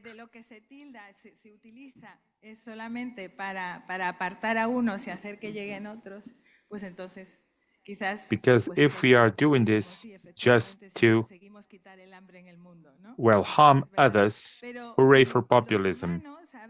But we, the humans, want to do something more than just survive. I was saying this during the pandemic. There are things that are more important than just surviving. Because we are trying to get different things, it's very difficult what we are trying to reach. It's a balance between basic needs that local governments and regional governments address, but also greater aspirations to dream, to be free, to be able to issue an opinion. Who else? Thank you. I'm going to have my intervention in two, one in English and another in my mother language. The big problem is who implement the democracy. Let me do a challenge. I see this challenge yesterday. Who believes in the democracy here? Raise your hand, please. Thank you. Who believes in the politics? Raise your hands, please. Thank you. Who believe in politicians? Raise your hands. Okay, but I can see it's less than who believe in the politics. But we are all politicians. We are all politicians. I'm from Mozambique. I represent Mozambique. I'm the leader of one of the municipality there. And there are some young people, they don't believe in politicians. And how are we going to talk with them? How are we going to do our speech? And this is a big challenge with the young people. We got young people with new generation. They have new ideas, and they think the old are old. We need the new things. Now, in Africa, in Mozambique, let me go to my mother language now. A nível da África, nós vivemos num contexto In de terms of democracia. Africa, we are experiencing a context of democracy that has been adopted, incorporated, starting from a Western model, okay? So all of us, we were colonized by a Western model, and we do have this model. It becomes ours. It is the responsibility as elected officers to strengthen democracy within our social context, economic, political, cultural, commerce, informal for us. I've seen this person, our speaker from Côte d'Ivoire, spoke about this. It is an issue for us. They bring this culture, even for European countries. Portugal has a severe problem with that culture in some areas. The formula is the same. The wheel has already been invented. Strengthening democracy, it's still to uphold the pillars of participation, accountability, transparency, freedom of expression, respect for rules and institutions, democratic institutions. In a nutshell, we need to perfect each one of these investments with the necessary investments, especially for the benefit of populations. Democracy has costs, of course, but we are aware that tyranny is worse than democracy. So let's fight for democracy. Thank you very much, and thank you for bringing these models of governance that come from a culture of colonization, but including for the part of the world that they come from. They have become obsolete, full stop.